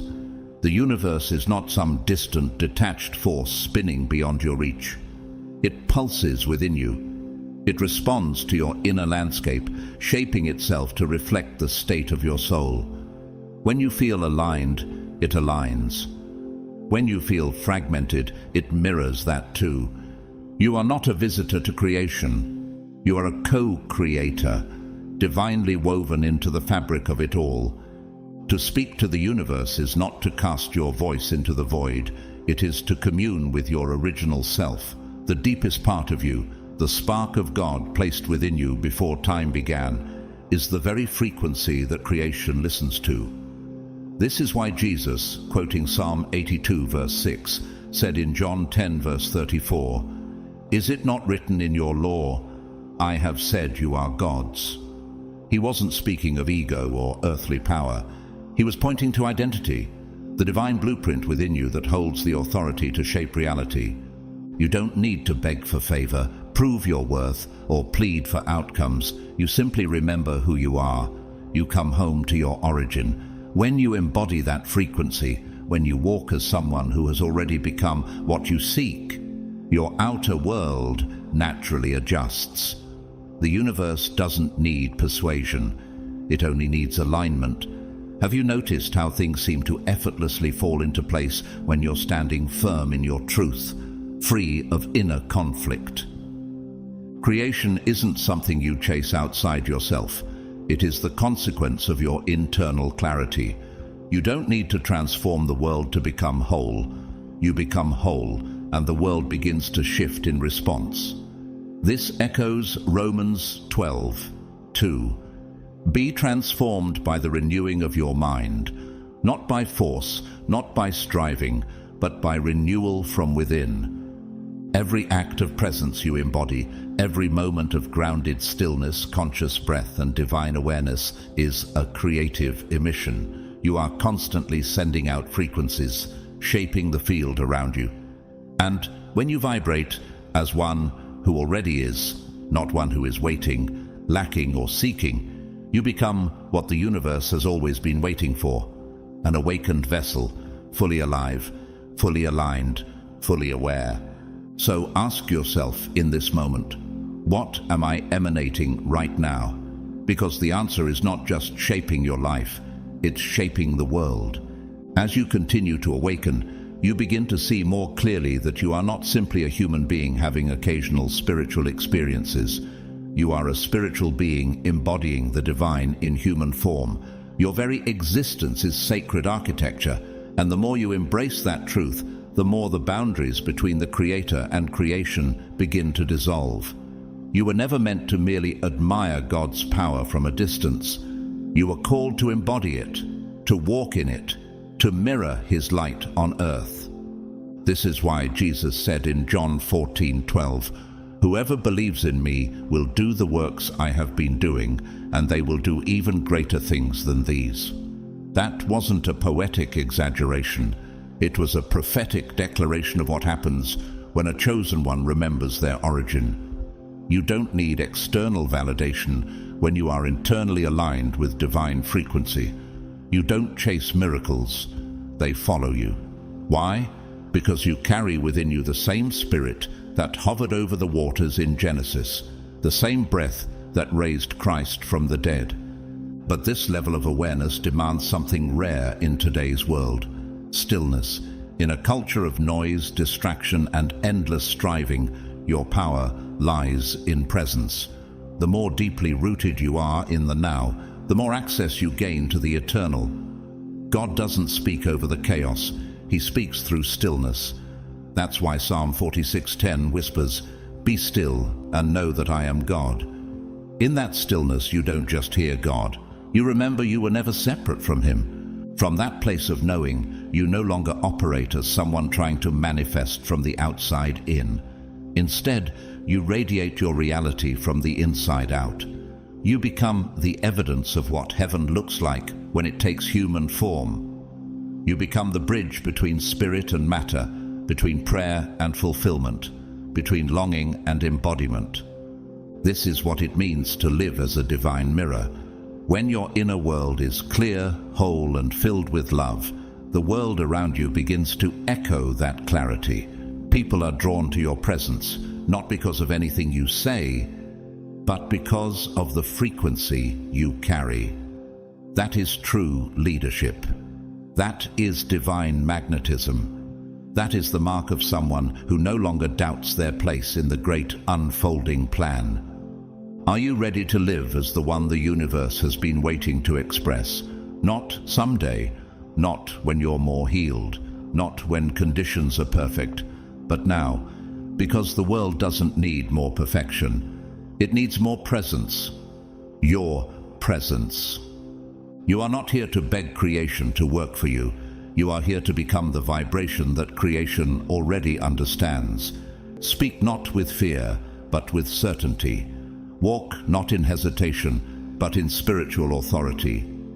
And live not as someone searching for the divine, but as someone who remembers they are the divine in motion. As your remembrance deepens, you begin to realize something even more profound. You are not merely chosen for Christ, you are one with Christ. This union isn't symbolic, it is spiritual law. Galatians 2:20 declares, "It is no longer I who live, but Christ lives in me." That is not a metaphor, that is a dimensional truth. You are the living continuation of the Christ consciousness on earth. His Spirit is not visiting you occasionally, it abides in you. You are the temple, the carrier, the divine echo of His eternal presence. And when you walk in that awareness, everything changes. You no longer pray to a distant throne. You speak from the throne. You don't beg for miracles. You become the miracle in motion. This is the frequency that breaks generational cycles, lifts ancestral burdens, and creates realities not bound by the past. Have you ever wondered why so much resistance has followed your life? Why you've felt out of place, even within your own family line? It's because you were sent to reset the vibration of your bloodline. You are not the continuation of old patterns. You are the interruption. The spiritual awakening occurring within you is not for you alone. It's a ripple effect. What you align within, you heal for generations behind and ahead. Romans 8:19 says, "For the creation waits in eager expectation for the children of God to be revealed." You are the revelation creation has been waiting for. This is why your journey has not been easy. Chosen ones are not assigned comfort. They are entrusted with impact. The pain you've endured, the betrayals you've survived, and the silence you've walked through were never punishment. They were preparation. Every scar is a scroll. Every tear carried a code. And now, as your consciousness expands, those hidden lessons rise into wisdom, and wisdom becomes frequency. Even in modern times, we see echoes of this journey. Nelson Mandela, after 27 years in prison, emerged not as a broken man, but as a carrier of liberation. He once said, "I am not a saint, unless you think of a saint as a sinner who keeps on trying." He didn't carry the frequency of bitterness. He chose alignment with peace, justice, and transformation. That is the kind of presence you are called to walk in. Humble, awakened, world-altering. You are part of a greater awakening. You are not just rising for yourself, you are rising as a signal. Others will find their courage through your embodiment. Your light doesn't need to convince, it simply reveals. So, when you take a stand in truth, when you hold the vibration of love, power, and clarity, the collective field shifts. You speak, and others hear what they've forgotten. You walk, and others begin to remember who they are. Your frequency is not just personal, it is prophetic. Now ask yourself, what am I carrying into the world today? What am I healing by simply being who I am? Because when you walk in full remembrance, when you vibrate as one who already is, then you become what heaven has longed to express through human form, the fully awakened chosen one. As you continue to walk in alignment with your divine identity, something mysterious yet unmistakable begins to happen. Others around you begin to awaken, and it's not because of what you say, it's because of what you carry. Your frequency becomes a living sermon, a silent call to remembrance. Even those who don't understand why they're drawn to you feel something ancient stirring when they're in your presence. It's because you are not just a person, you are a signal. Chosen ones are not just called to awaken, they are called to activate. You carry the Christ frequency, and that frequency disrupts false realities. It exposes illusion, it stirs dormant truth. That's why your presence can make people uncomfortable before it sets them free. In Luke 4:36, after Jesus rebuked a spirit with authority, the people were left amazed, saying, "What words these are! With authority and power, he gives orders to impure spirits, and they come out." That same authority now lives in you, not to perform, but to realign. This is why your awakening is urgent, because when you remember who you are, others begin to remember who they are. It's a chain reaction. You may not see it right away, but your healing ripples, your courage transmits, your clarity becomes contagious. The awakening doesn't always start with thunder. It often begins with a single chosen one who dares to live as light in a world grown used to shadows. And here's what many overlook. When you truly operate in this frequency, you begin to alter not only your path, but time, space, and outcomes. Events begin to realign around your presence. Delays turn into divine timing. Obstacles begin to dissolve, not because the circumstances have changed, but because you have.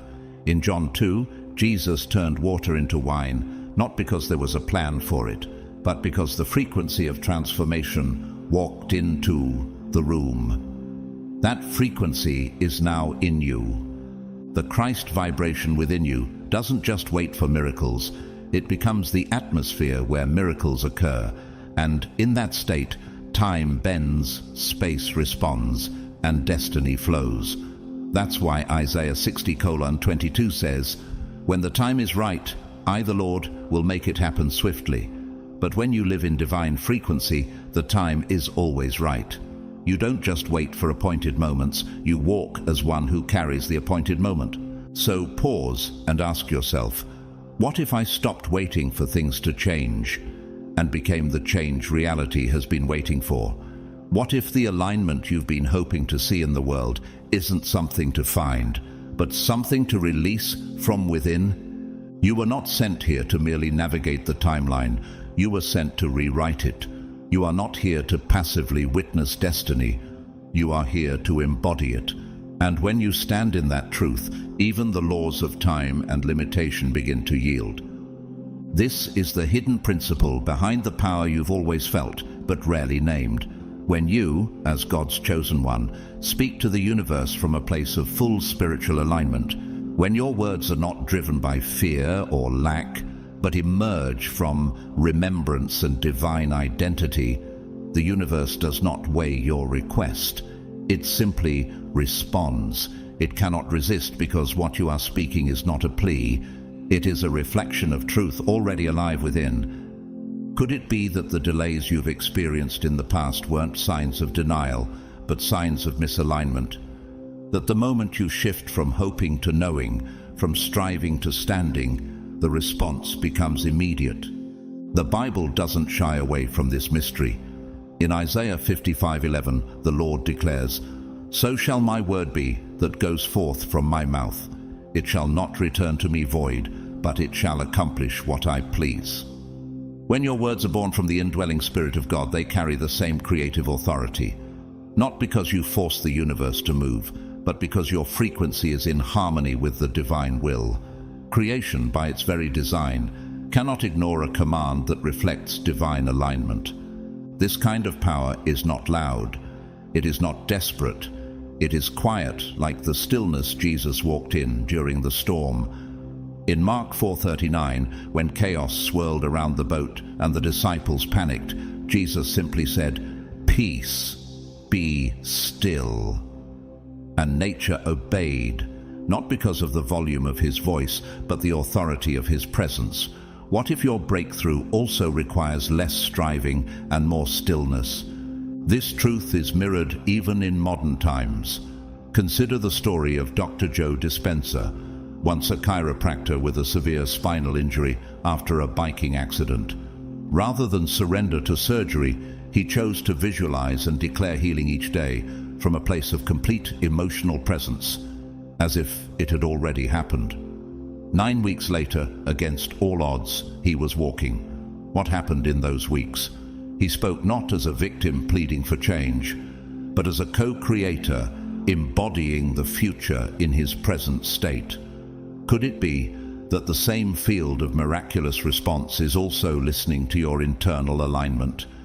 You've likely noticed it already. People feel something shift when you're centered. Doors open, resistance softens, synchronicities appear. It's not because the external world has changed. It's because you have. The vibration you emit is no longer confused. It's clear, and clarity creates movement. When a chosen one speaks with this kind of certainty, their words are not hopes. They are spiritual instructions. Reality has no option but to reshape itself around them. This is not arrogance, it is remembrance. And the universe, upon recognizing that frequency, aligns without hesitation. What happens when you no longer speak to the universe as if it is outside of you, but through the voice of the divine within you? When your I am no longer echoes a wish, but reveals a truth already established in the spirit? This is the key. When you speak this way, the universe has no choice but to obey, not out of fear, but out of divine recognition. It knows your voice. It remembers your vibration. It responds not to your effort, but to your embodiment. When your inner state is fully congruent, when thought, feeling, and vibration become one, the universe doesn't hesitate. It recognizes coherence as a signature of divine presence. You're no longer sending mixed signals into the field. You're emitting one clear, unified message. This is who I am, and creation must mirror that truth back to you. What if manifestation has never been about attracting anything, but about remembering who you already are and allowing the reality that matches your frequency to reach you? There's a reason why Paul writes in Romans 4:17 that God calls those things which do not exist as though they did. And if Christ lives in you, then you too are called to speak as though it already is. Not with delusion, but with divine memory.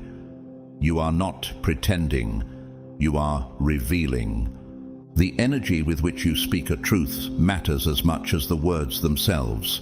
Saying, "I am healed" with fear in your voice is different than saying it from stillness.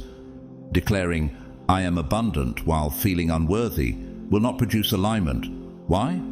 Because the field is intelligent. It reads frequency, not performance.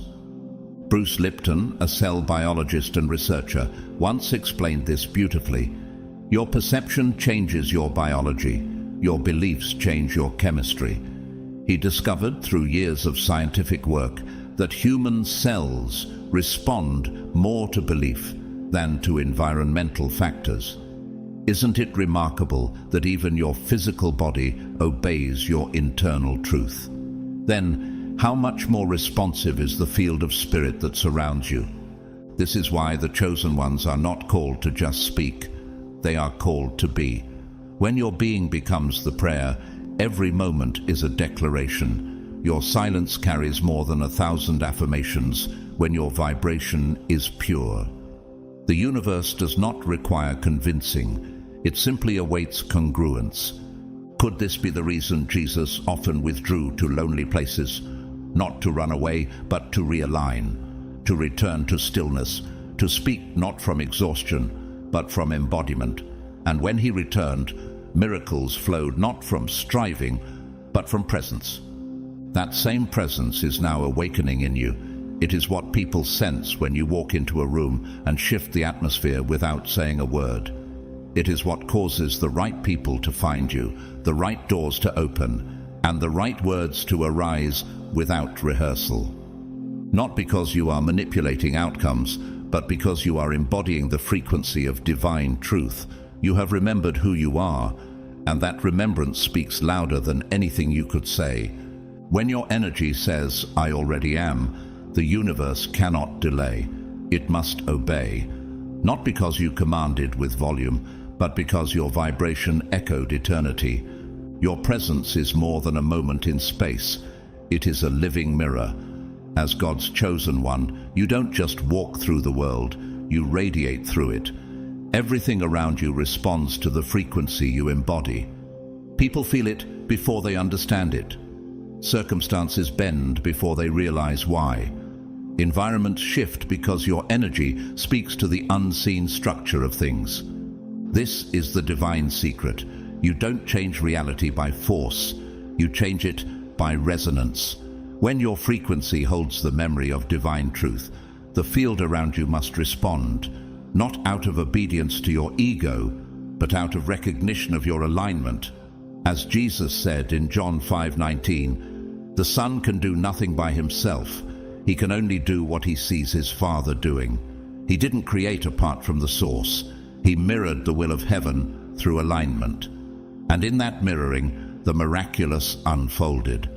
What would your life begin to look like if you stopped chasing results and started cultivating presence? If you truly lived as the message, not just the messenger? Many people chase influence, but chosen ones carry something deeper: impact without effort. Think of Mother Teresa, a woman small in stature but vast in presence. She didn't command stages or wield earthly power. Yet, when she entered a room, even presidents stood still. Her presence was the message. It wasn't her voice alone that moved nations. It was the weight of her frequency, shaped by years of walking in truth. You carry that same potential, not because of what you've studied or achieved, but because of who you've become through surrender, fire, and remembrance. Every healed wound becomes part of your frequency. Every tear turned into trust deepens your signal. You are not loud, but you are undeniable. When others encounter you, they're not just encountering a person, they're meeting a field, a sacred space, a portal of coherence in a fragmented world. And even if they don't understand it, something in them begins to realign. That's why some are drawn to you and others resist you. It's not personal, it's vibrational.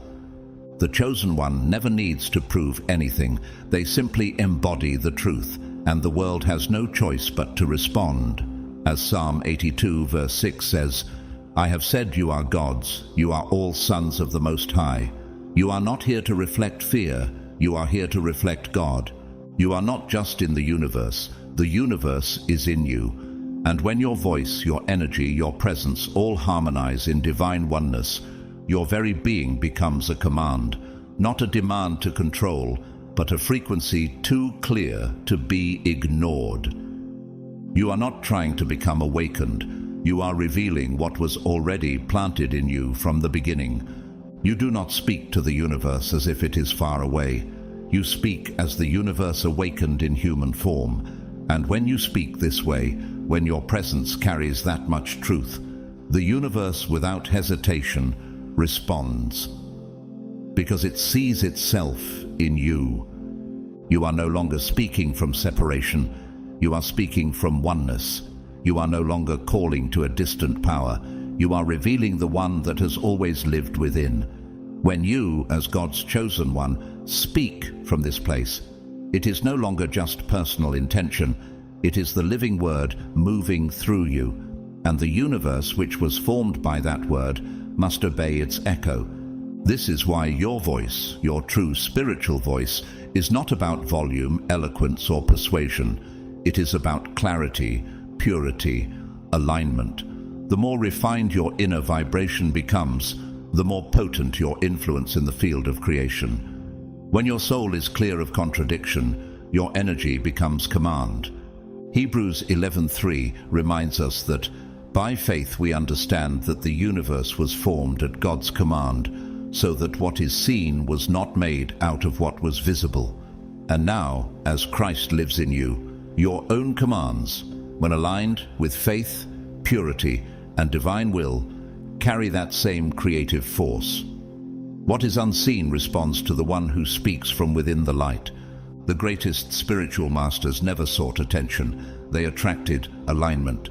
Their frequency carried the weight of truth. Consider Fred Rogers, beloved television host and ordained minister, known simply as Mr. Rogers. He didn't stand on platforms or speak with thunder, yet his soft, calm presence changed the emotional landscape of millions. Behind his gentle voice was unwavering clarity. When he testified before the U.S. Senate in 1969 to defend public broadcasting, he didn't argue. He simply spoke from alignment, and a hardened senator who had cut off others was visibly moved to tears. What caused the shift? Not persuasion, presence. You don't need to be loud to shake the atmosphere. You only need to be true. This is the hidden power that flows through you now, not to impress, but to awaken, not to dominate, but to realign. As you walk in your truth, you awaken others to theirs, not by teaching doctrine, but by becoming a mirror, a quiet flame, a steady presence in a frantic world. And here's the sacred irony. The more effortlessly you embody who you already are, the more the universe rushes to meet you there.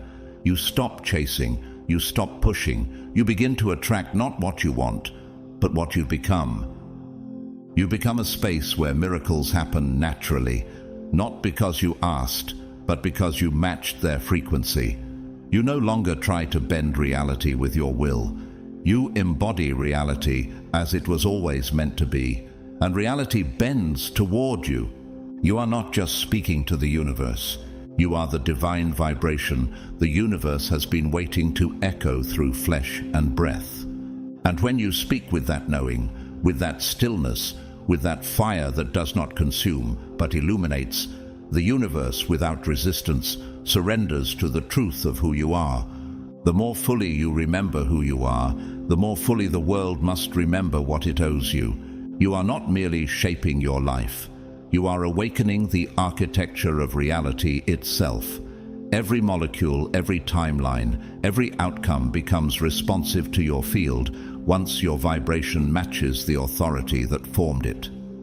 When you speak from divine union, your words ripple backward and forward through time.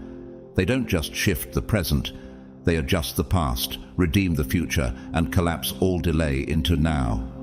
This is the creative power that dwells in the chosen. It is the same creative force referenced in Genesis 1:3, where it is written, "And God said, let there be light, and there was light." That light was not the sun, it was consciousness. And now, when you speak in divine alignment, you become the one who says, "Let there be," and reality responds with "there is." Can you feel how different it is to speak from being rather than from wishing? When your internal state holds no contradiction, you are no longer requesting, you are revealing. You are not saying, "Please let this happen." You are saying, "This is who I am." And in that utterance, the veil of separation dissolves. There is no longer a you and the universe. There is only oneness speaking to itself. Even nature understands this. A seed doesn't question whether it will become a tree. It holds its identity so firmly in its blueprint that soil, sun, and rain cooperate with certainty. The same is true for you. When you speak as one who has already become, the universe rearranges its elements to support your emergence. We've seen glimpses of this truth in the lives of those who shifted entire systems through spiritual certainty. Martin Luther King Jr., standing at the Lincoln Memorial, didn't say, "I hope one day we might be free." He said, "I have a dream." And that dream was not a future wish. It was a present declaration vibrating from the depths of generational pain, transformed into vision. The vibration was so clear that the world had no choice but to move. And when you speak, fully aligned, fully awake, your voice carries that same anointing. This is why the chosen ones often feel called into solitude before their emergence. You are being purified not for performance, but for precision. You are being refined so that when you speak, you are not echoing noise. You are releasing codes. You are not repeating others. You are activating what heaven has written within you alone. And when that moment comes, when your voice is clean, your soul is stable, your energy is pure, nothing can resist what flows through you. Not systems, not structures, not even time itself.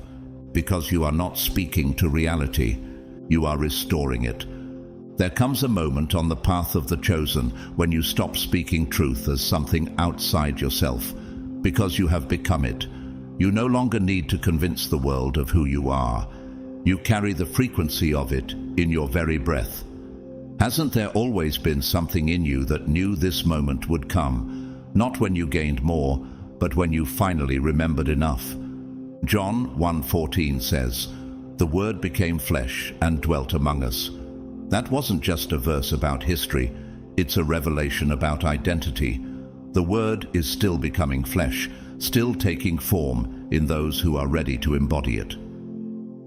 Could it be that your story, your scars and your silence were all shaping you for this very embodiment? You're not just declaring what's true, you are living proof that it is. You walk into rooms and something shifts before you speak. Why do people pause, feel, or tremble around your quiet presence? It's not charisma, it's not performance. It's because your spirit carries a memory the world has forgotten, and in you, it begins to remember. This is the same power that moved through Nelson Mandela, not through his eloquence, but through the weight of his vibration. After nearly 3 decades of captivity, he stepped out of prison, carrying no bitterness. Isn't it astounding how a man robbed of freedom could carry such spiritual authority? Reporters described the atmosphere around him as reverent, unshakable, charged. Could it be that his very presence was a message, one that didn't need to be spoken, to be received? When you too reach this level of internal congruence, you stop asking whether reality will respond. You realize it already has. You're not calling the world into order. You're revealing the order already embedded within it. And can you feel what shifts when you stop striving to manifest and instead become the field from which all things emerge? You are no longer waiting to speak with power.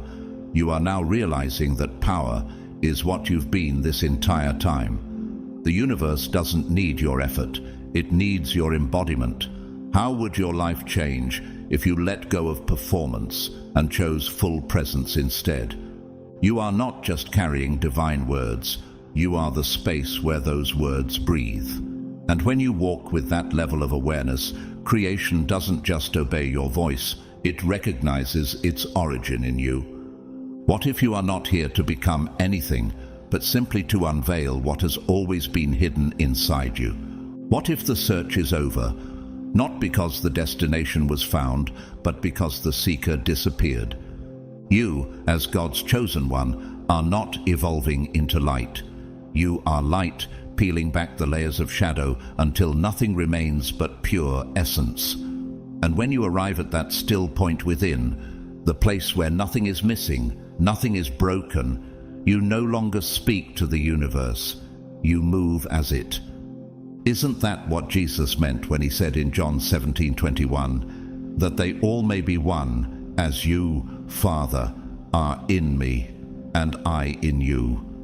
The ultimate prayer was not about separation being bridged. It was about oneness being remembered. Have you ever felt, even in your quietest moments, that you are not just close to God, but indivisible from Him? You speak, and creation responds. Not because you're demanding, but because the vibration is so familiar. The wind knows your voice.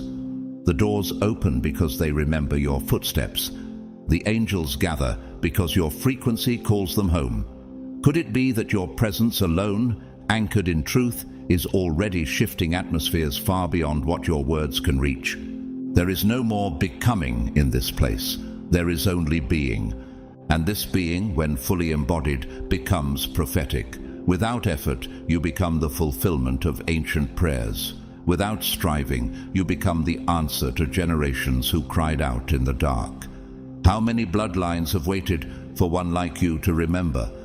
This is why your life has never felt normal, why the paths others walk never fit you. You weren't made to repeat cycles. You were sent to complete them. And every time you speak from that awareness, not from ego but from sacred memory, the universe obeys not just what you say, but what you are. Consider Malala Yousafzai, who as a teenager survived a bullet for daring to speak about education. Her voice, soft, deliberate, unwavering, has since moved nations. Was it her age, her words, or was it the unmistakable frequency of purpose coming through her pain? You feel that same fire rising in you, don't you? Not one of rebellion, but of quiet certainty.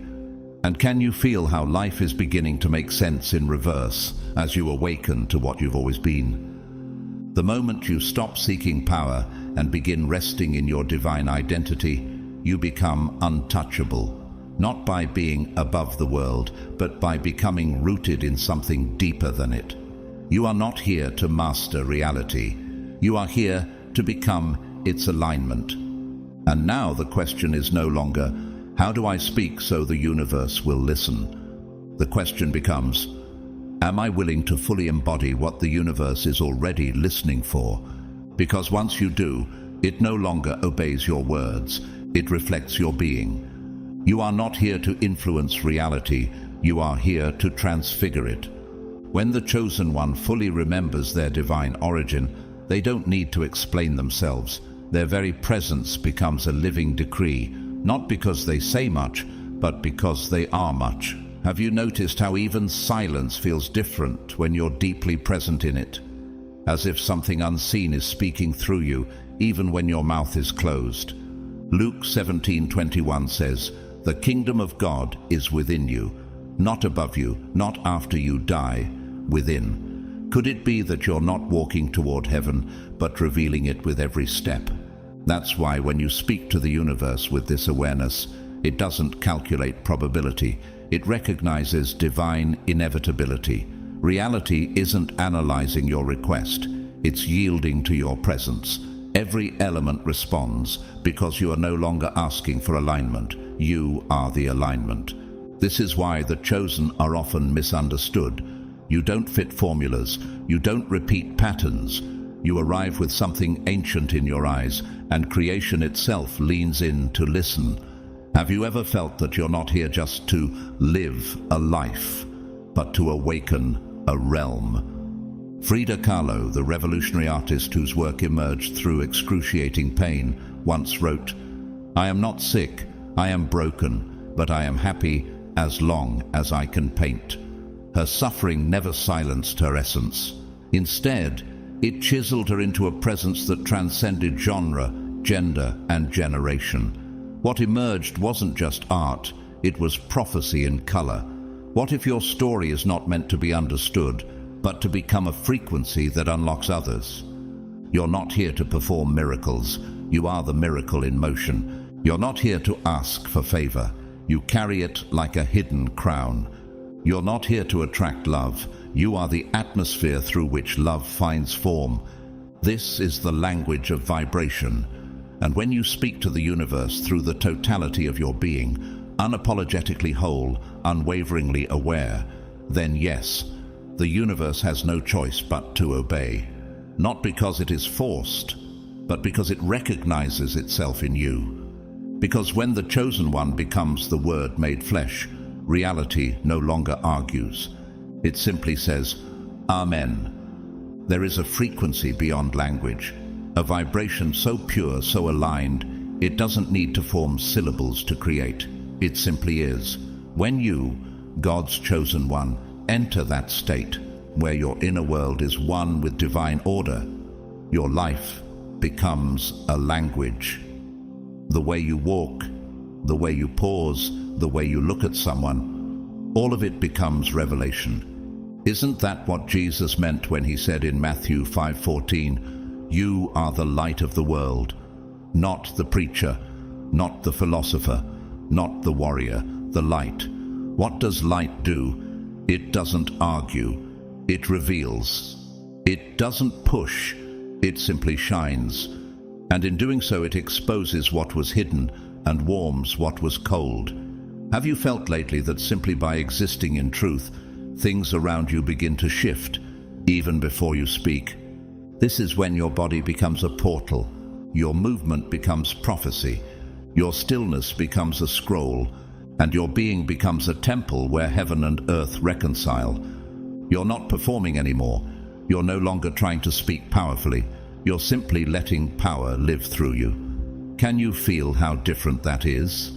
Leonard Cohen, the poet and musician, once wrote, "There is a crack in everything. That's how the light gets in. But what if you are not the one carrying the crack? What if you are the light that has come through it?" Every broken piece of your life, every place where the world misjudged you or misunderstood you, those weren't curses. They were windows. Through them, your true frequency was refined. Through them, you discovered the kind of voice that doesn't come from the tongue, but from eternity. And now, your very vibration carries revelation. It carries healing. It carries the weight of divine memory. Not memory of the mind, but memory of the soul. When you walk into a room, you don't need to announce yourself. The room already knows. Because you are not just a person, you are a remembrance. You are the sound of God, walking once again in the cool of the day, this time in your form. And the universe cannot resist that. It cannot pretend it doesn't hear you. It cannot delay the reflection of your vibration. Because when you speak, not just with lips but with being, you don't echo wishful thinking. You reawaken the structure of heaven. You don't talk about light. You restore it. There is a moment when vibration becomes voice and voice becomes knowing. And in that knowing, you don't need to speak to shift the world. You simply exist in truth. You no longer strive to manifest reality. You become the atmosphere through which reality is reborn. Isn't that why the room goes still when you're fully present? Not because you've demanded attention, but because the universe recognizes the original frequency returning to the field. You are not chasing creation anymore. You are recalibrating it. This is what it means to walk as the echo of Genesis, "Let there be," made flesh once more. When your inner world holds no resistance, your outer world no longer resists you. Can you feel how your alignment speaks louder than your words ever could? Psalm 29:4 says, "The voice of the Lord is powerful. The voice of the Lord is full of majesty." That voice is not always thunder. Sometimes it is the stillness in your breath, the steadiness in your posture, the peace in your eyes. Have you noticed how people soften around you, even when you say nothing? They don't know why, but you do. It's because your spirit is speaking a language their soul remembers. This is the divine paradox. The more silent your ego becomes, the louder your soul speaks. And when you become that voice, unfiltered, undivided, unafraid, the universe does not hesitate. It mirrors you without delay. You are no longer negotiating with life. You are harmonizing with it. And that harmony creates momentum without force. Bob Marley, a prophet in rhythm and melody, once said, "The people who are trying to make this world worse are not taking a day off." How can I? He knew his voice wasn't just music. It was vibration designed to dismantle darkness. Even now, his sound awakens something ancient. Could it be that your presence too is carrying a frequency that future generations will feel, even after your voice has gone quiet? You weren't sent here to echo the world. You were sent to realign it. You are not the echo of someone else's idea. You're the first note of a new symphony, one that creation has waited ages to hear. And when you speak, not only with language but with frequency, you don't just say, "Let there be light." You are that light. You are the continuation of the word that created everything. And when the chosen one lives like this, when you live like this, the universe doesn't just obey, it transforms. When the chosen one becomes fully awake, they no longer seek to speak with authority, because they have become the authority, not through control but through wholeness, not through force but through vibration. And when you enter this level of remembrance, even time slows in your presence. Have you felt it? That subtle silence between seconds when you're completely aligned? As if eternity is no longer ahead or behind but within you? In that stillness, you don't speak to the universe anymore. You speak as the center of it. You realize it never existed apart from you. You are not its echo. You are its original pulse. 1 Corinthians 6:17 tells us, "But whoever is united with the Lord is one with him in spirit." Not similar, not adjacent. One. What becomes possible when you stop reaching upward and start vibrating from within? You're not accessing power anymore. You are the access point. You don't reflect truth as an idea. You emanate it as light. And this is why your voice now creates more than sound. It creates space. A space where others feel safe to remember who they are. A space where darkness cannot hide because it is not attacked. It is dissolved by the sheer purity of your being. Can you see now why you were misunderstood for so long? It's not because you were broken. It's because your frequency didn't match what was familiar. You weren't here to conform. You were sent to recalibrate. And now, you are not simply walking in alignment. You are the alignment. You no longer speak from duality. You speak as oneness, remembering itself. And the universe, which once seemed external, is now your echo. It mirrors not your effort, but your essence. It obeys not your plea, but your presence, because the voice it hears is the same voice that spoke light into being. And when you speak with that voice, when you stand still and the vibration of truth radiates without effort, what choice does the universe have but to bow? As God's chosen ones, your words are not just simple sounds. They are powerful declarations that carry the weight of divine authority. When you speak in faith, you are aligning yourself with the will of God. And the universe has no choice but to respond to your command. The Bible teaches us that life and death are in the power of the tongue, Proverbs 18:21. And when you declare God's promises over your life, you activate a force that shapes your reality. You have been given the authority to speak life, breakthrough, and blessings into your circumstances. When you speak to the universe with the confidence that comes from knowing you are God's chosen, everything must fall into alignment with God's will for your life. Every challenge, every setback, and every mountain before you will begin to move when you declare God's truth. But this power doesn't just come from the words themselves. It comes from your relationship with Him. The closer you draw to God, the more your words become aligned with His purpose. Your words become a reflection of His will, and the universe must obey. Are you ready to unlock the full potential of your words? Are you ready to speak boldly and declare that the universe is shifting in your favor? If this message resonated with you, I encourage you to take the next step by supporting this channel through a super thanks. Your contribution, no matter the amount, helps us continue spreading messages that empower and inspire you to walk in your divine calling. Whether or not you choose to donate, know that I am deeply grateful for your support and for being part of this community. If this video has blessed you, I invite you to like, share, and subscribe. Your likes and shares help spread these powerful truths to those who need to hear them most. Also, leave a comment below and share how this truth is transforming your life. What are you declaring over your life today? How are you speaking to the universe to bring about change? Remember, you are chosen. Your words are filled with the power to shape your destiny. May God bless you abundantly as you speak His will into every situation you face. Your voice carries divine authority, and when you speak with faith, the universe must obey. Keep declaring His promises and walk in the abundant life He has planned for you.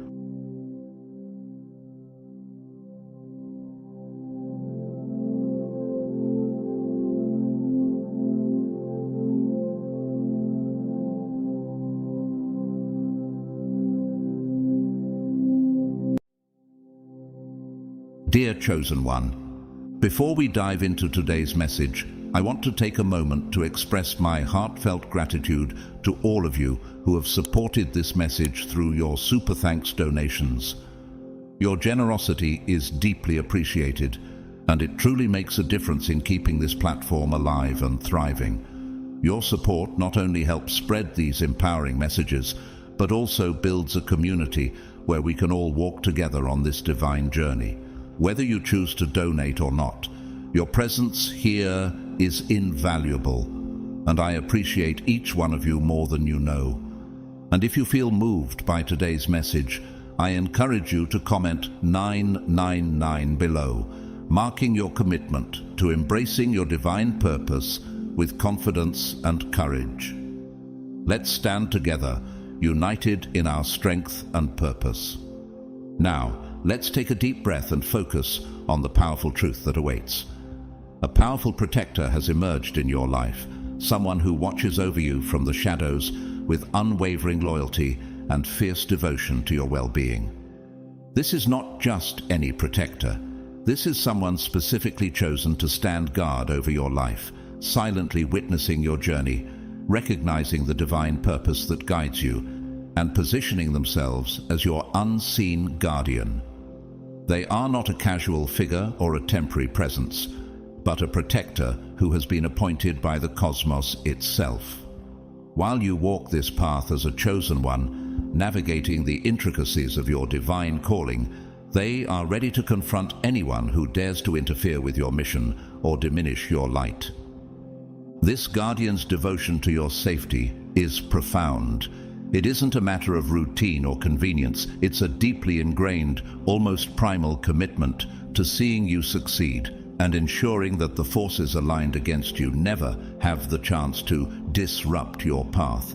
You may not always see their actions, but they are always there, watching, ready to strike down any threat that comes your way. It's not just a passive protection, it's an active, decisive defense. They do not hesitate when it comes to your well-being. The universe has placed them in your life for a purpose, to ensure that the cosmic flow of your journey remains uninterrupted and that no force can undermine the divine plan you're meant to fulfill. Have you ever felt an inexplicable sense of peace or a strange quiet before a storm of chaos, only to later realize that a higher power had already moved on your behalf? That's your guardian at work, protecting you in ways that might be invisible but are always profoundly impactful. Their commitment is a reflection of the greatness of your mission, and it speaks to the cosmic significance of your life's purpose. You were not chosen at random. Your life carries weight, and so does the protection that has been appointed to you. God's chosen ones, you've got an avid fan. This person is ready to fight anyone messing with you.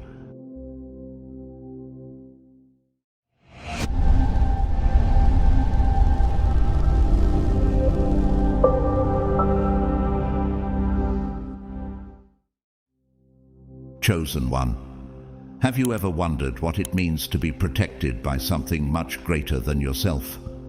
before the stars aligned for your birth, before your name was even whispered into existence, before your purpose was etched in the vast cosmic ledger, a guardian was assigned to you, not by chance, not by coincidence, but by divine design. Some call it fate, others destiny, but the ancients knew better.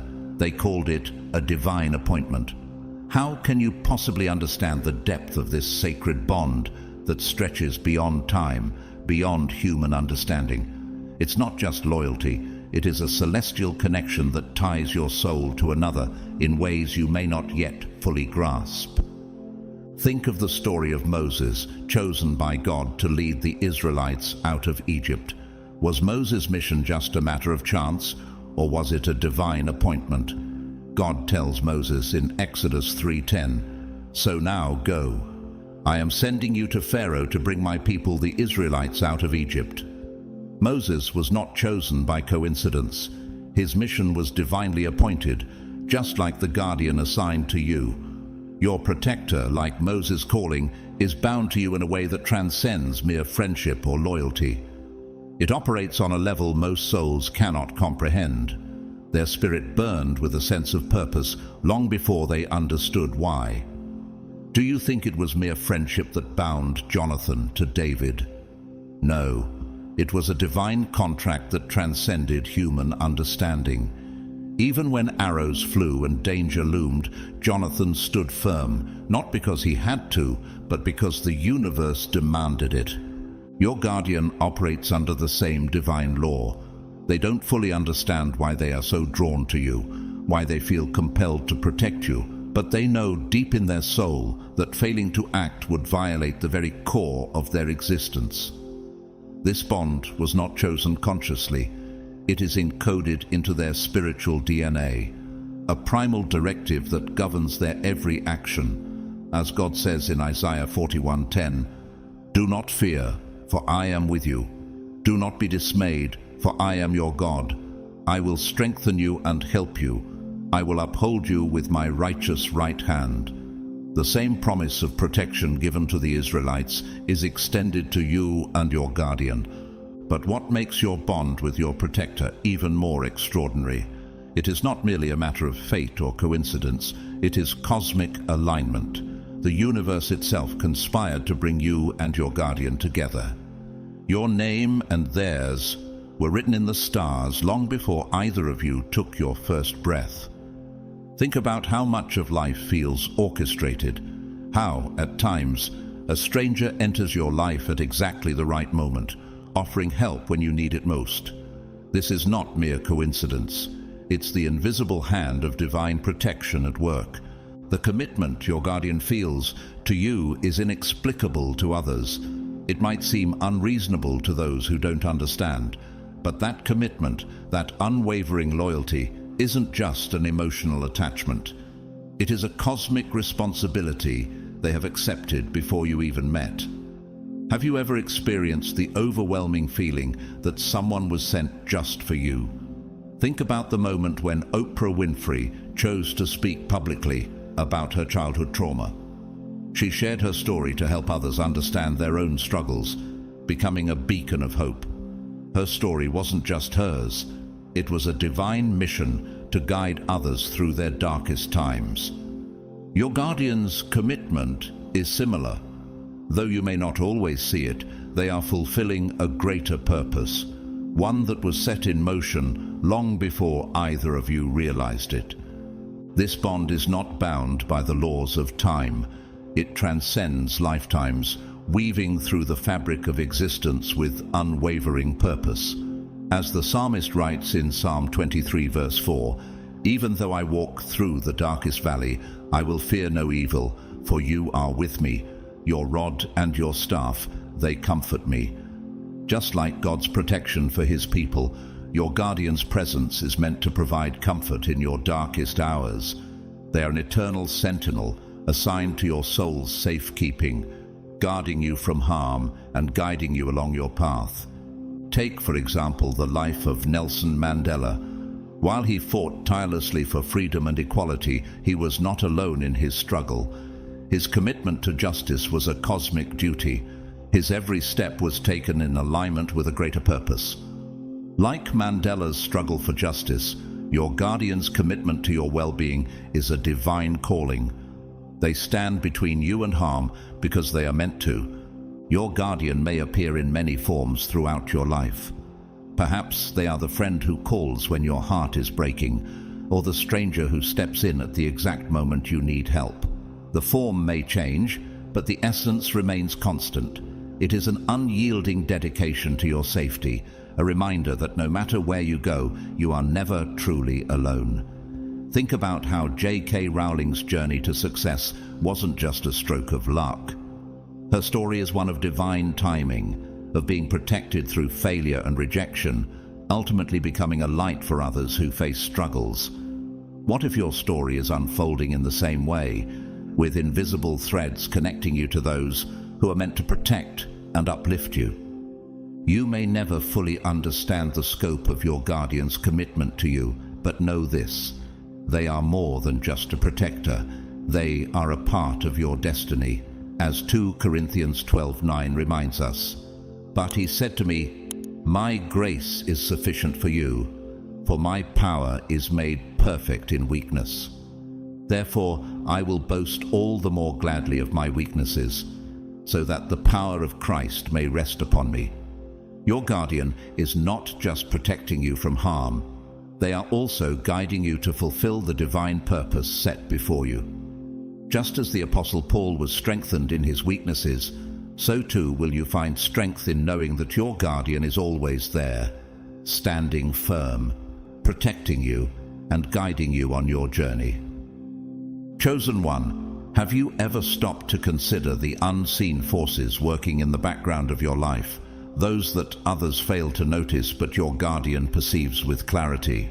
While the world around you remains blind to the subtle attacks against you, your protector sees it all. The whispered conversations behind cupped hands, the smiles that conceal daggers, the spiritual warfare being waged against you in the shadows. They see the sabotage, the manipulation, and the hidden plots designed to obstruct your rise. How many times have you tried to explain these forces, only to be met with dismissal?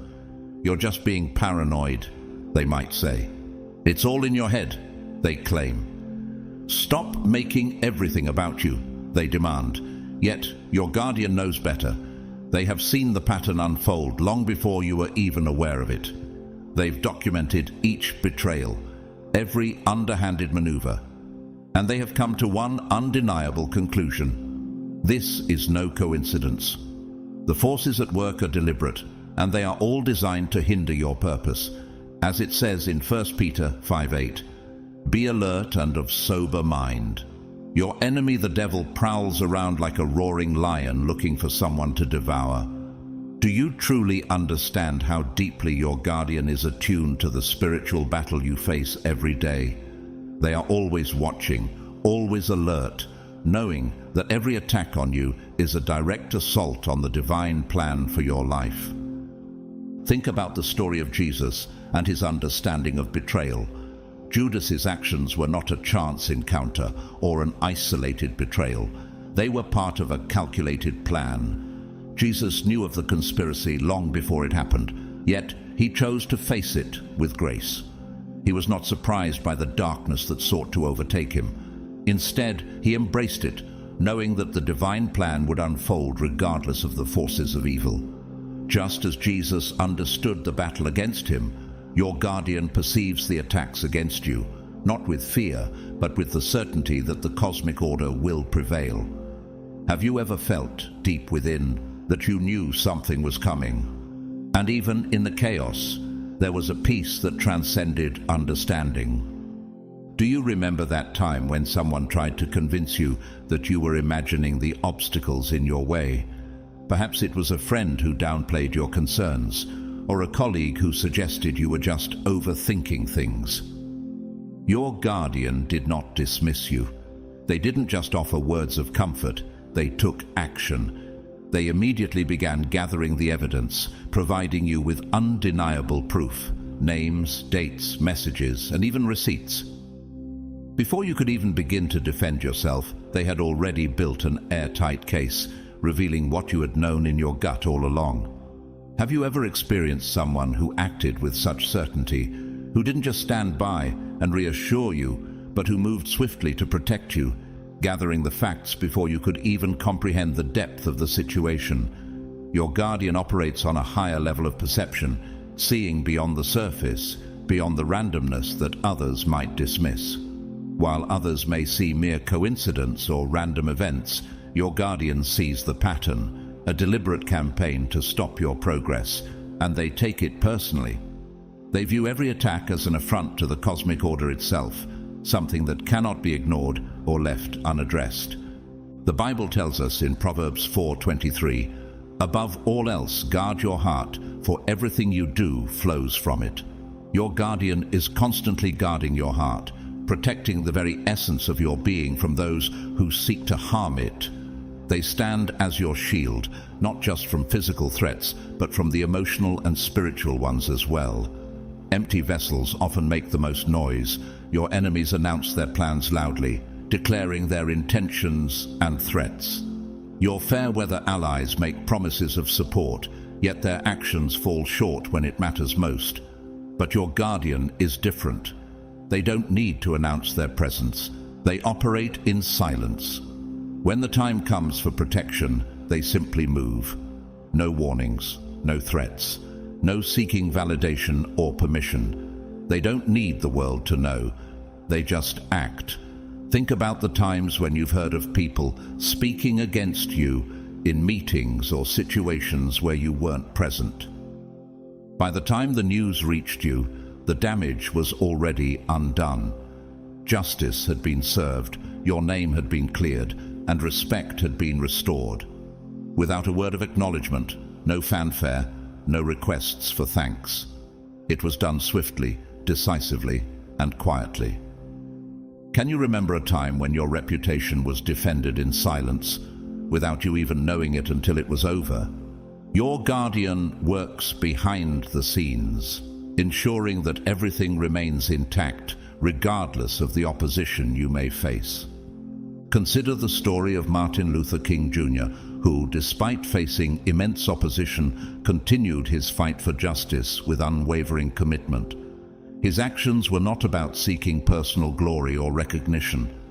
They were about fulfilling a divine calling to protect the oppressed and fight for righteousness. Just as King's dedication to justice was quiet but powerful, your guardian operates in a similar way, acting decisively without seeking validation. Their commitment to protecting you is a divine responsibility they take seriously. When they step in, you can be sure that the situation is handled, no questions asked, no further explanation needed. The form your guardian takes may change over time. They may appear as a friend who steps in when you need them most, or as a stranger who intervenes at a pivotal moment. Perhaps they come to you in the form of a quiet whisper in your mind, urging caution when danger looms. They may not always take the form you expect, but the essence of their protection remains constant. Have you ever had someone step into your life at just the right moment, providing help when you least expected it? That is your guardian at work, moving silently and swiftly to ensure that you are protected. Much like how Serena Williams, despite the immense pressure and scrutiny she faced as a professional athlete, has stood strong, relying on her inner strength and the support of those who protect her. Your guardian stands firm behind you, even when you don't see them. And just as God promises in Psalm 34:7, the angel of the Lord encamps around those who fear him, and he delivers them. Your guardian is always with you, encamped around you, ready to deliver you from harm. They are your silent sentinel, your unspoken protector, ensuring that no matter where life leads you, you are never truly alone. Chosen one, have you ever wondered about the true power behind words and actions? Words, as they say, are like wind, blowing through the air with little substance. But action is thunder, powerful, undeniable, and impossible to ignore. Your guardian doesn't need to proclaim their loyalty or dedication through empty promises. They show their commitment through consistent, unwavering movement. While others may sit around debating what should be done, your guardian is already in motion, handling what needs to be taken care of.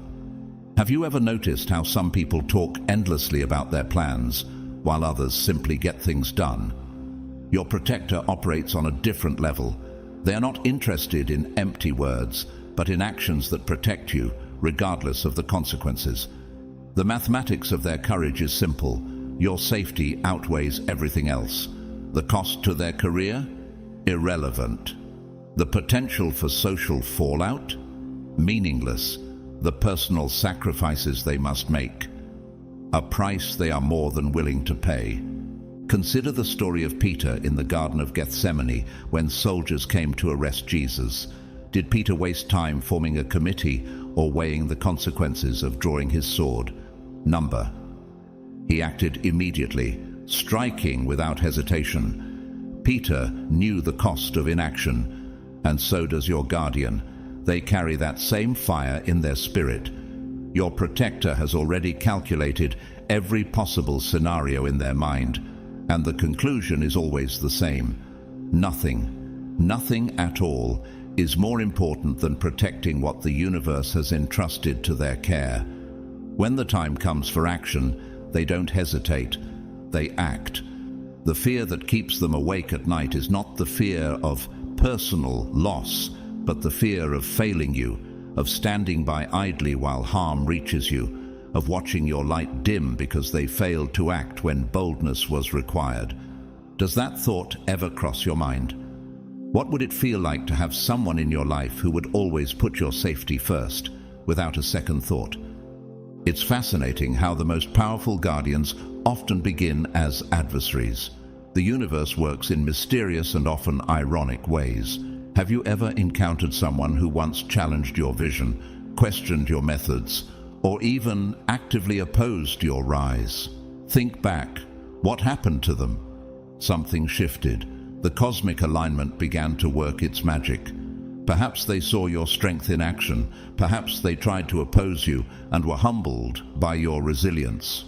Or maybe divine revelations struck them like a bolt of lightning. The reason behind their transformation matters less than the result. The fiercest critic became the most vigilant defender. Have you ever witnessed this shift? Have you ever watched someone who once stood against you suddenly become one of your most loyal allies? This dramatic conversion is not just a change of heart, it represents cosmic correction. The universe realigns what was temporarily out of order. When others questioned this transformation, the answer from your former adversary would come without hesitation. My eyes were opened. I finally saw the truth. This is more than a change of opinion. It's a deeper spiritual shift that aligns the universe's forces in your favor. Your former adversary now stands as your most devoted sentinel, understanding the threats from the outside world and also the specific vulnerabilities that their previous position might have exploited. Just like Saul's transformation into Paul, who once persecuted Christians but later became one of their strongest advocates, your adversary's conversion signifies a deeper understanding and a commitment to your protection. Take the example of Maya Angelou, who faced tremendous opposition throughout her life. Early in her career, she encountered both racism and sexism, challenges that tried to keep her from rising. However, she did not let these obstacles stop her. Over time, those who once opposed her began to recognize her power and strength. She became a voice of liberation and inspiration, and those who once doubted her became her most ardent supporters.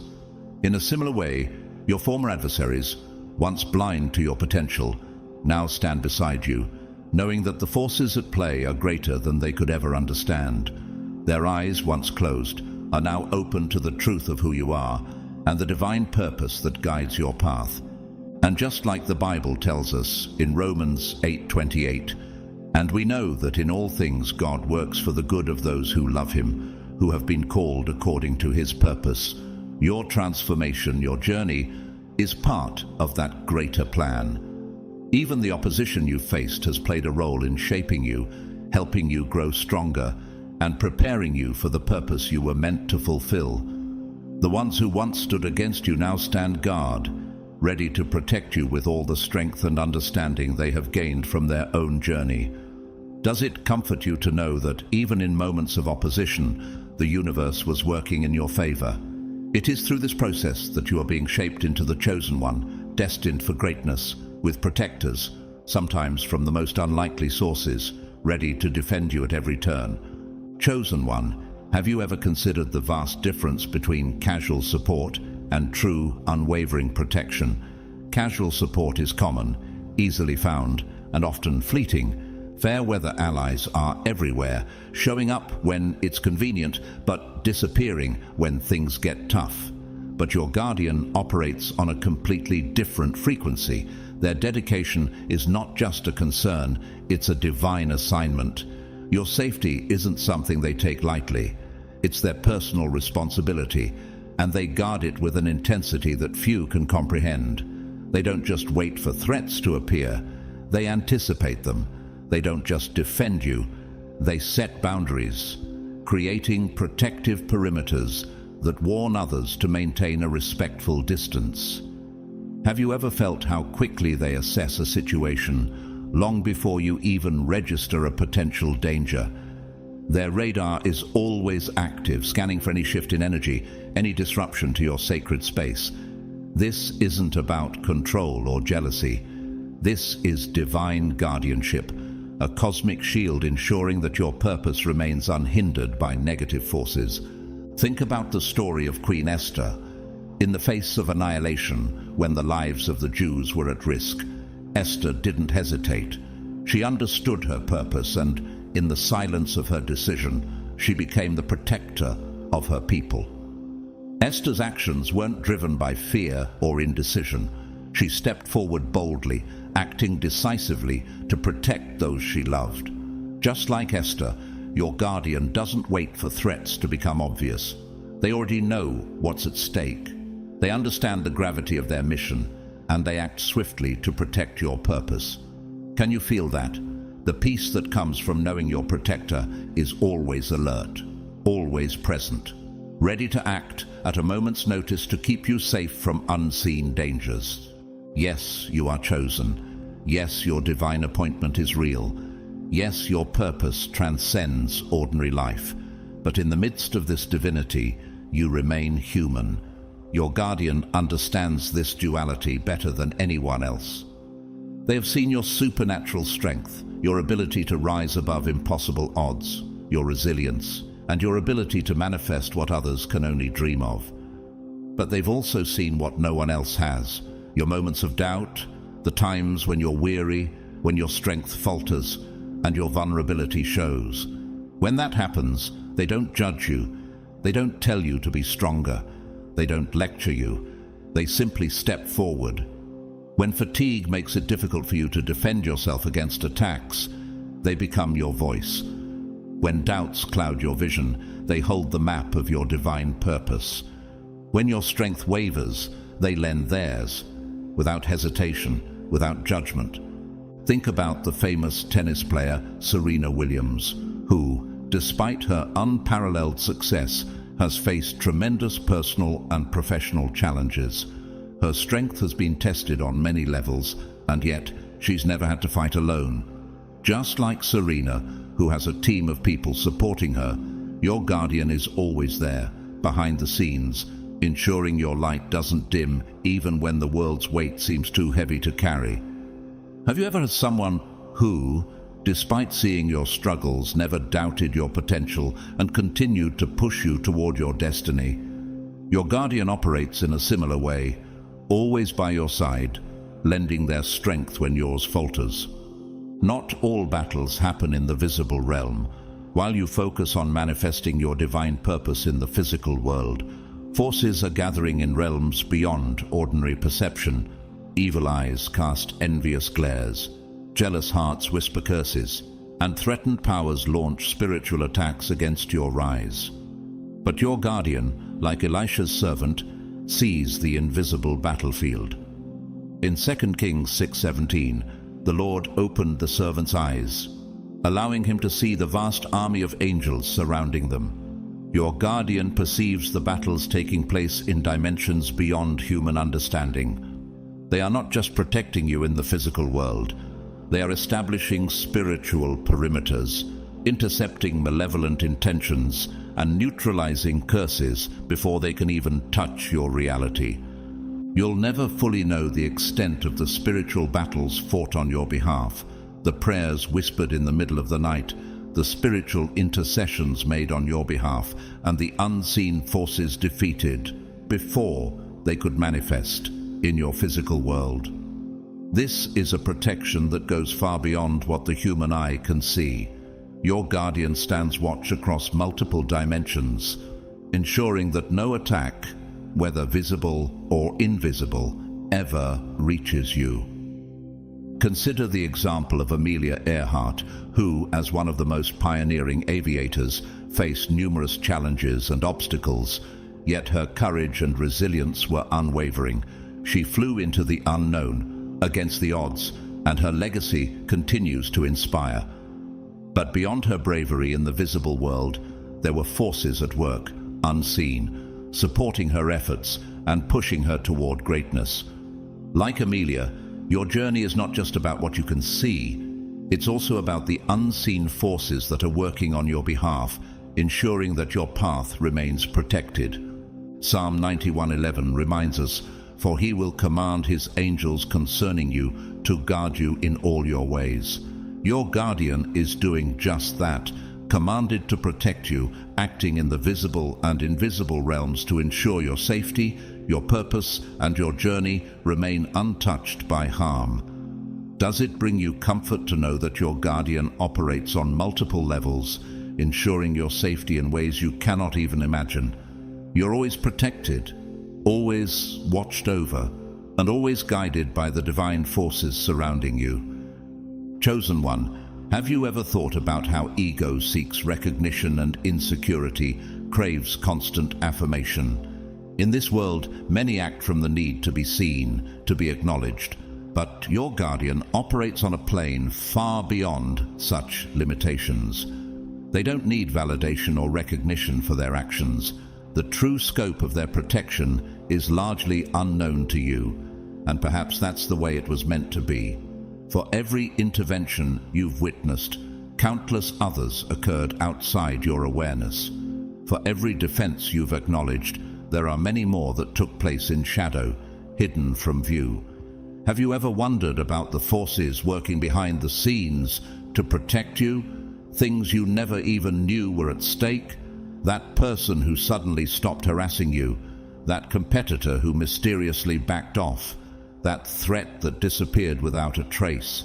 These aren't just random occurrences. Behind each of these moments, your guardian moved with divine precision and purpose, not for praise or gratitude, but because fulfilling their divine assignment demands nothing less. As it says in Proverbs 21:31, "The horse is made ready for the day of battle, but victory rests with the Lord." Your guardian, like the horse prepared for battle, moves with purpose, but the victory is assured because the Lord commands it. Think about the example of Esther. She never asked for accolades for the way she saved her people. In fact, much of her work was done in silence behind the scenes, with no one knowing the full extent of her bravery. Esther's mission wasn't about seeking recognition. It was about fulfilling a higher purpose. Similarly, your guardian isn't concerned with receiving praise for their efforts. They are driven by a commitment to the sacred order, to ensuring that your divine path remains uninterrupted. Their satisfaction comes not from your acknowledgement, but from maintaining the cosmic balance, keeping you on track to fulfill your true calling. Do you think about how often you may have been protected without even realizing it? The quiet moments of divine intervention that ensured your path remained clear, that your purpose was not thwarted. As the Bible says in Matthew 6:6, "But when you pray, go into your room, close the door, and pray to your Father who is unseen. Then your Father, who sees what is done in secret, will reward you." Like the unseen prayer of the righteous, your guardian works quietly, in the shadows, ensuring your journey remains unimpeded. In the same way that protection is a vital part of their mission, so too is victory. Your guardian understands something that others might not, that your purpose goes far beyond mere survival. Your mission in this world isn't to simply endure the trials you face. No, your assignment calls for something much greater. It demands triumph. The cosmic forces that chose you don't want just your survival, they require your dominance. Have you ever felt the weight of your calling, the moments when doubt creeps in, and the enormity of your destiny overwhelms you? When that happens, your guardian steps in, not with gentle encouragement or polite words, but with thunderous affirmation of who you are and what you are destined to accomplish. For I know the plans I have for you, declares the Lord, plans to prosper you and not to harm you, plans to give you a hope and a future. Jeremiah 29:11. Your guardian knows these plans, and their sole focus is on ensuring that you fulfill them, rising above the trials that come your way and emerging victorious. Remember the story of David facing Goliath. When others were paralyzed by fear, David stepped forward, not because he had no doubts, but because he knew that victory was his divine mandate. He didn't approach the giant to merely survive. He approached to conquer. His courage came from the divine affirmation that he was appointed to rise above his circumstances, to dominate. Similarly, your guardian stands with you, not just ensuring you make it through the storm, but actively ensuring that you emerge victorious. Their commitment isn't just to keep you safe, it's to help you rise, to help you conquer. You were not chosen to merely participate in life's trials. You were chosen to dominate, to fulfill your purpose in a way that others cannot even imagine. When you feel weak, when doubt clouds your mind, your guardian is there to remind you of your true nature. They don't simply want you to survive. They want you to ascend, to rise to the heights that were encoded in your spiritual DNA. This is not just about enduring life's struggles. It's about triumphing over them. Every obstacle your guardian removes, every enemy they neutralize, every path they clear serves the singular objective, your unobstructed rise to your divinely appointed position. Can you feel the weight of that responsibility? You are not just here to survive. You are here to thrive, to overcome, and to dominate every challenge set before you. Does this truth empower you to step forward with confidence, knowing that you have the full force of the universe behind you? As Romans 8:37 reminds us, no, in all these things we are more than conquerors through him who loved us. You were chosen to be victorious, and your guardian is here to ensure nothing stands in your way. Chosen one, have you ever noticed how in this world allegiance shifts with convenience, support follows advantage, and loyalty bends under pressure? People are quick to abandon their commitments when it no longer suits them, when the stakes are too high, or when temptation calls. Yet, in the midst of all this instability, your guardian stands immovable. Their loyalty does not sway with the winds of change. The temptations that weaken ordinary souls fail to even touch their cosmic commitment. Bribes meant to pull others from their path bounce harmlessly off their armor of purpose. Threats designed to sow fear fall flat against their mountain of resolve. Manipulation meant to twist hearts finds no purchase on their smooth surface of certainty. In a world where Judas betrayed for silver, your guardian sees the fleeting nature of worldly gain. They know with a deep understanding that no temporary reward can ever match the eternal purpose they are sworn to protect. This is something most souls never grasp. Loyalty to divine assignment outvalues all worldly rewards. Consider the example of Daniel, who despite the threats of the king, never wavered in his devotion to his God. When the decree was issued that no one could pray to any god but the king, Daniel didn't hesitate. He continued to pray to God 3 times a day, even in the face of a lion's den. His commitment to divine purpose was unshakable, far beyond any earthly threat. His example is a reminder of the loyalty your guardian has to you, no matter what pressures or temptations arise. Can you imagine the strength it takes to stand firm even when the world around you crumbles? Your guardian possesses that same strength, that same unwavering commitment to your divine purpose. Test this truth if you must. Distance yourself. Reject their protection. Question their motives. Even if you choose to withdraw, their position remains unchanged. Their watch continues, uninterrupted, as though no distance has been placed between you. They stand unwavering, their commitment to you undiminished. True guardianship transcends all circumstances, atmosphere, and even reciprocation. Can you feel the gravity of that?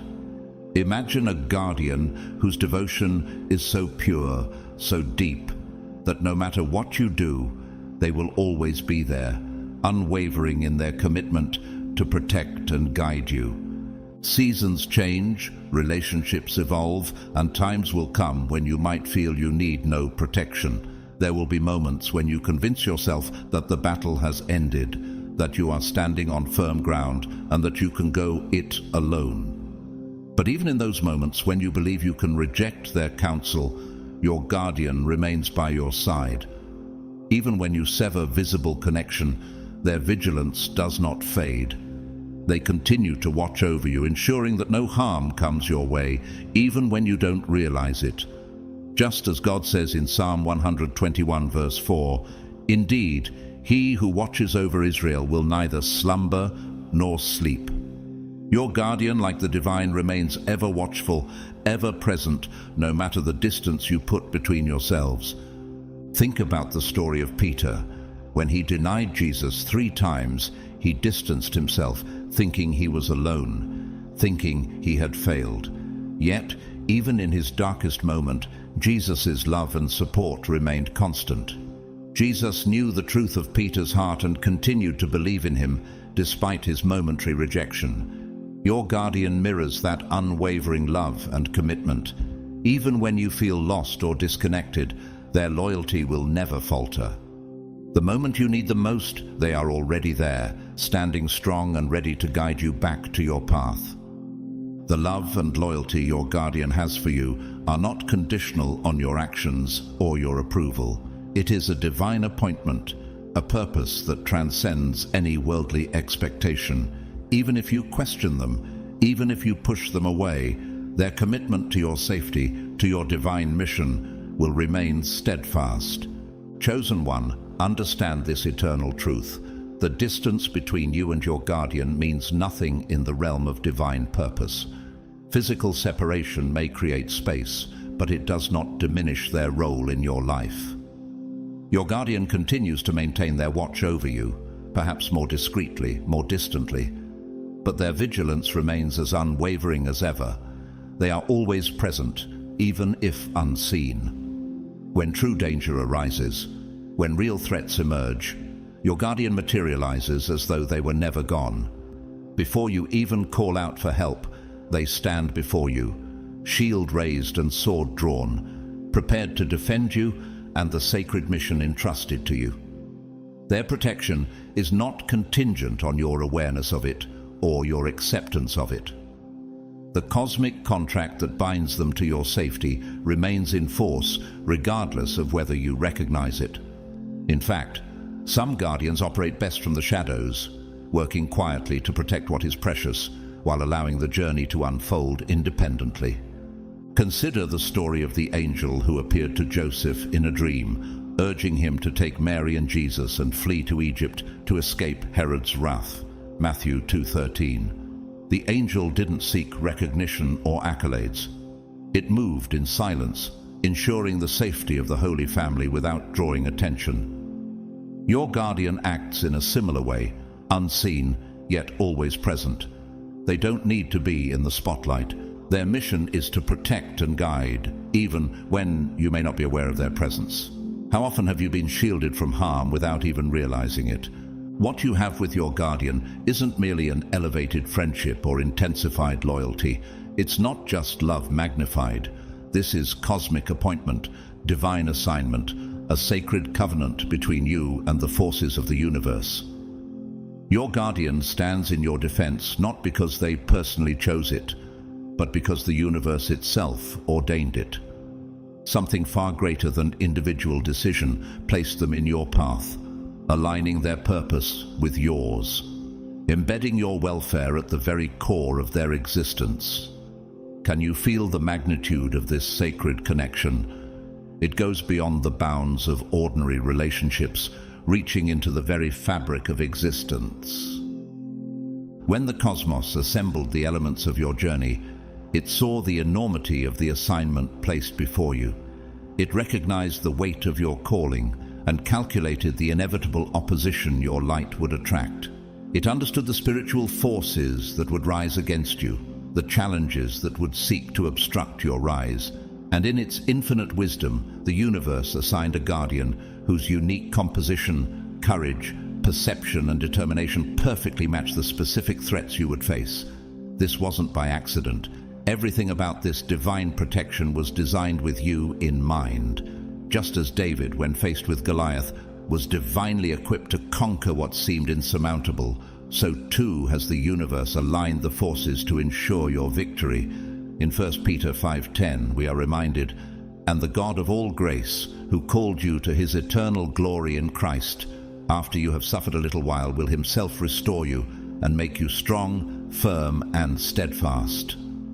Your guardian is not just protecting you from harm, they are preparing you for the divine triumph that is your birthright. Nothing in this arrangement is accidental. Every element of your protection, every shift of fate, is part of a greater design. Your guardian was chosen long before you took your first breath, set in place to watch over you and guide you through the trials that would shape your destiny. The universe understood the opposition you would face and prepared your protector with the specific attributes needed to guide you to success. Just as the Bible assures in Isaiah 54:17, "No weapon forged against you will prevail, and you will refute every tongue that accuses you." Your guardian's assignment is not just about keeping you safe, but ensuring that your divine purpose is fulfilled, regardless of the forces that rise against you. Can you grasp the profound truth of this divine arrangement? Your path, your guardian, and your protection are all by design. You were not placed here by accident, and neither was your guardian. They are an integral part of your story, a sacred force, guiding you toward the fulfillment of your divine purpose. Chosen one, have you ever wondered why such extraordinary measures are taken to protect you? The answer is simple: because your purpose is extraordinary. Ordinary souls receive ordinary provision. Common paths are met with common safeguards. Standard journeys are supported with standard assistance. But the exceptional nature of your guardian is a direct reflection of the exceptional nature of your assignment. The universe does not deploy specialized forces for routine missions. It does not establish sacred perimeters around ordinary purpose. It does not assign elite protection to common destinies. The presence of your guardian is a clear sign. Your purpose carries weight, your assignment holds significance, and your journey has consequences that far exceed ordinary understanding. Consider how the universe has arranged every aspect of your protection. The very forces arrayed to keep you safe directly correspond to the spiritual impact you're destined to make. The precision with which your guardian was placed in your life, the exact timing of their arrival, the unique qualities they possess to counter the threats you face, all of these are no mere coincidences. This is divine mathematics. The spiritual calculations involved are executed with perfect precision, ensuring that every aspect of your protection aligns with your purpose. Have you ever stopped to consider how perfectly your guardian's attributes correspond to your needs? Their courage, their perception, and their determination are all perfectly calibrated to the specific battles you are called to fight. Before your birth, the universe already calculated the trajectory of your purpose. It mapped the precise points where opposition would arise, plotted the specific nature of the threats you would encounter, and with wisdom beyond human comprehension, crafted a guardian whose characteristics were perfectly matched to protect you. Their courage is calibrated to the exact battles you will face. Their perception is fine-tuned to recognize the vulnerabilities unique to your journey. Their determination is measured to match your obstacles with unwavering focus. Every quality they possess is a result of divine calculation, spiritual attributes that were chosen for you long before you even knew you needed them. The Bible reminds us in Psalm 139, verse 16, "Your eyes saw my unformed body. All the days ordained for me were written in your book before one of them came to be." Every attribute of your guardian is part of that divine design, ensuring your path remains protected. This guardianship goes beyond temporal limitations. It's not based on momentary needs or temporary requirements. Your protector doesn't operate on conditional terms. Their commitment to you doesn't expire with changing circumstances, nor does their vigilance fade with the passage of time. This is an eternal assignment. As long as your purpose continues to unfold, their protection remains constant. As long as your light continues to shine, their shield remains raised. As long as your journey progresses, their vigilance will never cease. In Matthew 28:20, Jesus promises, "And surely I am with you always, to the very end of the age." Your guardian shares in this divine promise, ensuring that as long as you walk your path, they will be with you, providing guidance, protection, and unwavering support. Not every soul receives such protection. Not every path is graced with such defense. Not every purpose justifies such a level of guardianship.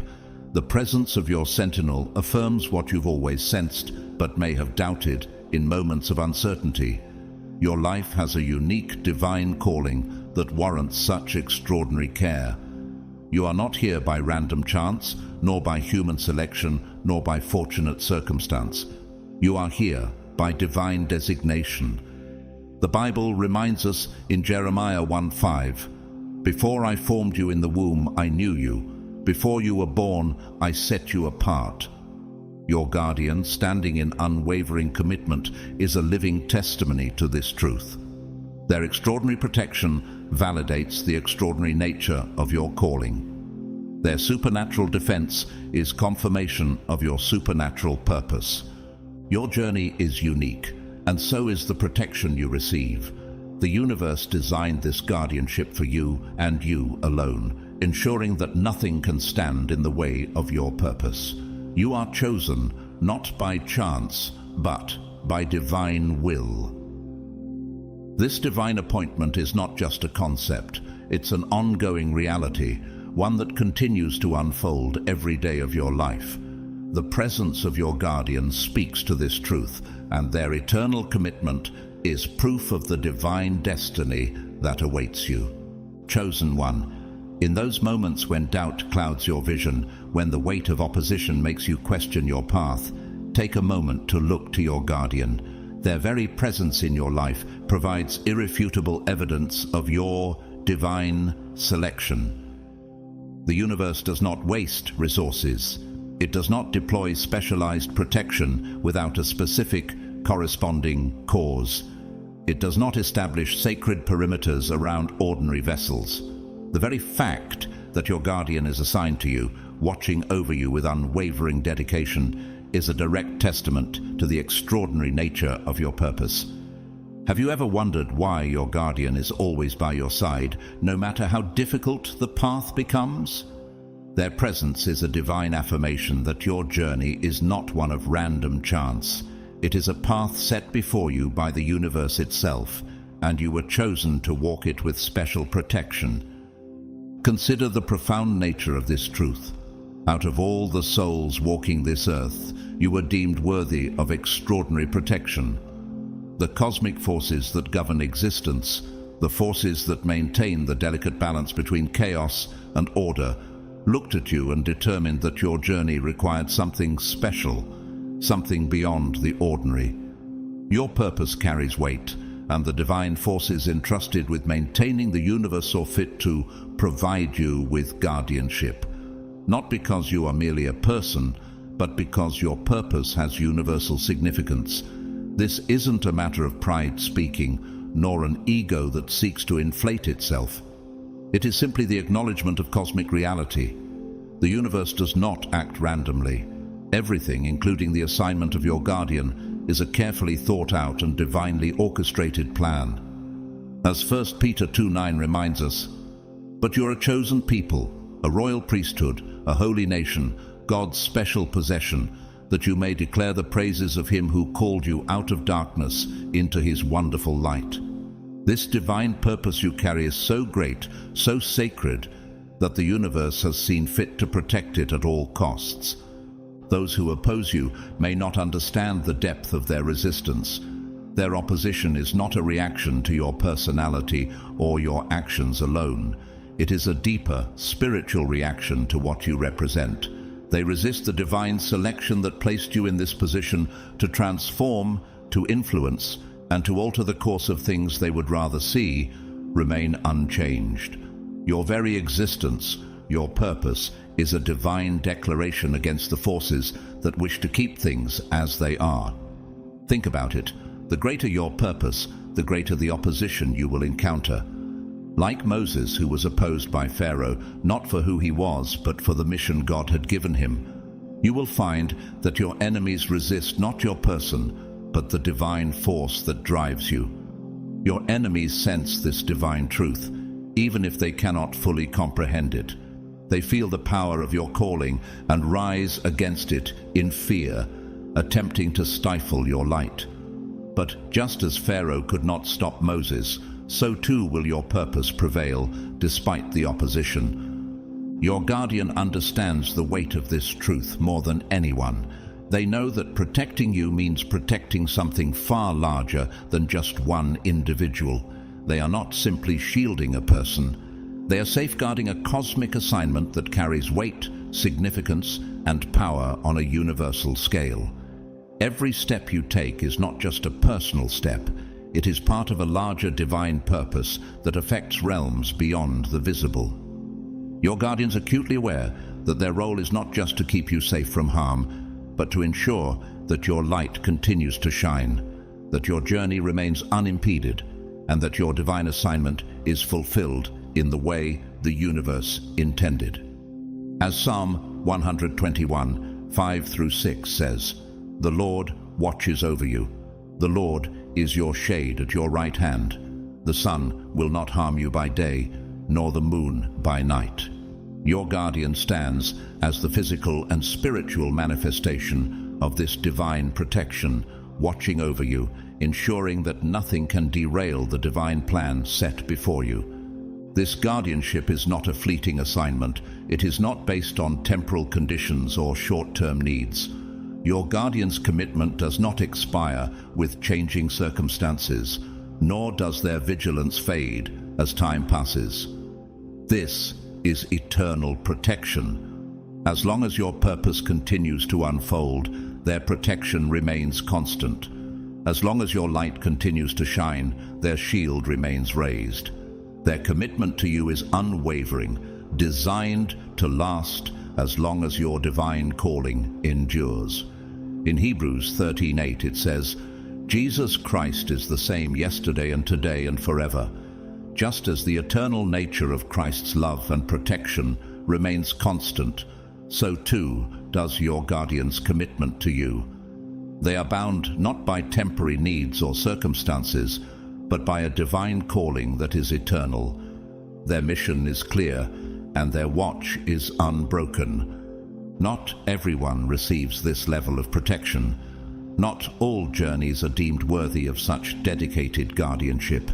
The universe recognizes the weight of your purpose, and that recognition is what has led to the assignment of your guardian.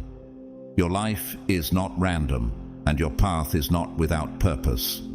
The very presence of your guardian affirms what you've always known. Even in moments of doubt, you are part of something far greater than you realize. You were chosen by divine designation, not by human decision, nor by random chance. Your journey, your purpose, and your guardian are all intricately connected. each playing a vital role in the greater cosmic plan. The Bible tells us in Ephesians 1:4, "For he chose us in him before the creation of the world to be holy and blameless in his sight." Your purpose was chosen before the world began, and so too was your guardian assigned to you, part of the divine design to help you fulfill the work you were created for. In your moments of doubt, remember this: the extraordinary protection you receive is not an accident. It is the result of divine intent. Your guardian's unwavering commitment is proof of the weight and significance of your purpose. You are not merely walking through life as an ordinary soul. You are fulfilling a mission of divine importance, and nothing in this world will stand in the way of that. Chosen one, your guardian's very existence settles the question once and for all. Your purpose carries cosmic significance. Do you truly understand the depth of that truth? Your purpose is not a mere accident of fate or a random occurrence. It holds weight in the vast expanse of the universe. The divine forces that govern all things have seen fit to provide you with not just protection, but extraordinary protection. Absorb this eternal promise. As long as your purpose continues to unfold, as long as your light continues to shine, and as long as your assignment persists, you will never stand alone. The forces aligned against you, whether visible or invisible, known or unknown, manifest or hidden, will never find you undefended. The attacks orchestrated to derail you, whether direct or indirect, obvious or subtle, physical or spiritual, will never reach you without being contested. The moment any harm approaches, your guardian ensures it is met with the full force of divine protection. This cosmic guarantee remains in force, regardless of circumstances, regardless of atmosphere, and regardless of whether you're even aware of it. This is the ultimate truth of your selection. The same forces that chose you for your purpose also chose another for your protection. The universe, with its perfect balance, ensures that for every assignment there is corresponding defense. For every purpose there is appropriate protection. For every chosen vessel there is a dedicated guardian. Have you ever stopped to consider how miraculous this is?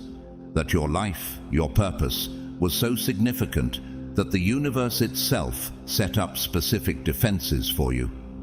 The Bible tells us in Isaiah 41:10, "So do not fear, for I am with you. Do not be dismayed, for I am your God. I will strengthen you and help you. I will uphold you with my righteous right hand." Just as God promises to uphold his people, so too does your guardian stand by you, ensuring that nothing can stand in the way of your divine calling. Think about the magnitude of this provision. Ordinary individuals may walk through life with general protection, receiving broad blessings and common safeguards. But you, with your specific calling, with your precise purpose, and with your exact assignment, have been given custom defense.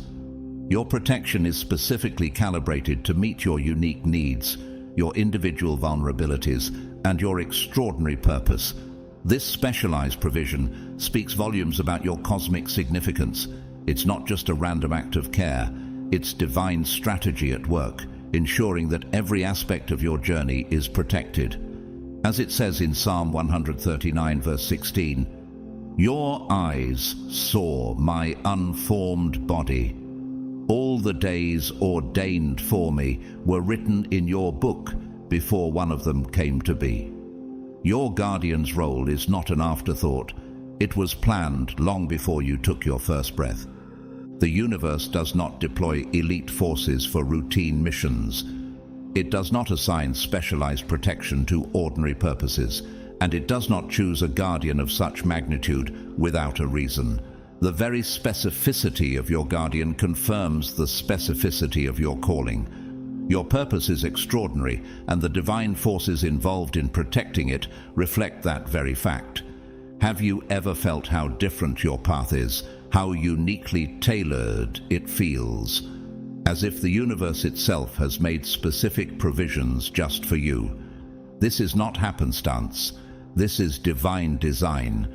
Your guardian's dedication to your protection is part of a greater cosmic plan, one that ensures that you are always supported and guided, no matter the trials or challenges you may face. In moments of uncertainty, when you feel alone or unprotected, remember this: your guardian's protection is not just a shield, it is a sacred and divine provision, crafted with perfect precision to match the magnitude of your purpose. You are not alone in your journey. You never have been, and you never will be. The universe has seen to it that your path is always guarded, your steps always guided, and your purpose always protected. Does this truth give you the courage to step forward with confidence, knowing that every step you take is divinely shielded? That is the guarantee your guardian provides, the unwavering protection and guidance that ensures nothing can deter you from fulfilling your divine purpose. Beloved chosen one, as we come to the end of this message, let us take a moment to reflect on the profound truth we've shared. When doubts creep in, when the weight of your responsibility feels overwhelming, and when opposition seems to rise up at every turn, remember this irrefutable fact: the very force that trusted you with your purpose has also entrusted another with your protection. These two divine assignments, your purpose and your protection, are not random. They are part of a perfect cosmic equation designed with impeccable precision. Your path and your guardian are two sides of the same coin, working in harmony to ensure your light shines through the darkness, no matter how much it seeks to surround you. Take comfort in this unshakable certainty: you are never, ever alone. With the extraordinary purpose you've been given comes the obligation to rise to it, and the extraordinary protection provided for your journey requires you to commit with equal dedication. Your guardian's role is to protect you, but yours is to walk boldly in the path you're called to, fulfilling your purpose with unwavering devotion. Just as your guardian sacrifices to fulfill their assignment, you too must honor that sacrifice through your own dedication to your calling.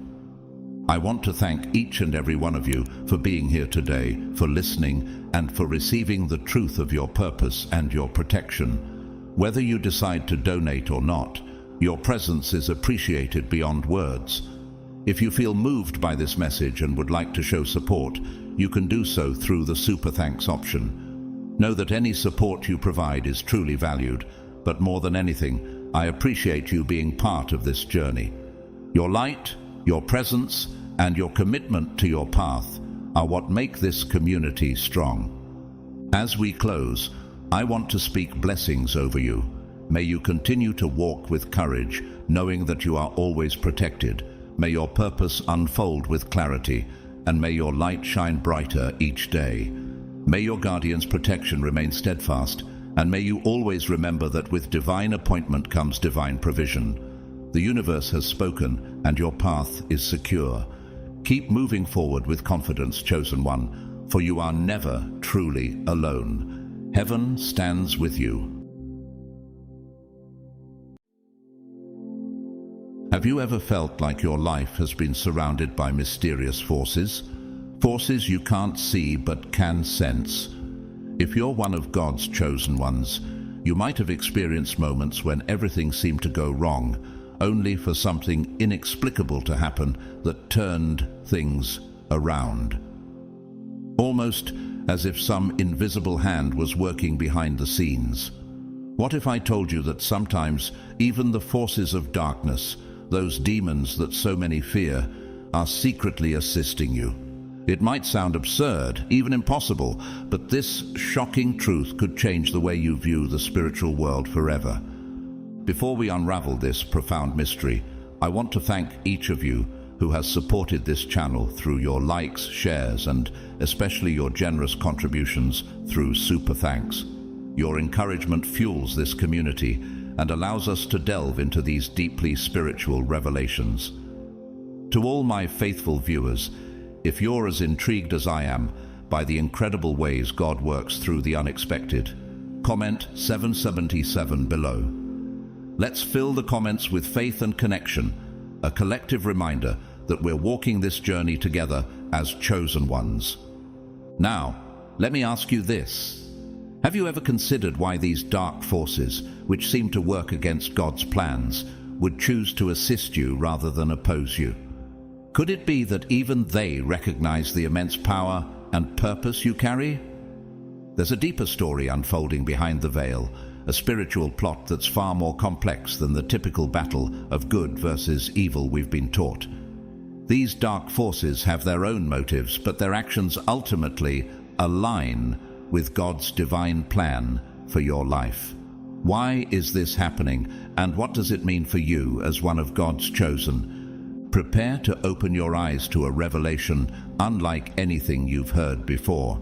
This video will uncover the hidden truths behind these spiritual mysteries, secrets so profound they will transform the way you understand the battle between light and dark. The question is, are you ready to embrace the power and protection that have always been with you, even in ways you never imagined?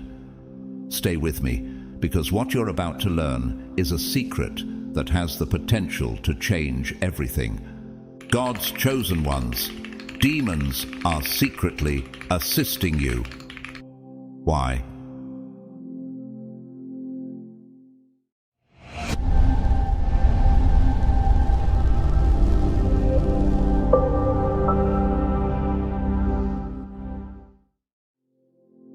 Since ancient times, the chosen have been uniquely set apart as those who possess the remarkable ability to confront and subdue demonic forces.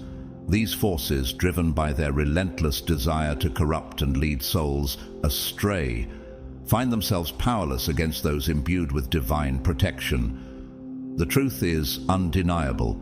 Evil may scheme and attack, but it cannot triumph over a chosen one shielded by a divine force beyond all human comprehension. Have you ever considered how every spiritual battle you face is a testament to this reality? As one of God's chosen, your journey is marked by encounters in the unseen realm, where battles rage that others cannot perceive. Every decision, every action you take is carefully observed by invisible entities. Yet, there's an extraordinary truth you must never forget. You are never alone. Around you shines an unseen light, a divine shield that deflects every sinister intention, sending it back to the darkness from which it originated.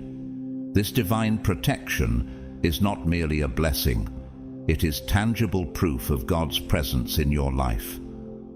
Have you noticed how this shield not only guards you, but also illuminates the path for others when despair surrounds them?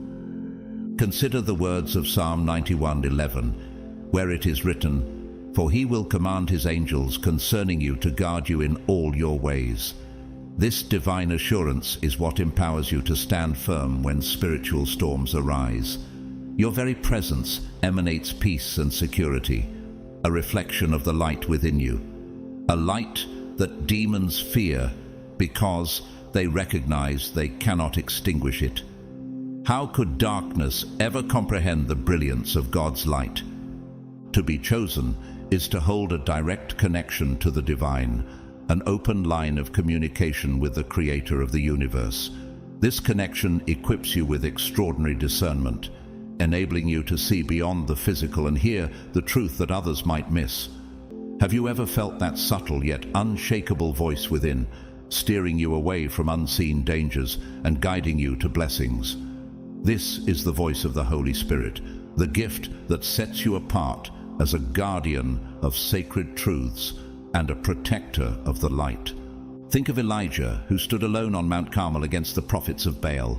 Though surrounded by darkness and opposition, his unwavering faith called down fire from heaven, proving God's sovereignty. 1 Kings 18:36-39.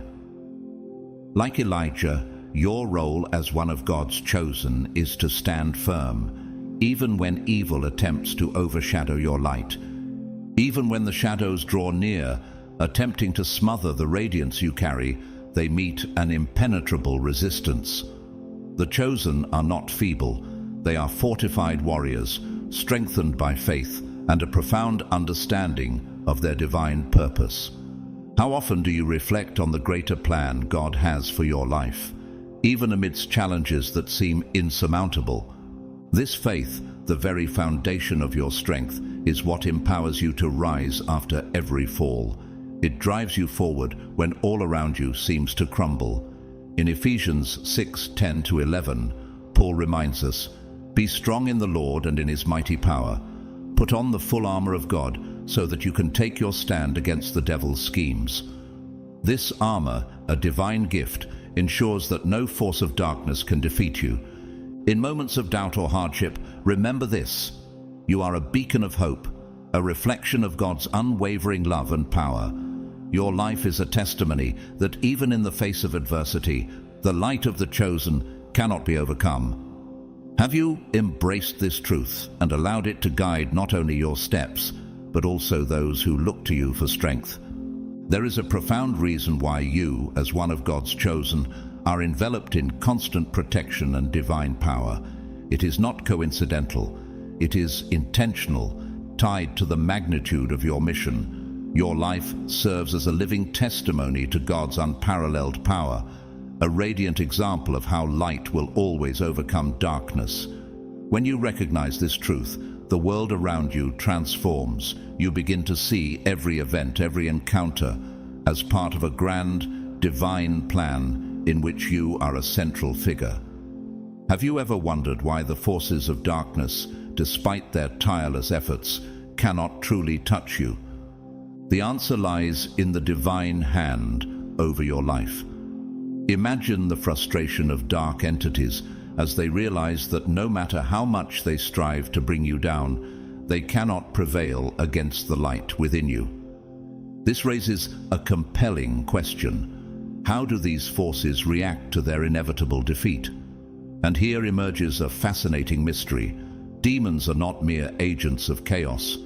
Did you know that they have personalities, motivations, and intricate intentions? To you, God's chosen, understanding this complexity is critical. Demons do not act solely out of malice or destruction. Their actions often carry deeper purposes. Some approach the chosen not with the intent to destroy, but in a desperate attempt to escape their fate. These moments reveal the profound influence you carry as one divinely connected. Even entities of darkness sometimes seek proximity to the chosen, hoping to find redemption or avoid harsher judgment. Consider the encounter between Jesus and the legion of demons in Mark 5:1-13. When confronted by Christ, the demons pleaded not to be cast into the abyss, but instead sought refuge in a herd of pigs. This interaction reveals that even demons recognize the authority of divine power.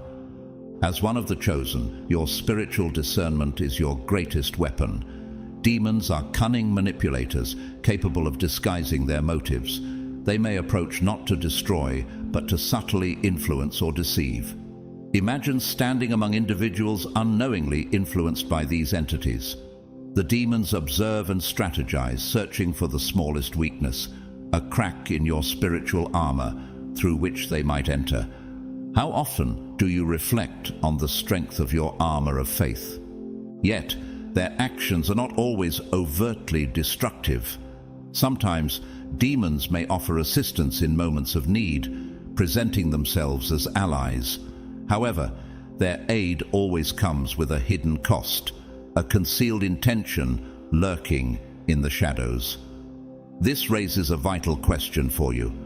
How can you discern whether their actions are genuine or part of a larger, sinister plan? The Apostle Paul provides guidance in 2 Corinthians 11:14-15, where he warns that Satan himself masquerades as an angel of light. Even acts that appear helpful or beneficial can carry ulterior motives when they originate from darkness. Your role as one of the chosen is to pierce through these facades, to perceive the truth behind the actions of these entities. This is no small challenge, yet it is one you are divinely equipped to face. Your mission as a chosen one is not just to stand as a beacon of light, but also to navigate the intricate web of spiritual deception with wisdom and grace. Do you see how every encounter, even with forces of darkness, is an opportunity to grow stronger in your faith and purpose? As you walk this path, remember that you are not just a warrior in this battle. You're also a testament to the power of God's light, which no darkness can overcome. Have you ever had an unsettling feeling as though someone close to you isn't what they appear to be? This could be more than intuition. It might be a sign that hidden forces are at work. Demons are notorious for their ability to disguise themselves, using human vulnerabilities as gateways to infiltrate and exert influence.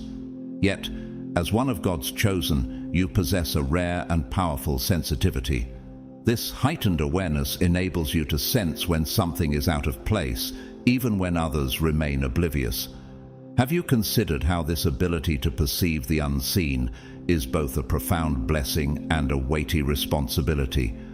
Your discernment is not merely about identifying evil, it is about understanding its nature, motives, and tactics. This gift demands vigilance, for demons often hide behind masks of familiarity and trust, posing as allies to gain access.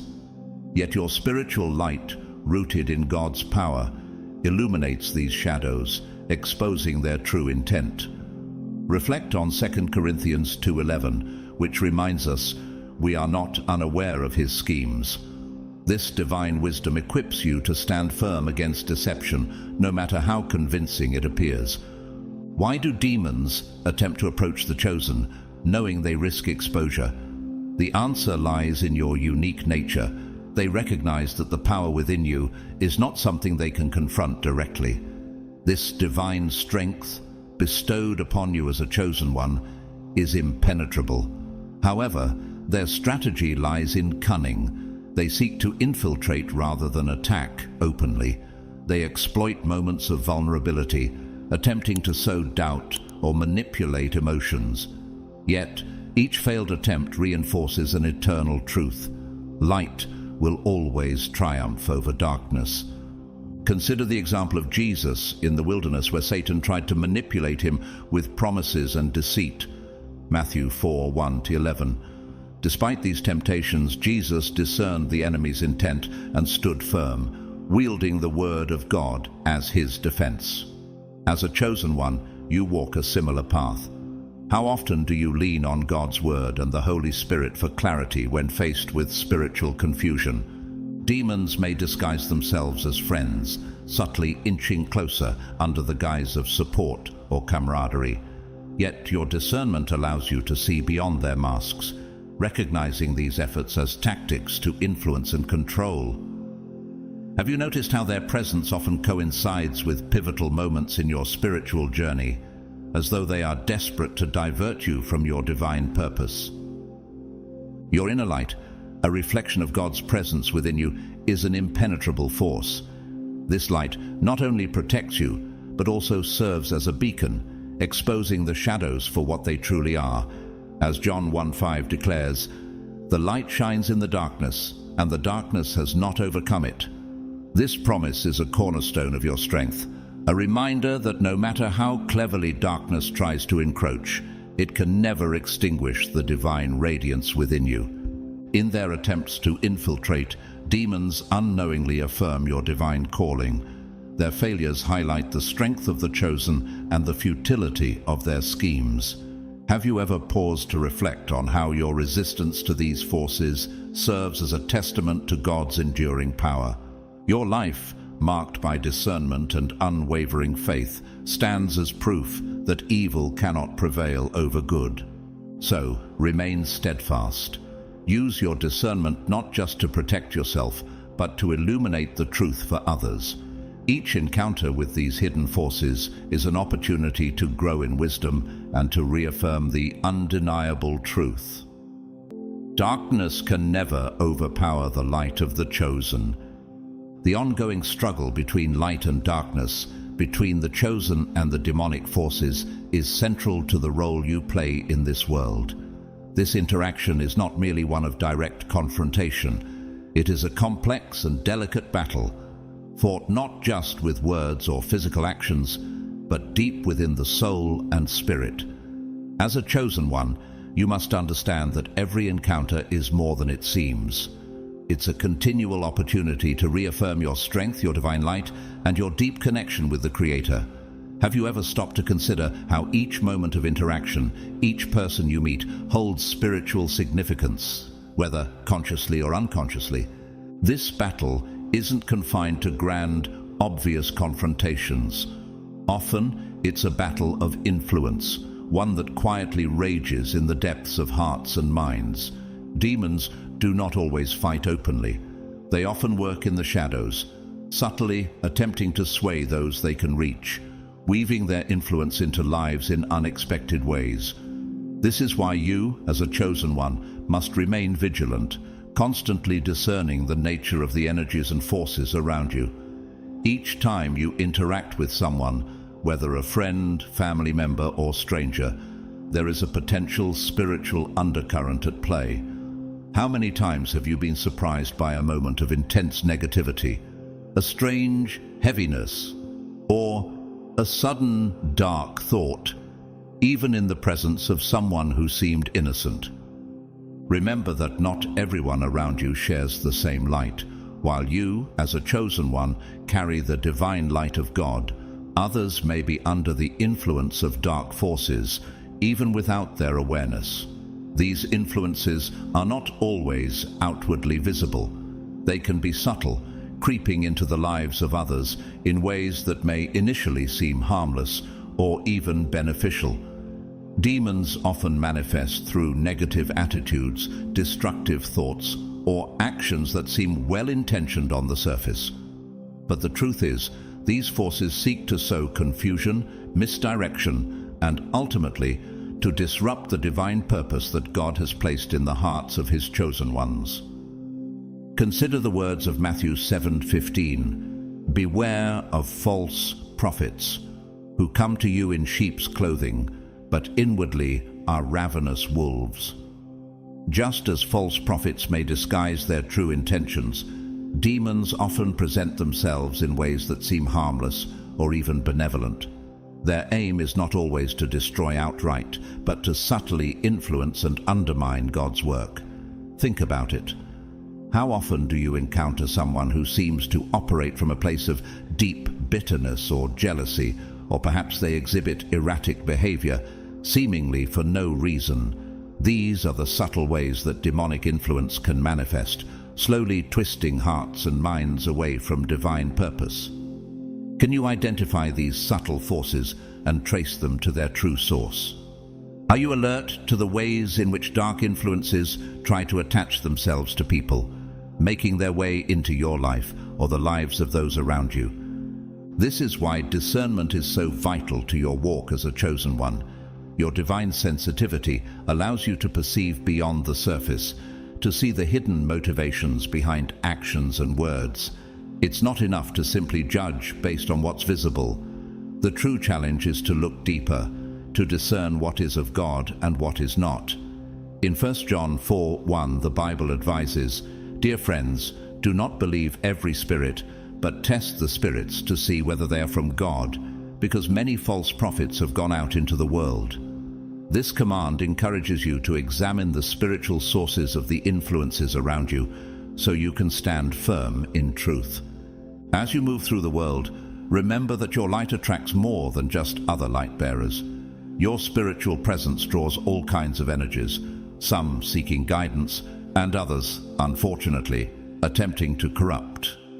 The key to overcoming these subtle attacks is vigilance. Recognizing these influences, even when they come disguised as ordinary thoughts or actions, is the first step in reclaiming control over the environment you allow yourself to be in. Have you learned to recognize these hidden forces at work in your daily life? Or are you sometimes caught off guard by their subtle presence? The challenge then is to develop your spiritual senses, to be so in tune with God's voice and purpose that you can immediately discern what is from Him and what seeks to deviate you from your divine path. Ephesians 6:11-12 reminds us, "Put on the full armor of God, so that you can take your stand against the devil's schemes.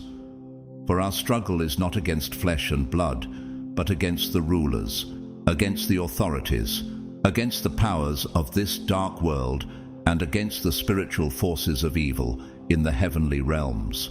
This armor, including the shield of faith and the sword of the Spirit, is your defense against the hidden forces that seek to attack. As you face these unseen forces, remember that you are not just a passive bystander. You are a chosen one, called to stand strong and reflect God's light in every circumstance. The power of discernment, rooted in God's wisdom, is a vital tool in this spiritual battle. Each encounter with darkness is an opportunity for you to reaffirm the truth that light will always overcome. In John 1:5 it says, "The light shines in the darkness, and the darkness has not overcome it." Your light, fueled by God's presence in your life, will never be extinguished by the darkness around you. So, stay vigilant and trust in the power of the Holy Spirit to guide you through every challenge. As God's chosen ones, you may not always recognize when you're surrounded by individuals influenced by demons.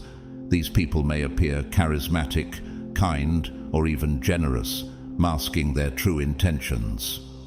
What may seem like harmless interactions could be distractions designed to divert you from your divine purpose. Their actions, while seemingly innocent, may be a manifestation of a deeper, unseen force at work. These individuals, unknowingly or perhaps intentionally, can become puppets in a spiritual battle, controlled by forces that seek to pull you away from God's path for your life. The influence of demons is not always overt. In fact, it is often so subtle that you might not even recognize it until you're already entangled. These forces don't always confront you with open aggression, but instead work quietly behind the scenes, slowly eroding your focus and your clarity. You might find yourself in situations where you feel drained, confused, or caught in cycles of doubt, even when everything outwardly seems fine. It's much like a storm brewing quietly in the distance, unseen yet gradually becoming stronger. Have you ever been in a group where, despite everything looking normal, there's an underlying tension, a strange negativity that lingers just beneath the surface? This is often the work of unseen spiritual forces, influencing those around you, pulling at the very fabric of your peace. Consider the story of Peter in the Bible. In Matthew 16:23, Jesus rebuked Peter by saying, "Get behind me, Satan. You are a stumbling block to me. You do not have in mind the concerns of God, but merely human concerns." Peter, a close follower of Jesus, was unknowingly influenced by Satan's attempts to divert Jesus from his divine mission. It shows us that even those closest to us can be unwitting conduits for negative spiritual forces. Demons don't just target strangers. They can use those we trust to lead us astray. Can you recall a time when someone close to you unknowingly planted seeds of doubt, confusion, or fear in your heart? It is crucial to recognize that these aren't just mere words. They may be the subtle whispers of dark forces. The challenge for God's chosen ones is to remain vigilant and spiritually alert. If you allow yourself to be influenced by negative energies, whether from people or environments, you risk being pulled away from your divine calling. It's essential to keep your spiritual defenses high. Ephesians 6:11 urges us to put on the full armor of God so that you can take your stand against the devil's schemes. The armor of God, comprising truth, righteousness, the gospel of peace, faith, salvation, and the word of God, serves as your protection against these attacks. By remaining spiritually strong and keeping your mind clear, you can avoid falling into the traps laid by demons. Remember that it's not just about fighting against overt evil. Sometimes the greatest battles occur in the subtle ways we're led astray. People may not even realize that they are under the influence of dark forces, but they may act in ways that cause harm to your spirit. Family members, friends, and even colleagues can become vessels for these influences without even realizing it. The key is to approach these situations with wisdom and compassion. You are called to love and forgive, but you must also guard your heart. Proverbs 4:23 reminds us, "Above all else, guard your heart, for everything you do flows from it." Loving from a distance may be necessary to protect your own spiritual well-being. What do you do when you find yourself in such situations? Do you confront the negative influences head-on, or do you take a step back and pray for guidance? It's important to recognize that while demons may seek to manipulate and control, God has given you the power to overcome these challenges. By staying close to God, maintaining a strong spiritual foundation, and being wise in your relationships, you can navigate the world's hidden dangers. The more aware you become of the subtle spiritual warfare around you, the better equipped you'll be to stand firm in your faith and purpose. Ultimately, you are chosen, and with that comes not only blessings, but also trials. These trials often take the form of subtle spiritual attacks, and only by staying vigilant in your faith can you recognize them for what they truly are. How will you respond to the hidden forces that seek to derail your divine destiny? Will you continue to walk in the path that God has set for you, despite the challenges, knowing that He is your protector and guide? When you sense that someone close to you is being influenced by evil forces, the first step is to refrain from reacting with fear or anger.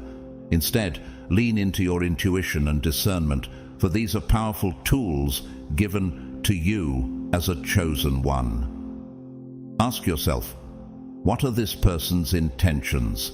How do their actions impact me? These questions can help you navigate the situation with wisdom and clarity. Remember, discernment is a gift that empowers you to see beyond the surface and recognize the true nature of what is at play.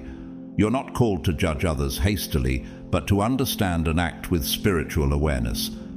Acknowledge the presence of negative influences, but do not allow them to dictate your reactions or actions. This is where your spiritual vigilance becomes crucial. Every day, you must exercise your discernment to protect your soul and your divine purpose. The challenge lies in remaining steadfast and true to your spiritual integrity, even when surrounded by forces that seek to lead you astray. It's a constant reminder that, as a chosen one, your strength is not just in the big moments of life, but also in the everyday interactions, decisions, and conversations you face. Can you remember a time when you felt overwhelmed by someone's negative energy? How did you respond? The choices you make in these subtle moments are where your faith is tested and where your spiritual strength shines. Consider the story of King David in the Bible. In 1 Samuel 24, David had the chance to harm King Saul, who was actively seeking to destroy him. Despite being pursued by an evil force, David chose not to retaliate in anger or fear. Instead, he demonstrated great discernment, choosing not to harm Saul even though the situation seemed to justify it. This act of restraint and wisdom was not only a victory for David, but a powerful lesson for us as God's chosen ones. When faced with negative influences, your ability to keep your composure, to choose love over retaliation, and to maintain your spiritual integrity is the true test of your faith. In these moments, your inner light becomes your greatest protection. As you maintain a deep connection with the divine, you not only shield yourself from harmful influences, but also become a beacon of hope and inspiration for those around you. The more you strengthen your relationship with God, the more your presence will naturally lead others toward light, even in the midst of darkness. Your life will serve as a testament to the power of staying grounded in faith, even when the world tries to pull you in different directions. Have you noticed how people are often drawn to you in times of turmoil, seeking your guidance and peace? This is not by accident, but by design. You are meant to be a light in the world, guiding others as you walk in faith. As you become more aware of the demonic forces that seek to sway those around you, a deeper understanding of your role as the chosen one will emerge. These tests, while challenging, are not without purpose. They refine your character and strengthen your faith. The struggles you face are not arbitrary. They are designed to help you grow into the person God has called you to be. Have you ever wondered why certain challenges keep resurfacing in your life? These recurring tests may be invitations for you to grow stronger in your spiritual discernment and to better understand your purpose as God's chosen. As a chosen one, your life is a tapestry of trials and tests, carefully designed by God to prepare you for the greater purpose He has set before you. These challenges are not signs of punishment or abandonment, but serve as sacred opportunities to refine your spirit and fortify your faith. Have you ever wondered why life seems to throw one obstacle after another in your path? It's because these struggles are the very crucible in which your strength is forged, revealing your true potential and proving that you are ready to fulfill the destiny ordained for you. God allows demons and dark forces to cross your path, but not to defeat you. Instead, they are tools for your refinement, like fire purifying gold. Just as a blacksmith uses intense heat to mold a blade, these spiritual challenges are intended to shape your character and deepen your faith. Does this sound paradoxical? How can something seemingly destructive be a tool for growth? The answer lies in understanding that every trial you face is an invitation to strengthen your spiritual muscles. The presence of these forces in your life is not random. It is divine design at work, strategically placed to help you tap into the latent power God has entrusted to you. Each spiritual battle you fight is an opportunity to uncover your hidden strength, just as an athlete grows stronger with each competition. The demons may seem to surround you, whispering doubt and fear, yet each victory over them serves as a powerful testimony to your resilience and unshakable connection with the divine. Think of David standing before Goliath. The giant may have appeared formidable, but the true battle was not against the physical strength of the giant. It was a test of David's faith and trust in God's plan. Similarly, the dark forces you face are mere instruments in a much larger narrative, one that reveals your capacity to trust in God's guidance and to walk through life's challenges with unwavering confidence. Why does God allow such darkness to challenge His chosen ones? Is it to test your resolve or to push you to the brink of despair? The answer is neither. Rather, it's to confirm that you are equipped with everything needed to triumph. When you face your deepest fears and insecurities, it is not an indication of weakness, but an opportunity to see how deeply rooted your faith really is. Think about the Apostle Paul, who, despite facing imprisonment, shipwrecks, and persecution, still proclaimed, "I can do all things through Christ who strengthens me." Philippians 4:13. His endurance, his unwavering trust in God's strength, revealed his divine purpose. You too are being shaped in the same way. In moments of discouragement, when you doubt your ability to endure, remember this: your journey as the chosen one is marked by divine affirmation, not by the absence of hardship, but by the presence of strength to overcome it. Each test you face, no matter how daunting, is a testament to the power within you, a power that cannot be extinguished. The demons may attempt to shake your confidence, but each victory over them serves to prove that you're not alone in this journey. You are guided, protected, and equipped to handle whatever comes your way. Do you feel discouraged at times? Do you question why certain things happen to you? Know that these trials are merely stepping stones on the path to your ultimate victory. As the chosen one, you carry a light that no darkness can extinguish. This light is the divine spark within you, a light that grows stronger through every challenge you face. Each battle, each trial, is an opportunity to shine even brighter. Like a diamond formed under immense pressure, you too are being shaped into something extraordinary. This is why God allows you to face these difficulties, not because He wants to see you suffer, but because He knows that through them you will rise stronger, more resilient, and closer to the purpose He has set for you. So, when the demons try to shake your foundation, when the trials seem insurmountable, remember, these moments are the proving ground for your faith. They are not the end of your journey, but a confirmation of your divine calling. You are the warrior, being prepared for the spiritual battles ahead. With each victory, you are drawing closer to the greater purpose that awaits you. Will you trust in the process and allow God to mold you? Or will you let fear dictate your path? The choice is yours, but rest assured, as long as you hold fast to your faith, you will emerge victorious. These tests, as challenging as they may seem, are not solely for your personal growth. They also serve a higher purpose, to inspire and uplift those around you. As a chosen one, your life becomes a beacon of hope for others who are facing their own battles. When you overcome trials, you're not only proving that it is possible to rise above adversity, but you're also showing others that light will always triumph over darkness. Your resilience becomes a testament to the strength that resides within all of us.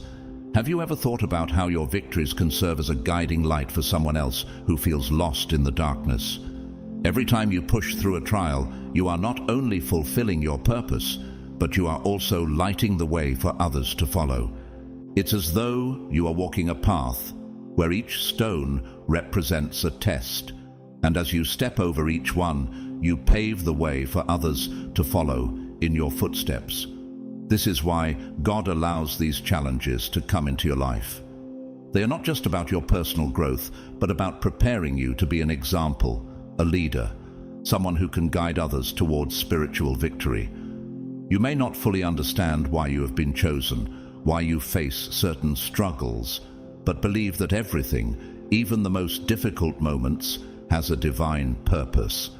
As you face each challenge head-on, a new layer of wisdom is unveiled within you. This wisdom is not just for you, but for those who look to you as a source of inspiration. Have you ever experienced a moment when your struggles seemed so unbearable, yet when you looked back, you realized how much you had grown? The trials you face are stepping stones that lead to the realization of your greater purpose.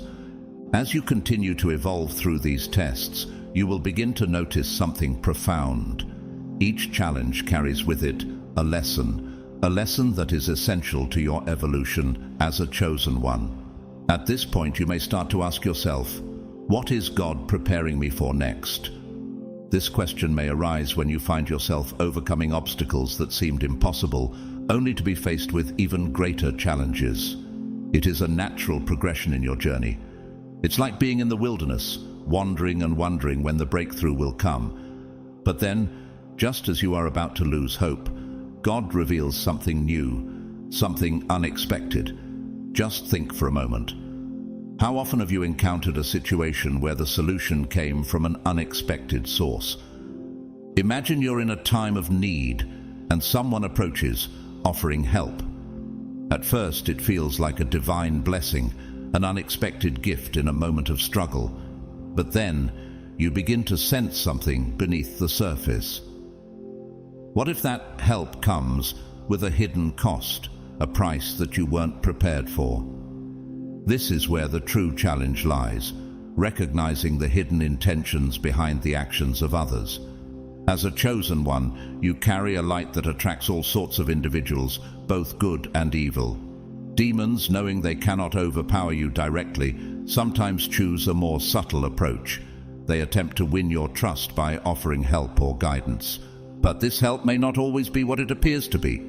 Do you know how to discern the true intentions behind someone's kindness?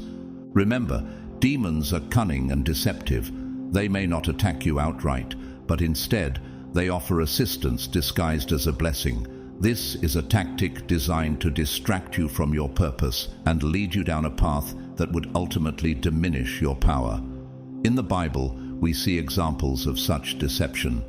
Consider how Satan approached Jesus in the wilderness, offering him all the kingdoms of the world in exchange for his worship. Matthew 4:8-9. On the surface, it seemed like an opportunity, but Jesus, in his wisdom, saw through the deceit and rebuked the devil. Similarly, you must stay vigilant and discerning, recognizing when what appears to be a blessing is, in fact, a trap set by the enemy. Your spiritual growth and the wisdom you gain through each trial are essential in preparing you to navigate these deceptive offers.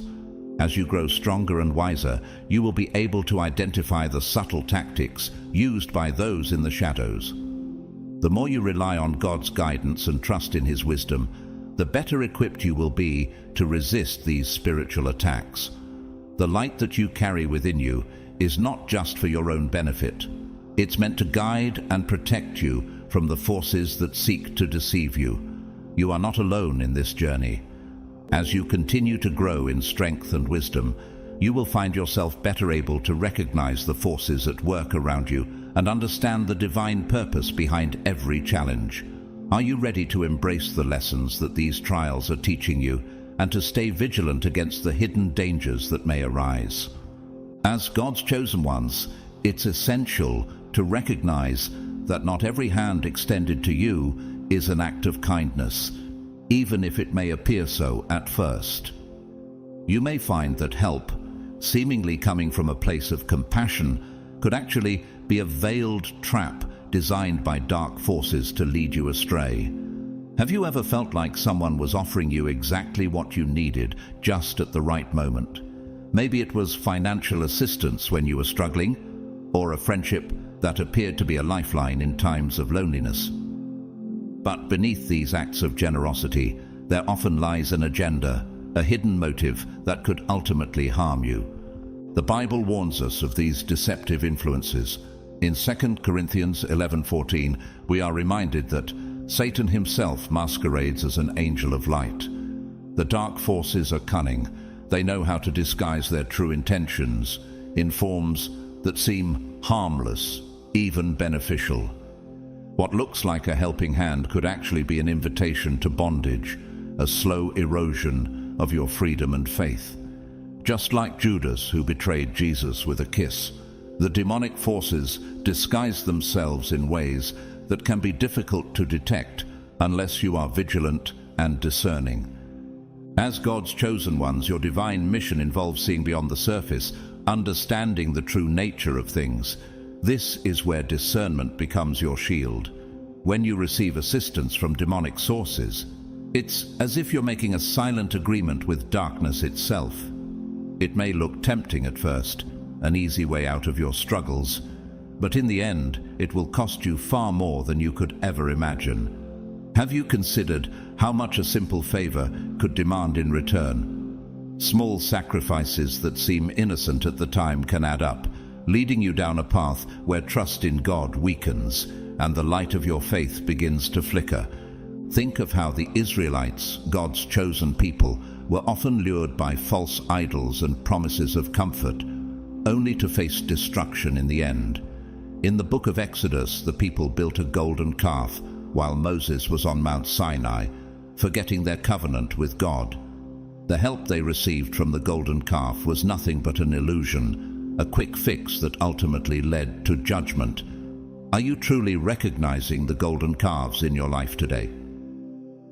These forms of assistance may feel necessary, but they are distractions meant to weaken your resolve and lead you away from God's perfect plan. You might ask yourself, what should I do when help is offered? The answer lies in understanding the source. God never provides assistance that contradicts His will for your life. Divine help is pure, without strings attached, and it always aligns with His plans for you. On the other hand, help from demonic sources comes with hidden costs.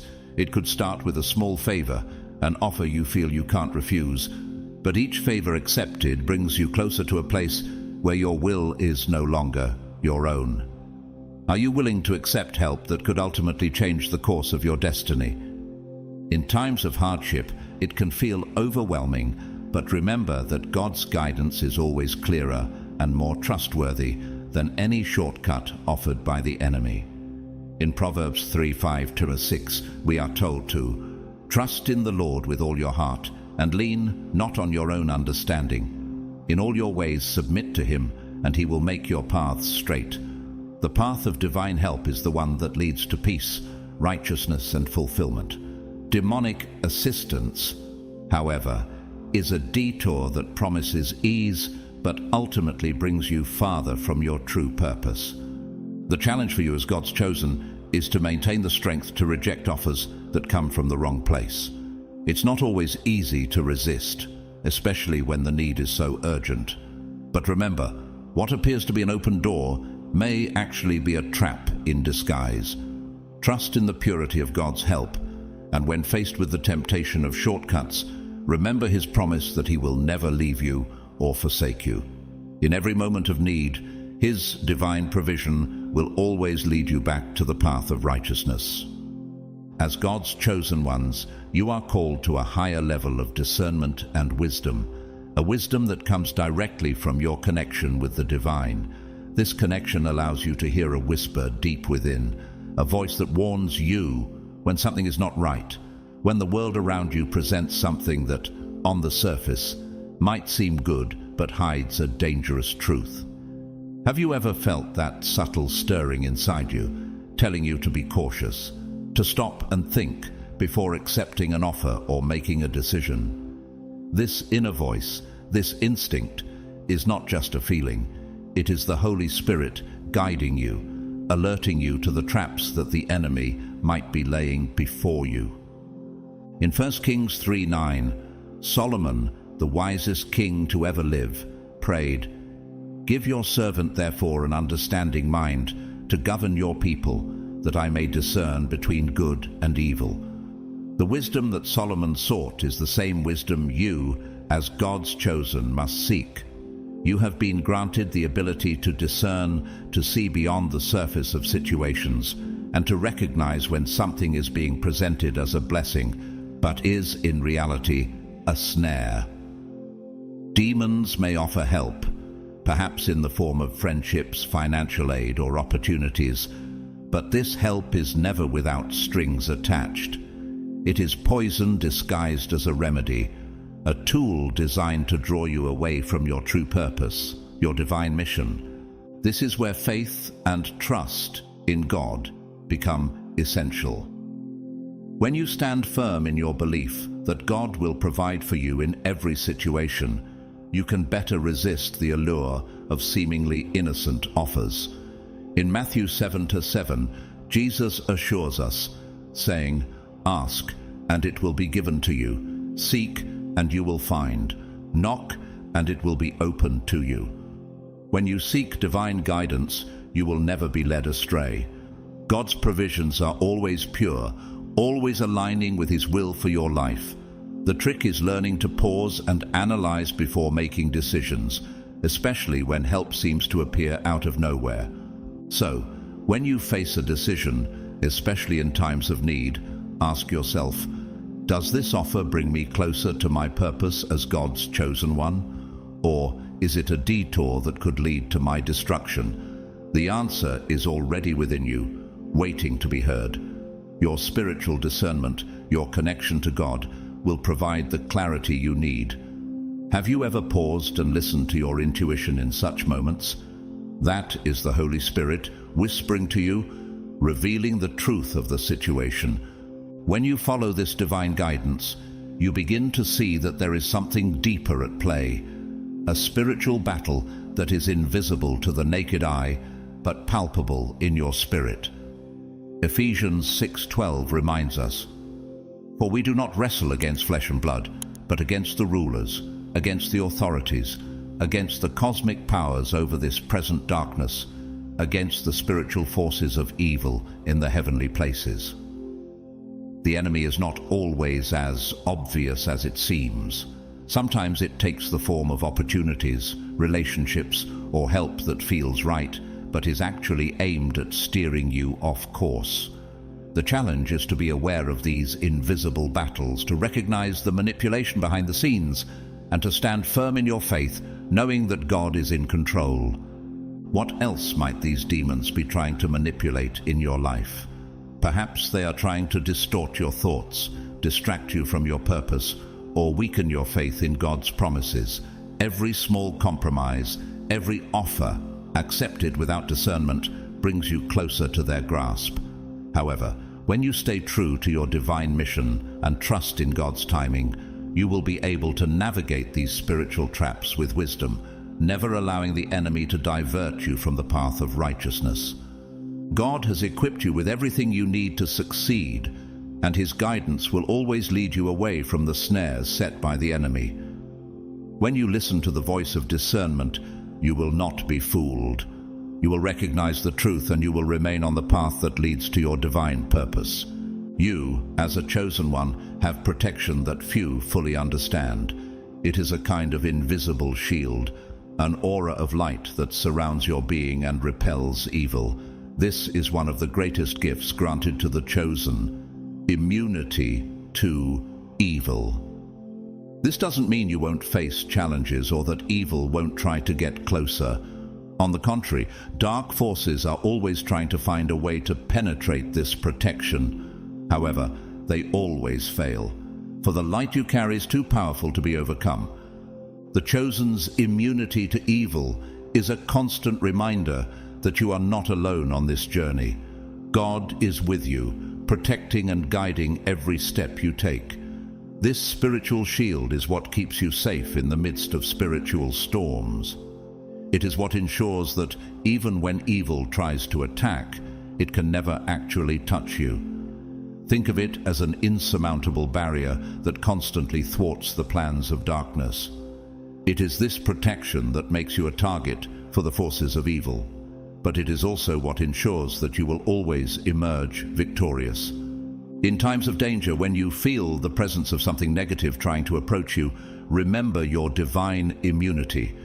This is the guarantee that no matter how strong the storm, you will always emerge unscathed. This confidence is what makes the chosen stand out. They walk through the darkness without fear, knowing that nothing can truly touch them. This confidence is not arrogance. It is a deep faith in God and His promise of protection. The chosen know that their destiny is greater than any trap evil can place in their path. This immunity is not only physical protection, but also spiritual and emotional. It protects your mind against negative thoughts, your soul against despair, and your heart against hatred. Evil cannot find a foothold in a heart protected by divine light. This does not mean that you will not feel fear or sadness, but that these emotions will never be able to dominate you. They're fleeting, while your protection is eternal. As a chosen one, you are called to remember this constantly, especially when dark forces try to destabilize you. Evil fears the chosen because they represent everything it cannot conquer. Your light is a constant reminder that good prevails, that justice will always overcome injustice. Every time you choose to follow the path of light, every time you stay true to your purpose, you are reinforcing this immunity. You are telling the world that evil has no power over you, that you are unshakable, impenetrable, and eternally protected. This is your power as the chosen one. Did you know that your presence as a chosen one is capable of changing the atmosphere of a place? Demons and dark forces immediately recognize when a chosen enters the scene. They feel the difference, a change in the air, as if a new light has been turned on, illuminating even the darkest corners. This recognition is instantaneous and inevitable. As spiritual beings, demons know exactly who the chosen are and understand the power these beings carry. This fills them with fear and respect, as they know they are facing a force much greater than themselves. When you enter a room and notice stares, whispers, or even a feeling of discomfort, it may be a sign that dark forces are recognizing your light. These moments are like a reflection of the spiritual battle that takes place on the invisible planes. What many don't realize is that this reaction is not just out of fear, but also out of respect. Demons know they cannot touch a chosen one without facing serious consequences. They are aware that each chosen one carries with them the authority of a superior force, one they cannot challenge without suffering repercussions. This recognition does not mean that demons give up easily. They are cunning and persistent, always looking for a way to infiltrate. But the respect they have for the chosen is real and present. It is as if they know they are dealing with an entity on another level, someone who is in direct connection with the divine. This dynamic creates a constant tension where the demons hesitate to act openly against the chosen, fearing the divine retaliation that will certainly come. It is this hesitation that gives the chosen the advantage, allowing them to navigate the spiritual world with confidence and security. As a chosen one, you may not see it, but with every step you take, every word you speak, the spirit world is watching. Demons know that the chosen have the power to exorcise them, to banish their influences, and to break their chains. They recognize that in the presence of a chosen one, they are forced to show their true nature, as light exposes darkness. This knowledge keeps them on their toes, always cautious, always trying not to cross the line that would result in their downfall. This respect and recognition of demons by the chosen is a testament to the spiritual power you carry. It is not only a privilege, but also a responsibility. Knowing that you are respected by the forces of darkness means that you are in a position of spiritual authority, a position that demands wisdom and discernment. You are called not only to protect yourself, but to be a light in the world, to bring clarity where there is confusion, and to be a beacon of hope for those who are lost. In a world where the balance between good and evil is constantly at stake, the chosen stand as pillars of light and justice. When dark forces dare to challenge a chosen, the consequences are inevitable and severe. The demons, despite their cunning, know that touching a chosen is a line they must not cross. Every attempt to harm a chosen results in divine retribution that not only affects the demon, but also those under its influence. This is the universal law of divine justice. Every action has a reaction, and those who try to harm the chosen pay a heavy price. Imagine a moth flying toward a candle flame, attracted to the light, but destined to be burned. This is what demons and their hosts are like when they approach the chosen. They are attracted to power and light, but this proximity invariably leads to their downfall. Evil, by its very nature, cannot coexist with light. When demons attempt to influence or harm a chosen, they are, in effect, exposing themselves to divine judgment, and that judgment is swift and impartial. Divine justice acts to protect its elect, and those who defy this protection face consequences that reverberate throughout the spiritual realms. The hosts, often unaware of the demonic presence in their lives, also suffer the consequences of trying to harm the chosen. When these individuals set themselves against a chosen, they are often caught in the spiritual repercussions that follow. They may experience a range of misfortunes, from personal and emotional problems to material and physical losses. This is not a revenge of the chosen, but rather a manifestation of the natural order of things. Evil cannot flourish in the presence of good, and any attempt to do so results in its own destruction. The life of a chosen one is a testimony to the power of light and divine protection. The chosen are like strong trees, planted by rivers of living water, untouchable by the winds of evil. When demons and their hosts attempt to cut down these trees, they only end up exposing their own weakness and ruthlessness. The land where the chosen walk is sacred, and anyone who tries to contaminate it with darkness soon finds that their actions turn against them. This is the inevitable fate of all who oppose the chosen. The respect that demons have for the chosen is precisely because they understand these consequences. They know that by challenging a chosen, they are playing with their own destiny, and it is this fear of consequences that often keeps them at a distance. The chosen, on the other hand, need not fear, for they know that they are under the protection of a greater force, a force that guarantees that justice will always prevail. Each challenge faced is an opportunity to reaffirm this protection and demonstrate that evil will never prevail. Chosen ones, what you have just heard may sound like something out of a supernatural tale, yet it reflects the undeniable truth of the spiritual reality in which we live. The incredible truth that even demons, who may try to hinder God's work, are ultimately under His divine authority, shows just how immense His power and grace are. It is a reminder that no matter what forces may rise against you, the protection surrounding you is stronger than anything the enemy can attempt. The divine protection that shields you transcends human understanding and serves as a powerful testimony of God's love and sovereignty over your life. As God's chosen, you're called to walk confidently, knowing that no matter what the enemy might throw your way, you have already been eternally guarded.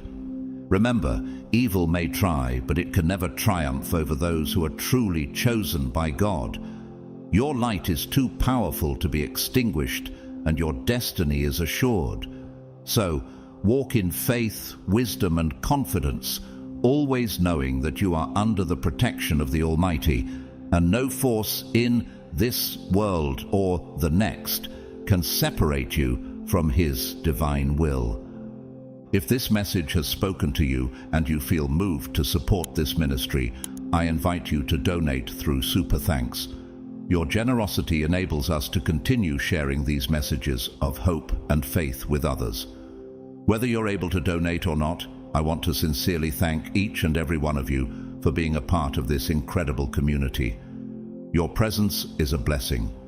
Please don't forget to like, subscribe, comment, and share this video.